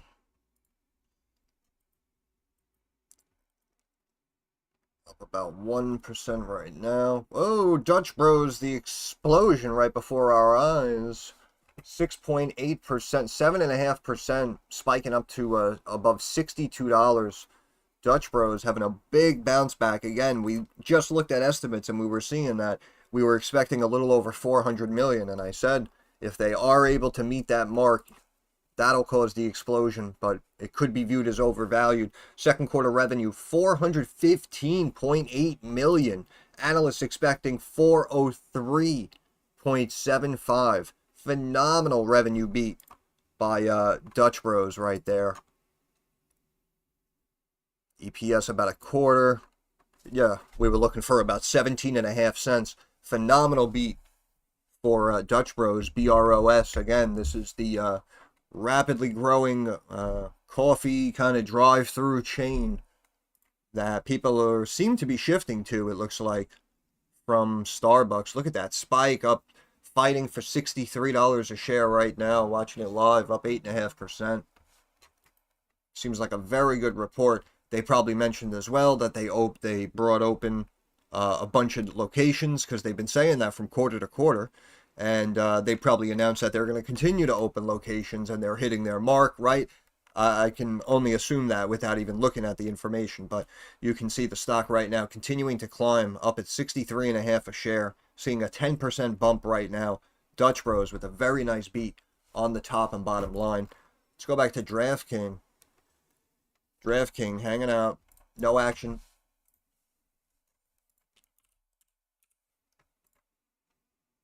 IonQ up about 2%, seeing some movement here. I just don't feel like going to each company's website and whatnot to try to pull up the info, so sorry about that, but I'm just waiting for it to come through here. Elf with a little seesaw. Q1 sales 353.7 million. Elf technically beating on revenue very slightly, bringing in 33.3 million for themselves. roughly 89 cents a share, beating by about 5.5 cents on the EPS side. So ELF, again, with another EPS and revenue beat, just consistently showing that growth. Operating income right there, you're seeing it 48.7 million, staying nice in the black.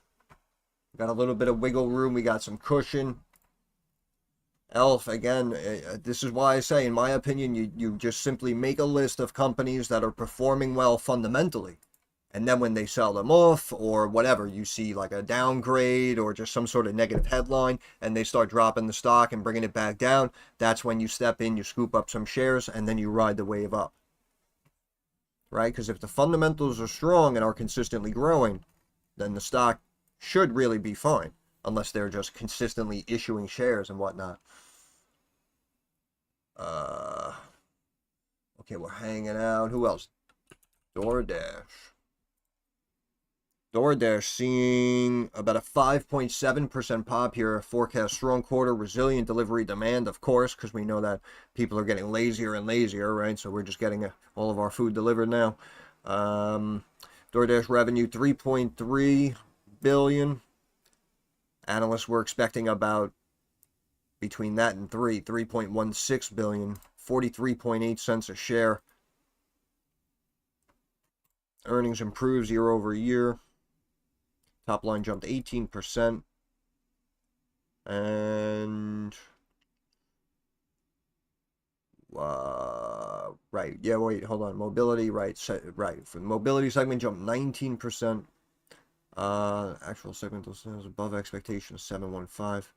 Delivery segment increased 25% year over year.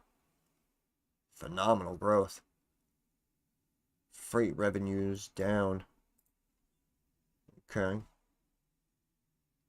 Adjusted EBITDA in the second quarter surged 35% year over year. Bookings from mobility improved 16% year over year.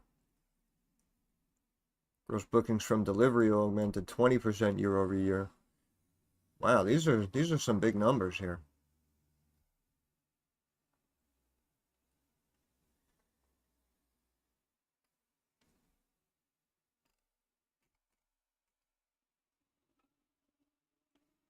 That's funny. What? It's showing me Uber. That's hilarious. I'm reading Uber. That's funny. Well, obviously, little burnout moment, but look like decent numbers from what do you call it? Uber. My apologies. I thought that next article was going to be talking more about the numbers. Bumble up almost 8%. Wow, really? That's a shock. Bumble beats second quarter revenue estimates. Yeah, how's the EPS though? 248 versus 245 million estimates. Okay, very slight beat for Bumble.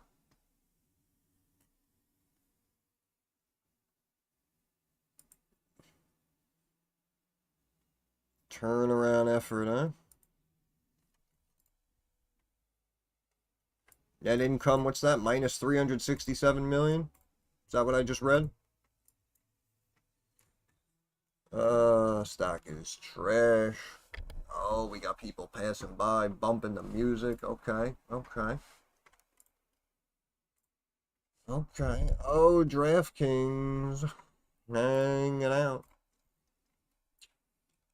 Who else? Let's go back to App 11 real quick.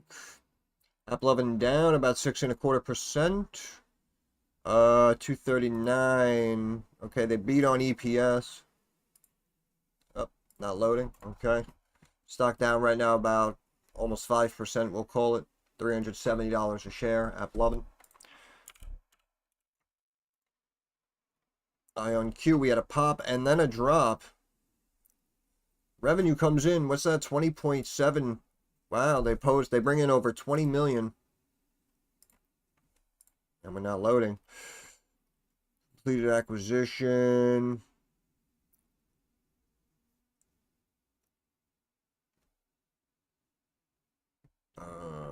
Key talent, 20 times speed up, quantum accelerated drug development with AstraZeneca, Amazon, Nvidia.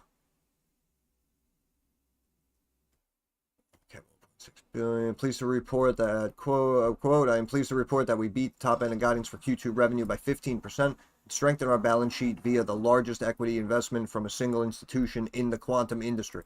We also made very tangible progress toward delivering our AQ64 application performance benchmark with strong indications that it will be achieved in the near term. Via our closed acquisition, along with our proposed acquisition, we have created the most advanced and powerful quantum computing and networking roadmap in the world. Combination of IonQ hardware and software expertise, Oxford's implementation of ion trap on a chip provides the team IP technology and momentum to achieve 800 logical bits in qubits, in 2027 and 80,000 logical qubits in 2030. So some big things potentially coming in the next few years for something like IonQ, but technically they brought in a little over 20 mil and they beat the estimates of about 17 million in change. So that's why, again, I was saying, in my opinion, we were looking at IonQ first because they had the revenue and they were beating earnings. We have 650 million here in cash.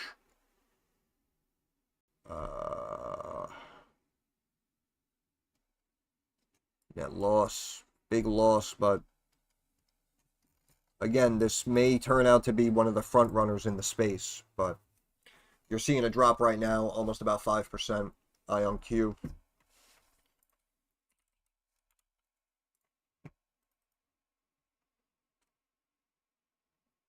Bumble hanging out. DraftKings hanging out.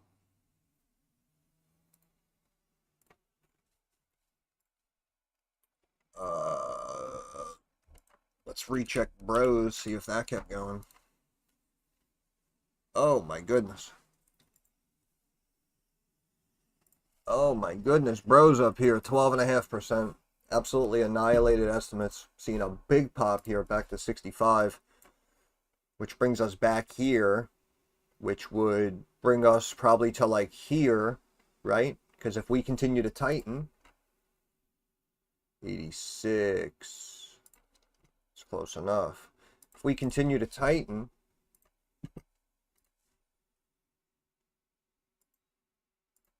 right? Do you know what I mean? Do you know what I mean, right? So we just popped up here, you know, and now we're gonna like do one of those. That's how the stock's gonna get back to 72, 73. So you're seeing a 12-13% bump here, and then it's probably going to hang out and then boom, show you like another 12-13% bump from that level. And it's going to come up and it's going to hit resistance. And again, you know, I didn't read the entire report and everything, but just based off the numbers, it was a very good beat for Dutch Bros. How's Sim looking? Sim down 15%. What's raging though? Let me see this. Yeah, we were looking at this a while back. I want to say, like, I don't know, like down here somewhere. But it looked decent in the numbers, and obviously it got smacked up. That's when we saw big sell-offs in a lot of names, and then absolutely catapulted back up. But Symbotic, SYM, currently down almost 16% after hours. Q3 revenue rises 26%. Loss per share, 5 cents. Did they really? 592. Net loss of 32 million, wider than last year's loss. Expects Q4 revenue of 590 to 610 million. New storage structure supports long-term value creation.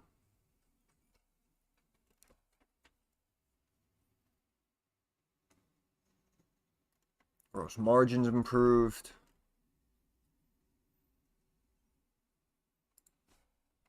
Where's our market cap on this now? Was up to 37. We're down 15%. So we're down about 5. So we're back down to like 31. Back down to like 31. Oh yeah, we got the music, yeah, musica. But we can see that, yeah, we just brought in almost 590. I mean, this one has been performing pretty well over the quarters with the actual earnings and revenue that they've been bringing in. So definitely one to keep an eye on. If we can get a nice pullback here at a nice entry price, definitely one to keep an eye on. Pretty good numbers. We got an Airbnb. See how that baby looks. We're chilling. Forecast Q3 revenue planned $6 billion buyback. Oofa.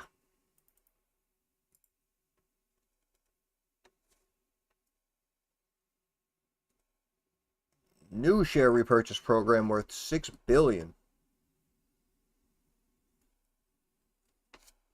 Nights booked in the U.S. accelerated each month throughout the quarter.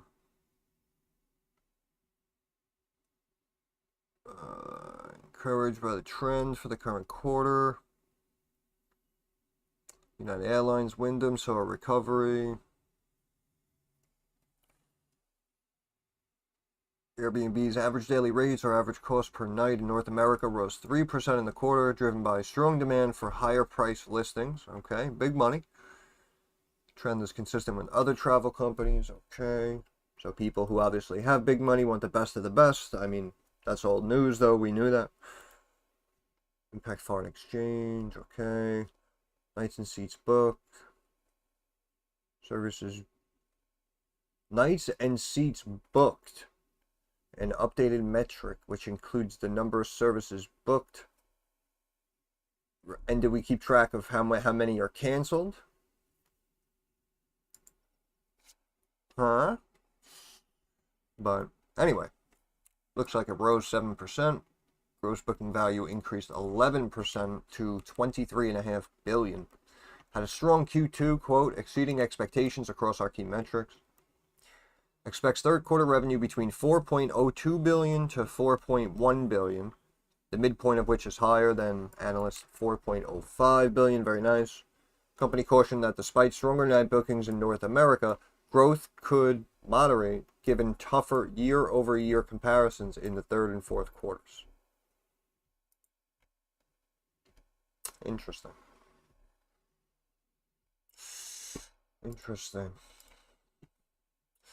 So they brought in, what's the market cap on this? 80. My goodness. Yeah, technically we're up, and they were saying where they were looking for 4. And there they brought in 3.7. Let's just look if we back this up. Okay, we're right there. Looks like the whole thing's in a big triangle.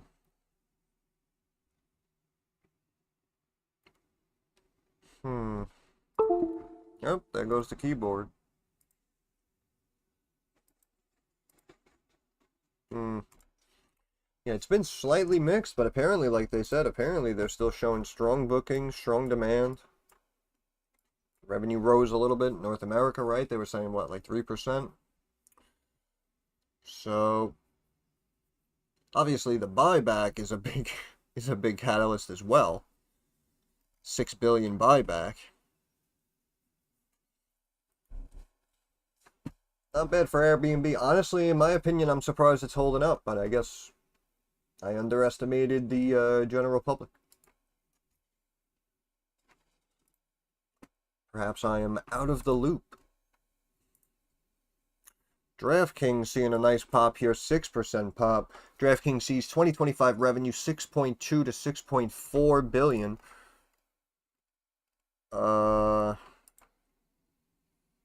And we can see last year was 4.7. So now we're up to 6.2 to 6.4 billion for 25. Average revenue per user increased to $151. Monthly unique payers increased to 3.3 million. Oh, we're not seeing that yet. Too soon? Operating income, 150 mil. Adjusted EBITDA, 301 million. Excellent. Seeing a nice pop there to 48. Actually, almost beeline straight up to 50. You see that? 49.60. DraftKings saw a spike right there after hours. 15 cents, 1.4. And we can see, yeah, sorry, I missed that. 1.5 versus 1.4. So really nice beat for DraftKings right there, beating revenue by roughly 6-7%. Coming in with, sorry, I'm scratching my leg. Coming in with about $1.5 billion in revenue on estimates of $1.4 billion in revenue. So DraftKings seeing a nice little bump right there, roughly 4.7%. What time is it? I'm about to wrap this up in a minute, guys. If anyone's still here. Joby, we can see down. Lost 324 million. Okay. Did we happen to bring in any revenue? Loss per share, 41.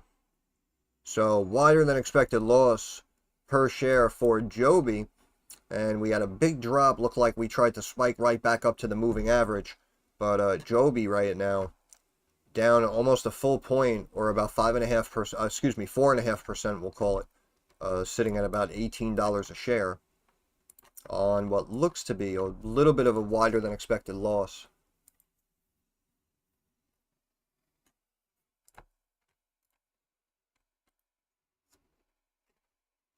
But I know people are pumped about a lot of these up and coming names, so I understand your interest.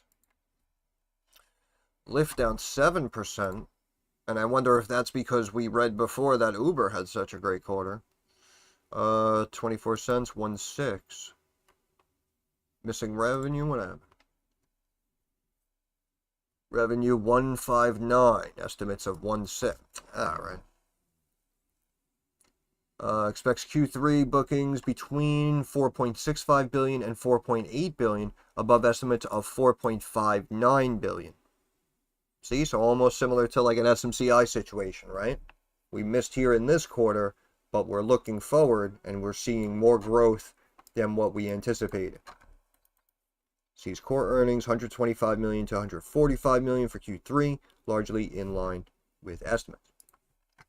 Lyft, LYFT, seeing a dip of about 7% on a very slight miss there, 1.59 billion revenue. I'm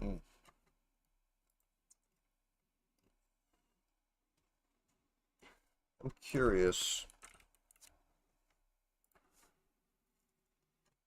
Jack in the Box down.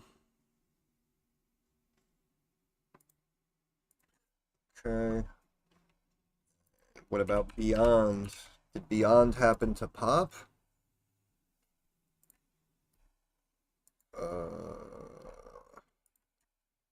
We got Ugats. Check Groupon. Groupon seeing about a 10-11% bump. Q2 EPS 46 cents.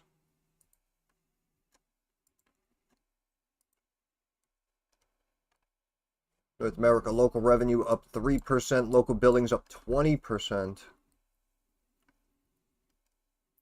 Q2 results demonstrate that Groupon's transformation is gaining real momentum. 20% billings growth in North America. Accelerating customer acquisition across our core local category. We're building a trusted destination for quality local experiences at unbeatable value. While we're still in the early innings of this opportunity, our marketplace health and platform velocity have established a clear pathway to sustained growth. So some good news coming out of Groupon, GRPN, a name that a lot of people forget about. And yeah, I think that it makes sense overall. If we look at, again, like the hyperinflation and kind of like some of the purchasing power that the dollar's been losing over the last couple of years, you can understand as to why, you know, consumers starting to flock back to something like Groupon to find those good deals, save themselves a couple of bucks. But nice pop there for Groupon, about 10-11%.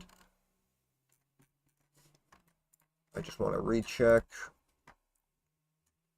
And DraftKings, we're seeing some time. We might see another pop back up. Again, revenue, they're seeing 2025 revenue 6.2 to 6.4 billion. And last year we were at 4.7, which means we're seeing 1.516 billion increase, which is roughly 33% revenue growth year over year. So, believe it or not, I actually think that's much more impressive than people realize. DraftKings, in my opinion, should be the one seeing the 7, 8, 10% bump right now. And perhaps that's why it did initially spike and almost beeline straight up to that $50 level. And I think that's where they take it. I think that's where it goes. Just my opinion. I want to recheck IonQ. See how that's looking. Slight rebound. I'm sorry if I'm whistling. My mouth is dry. That's why I got to leave too. I got to eat something. I got to drink something.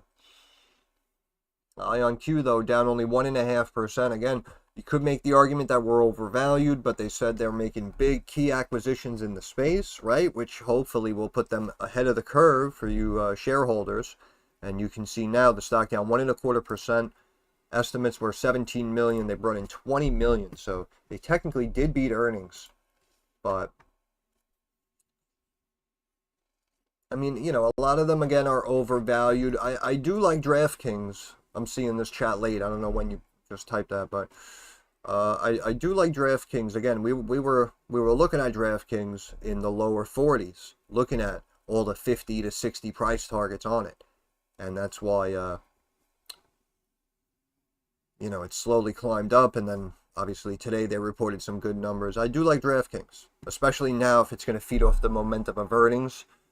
Even if you're looking for a quick trade, I mean, you know, you could see it climb up even conservatively to like 53.5 to 55 even. So even if you're getting in late after earnings, you might still be able to make potentially like 10, 12, 15% just on the shares. But, you know, it depends how you want to play it. But I know a lot of people have been holding IonQ for a while, so happy to see that they beat on revenue. And I wanted to recheck ELF.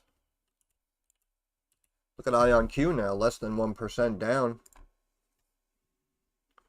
ELF, we go up, we go down.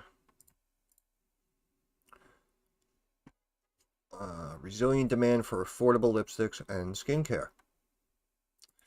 Yeah, ELF has been doing very, very well, just across the board, really, with the advertising, the marketing, the customer retention. They, you know, they have loyal customers. They're engaging with new consumers, and then, you know, keeping a good percentage of them to come back and have repeat sales. So they're really on the up and up. And we've seen situations like this in the past as well, where we've had a nice quarter from ELF. The stock actually dipped down, and then, oh, you know, you give it a day, a couple of days, all of a sudden it slowly comes back up, right back to where it was.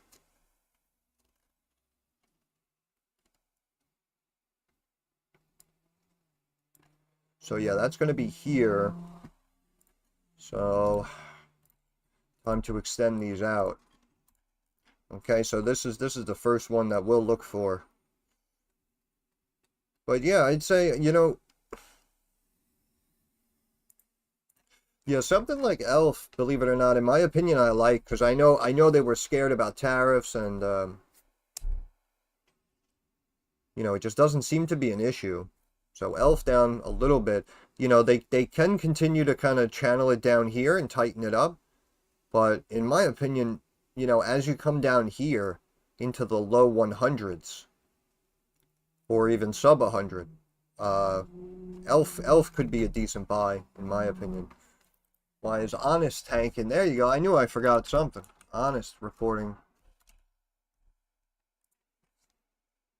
Honest down about 3%. Let's see what's going on. Very tight here. Looking for a little over a penny on 92. Reaffirms 2025 revenue growth of 4 to 6%. Second quarter EPS of 3 cents. Revenue 93.5 million. So we have a nice beat on the top and bottom lines yet again for Honest. Stock had the initial drop. Looks like it's dancing around some trend lines. You're seeing it down about 3% right now. And again, I mean, they could force it to stay inside this channel, but technically they did beat. And unless we're seeing issuance of more shares, maybe, that could be what's bringing them down. But I mean, if we have a conference call also in 30 or 60 minutes, I mean, that might help pump it back up as well. Because, again, in the numbers, technically, based on what we see here, it's a beat on revenue and EPS. So, even now, if it wants to dance around the trend line, right, you can see here it's a 435. Bottom trend line here is a 442, right? So, if it wants to, like, flash crash and then come back, you know what I mean? It might like hang out in here. Only time will tell. But this is very nice growth here, 4 to 6% for the year.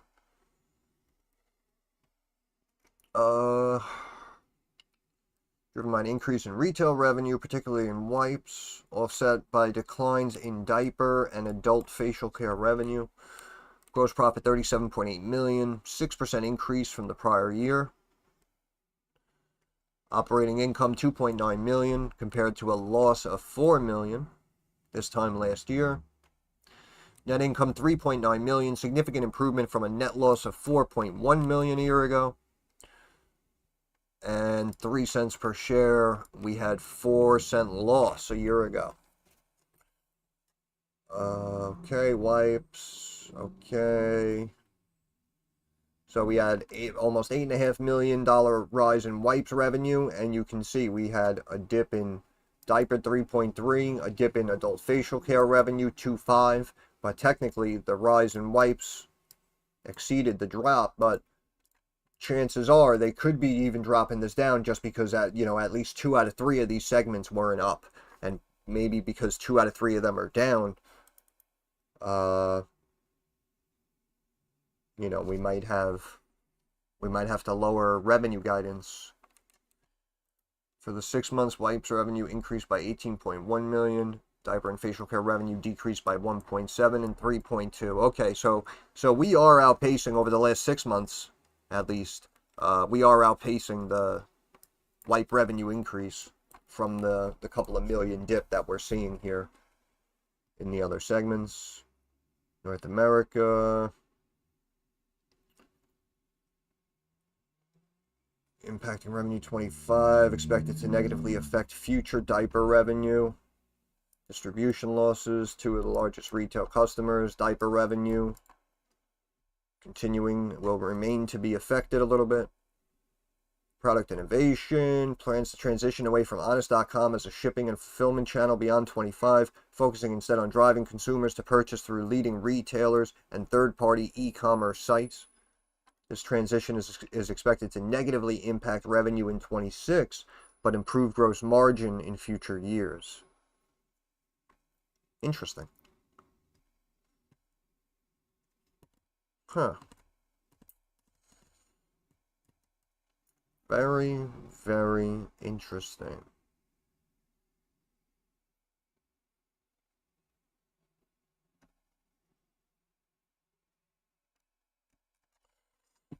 Very, very interesting. Yeah, of course, of course.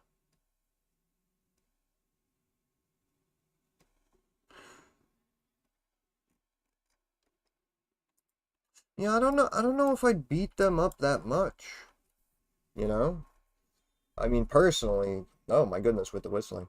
Personally, for me, I don't know if I would have beat them up, 7-8% like we're seeing here. I really don't know, maybe, like I said, I would have kept them flat, maybe, brought them down a couple of percent right back here and just like hung out at the trend line.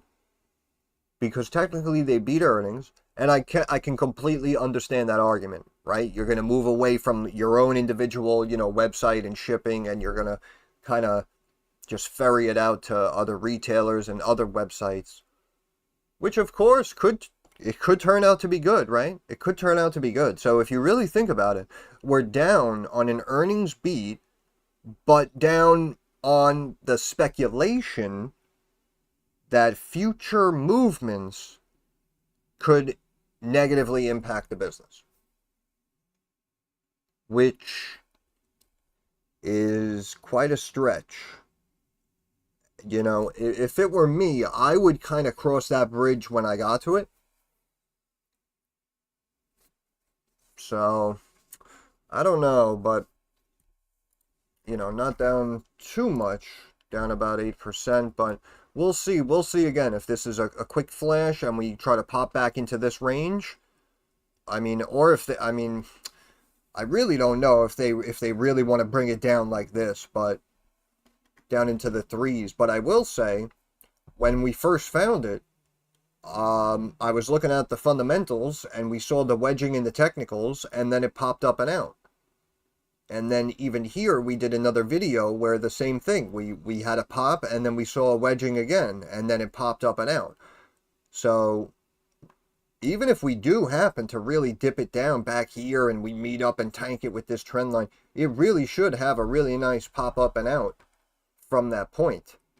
So we'll see. Like we say, we have to give it some time, wait for the dust to settle, and we can check it out, you know, midday, end of day tomorrow. Come back Friday, you know, see how they want to close it out for the weekly candle, and take it from there. That's how I would play that. Really can't beat it up too much.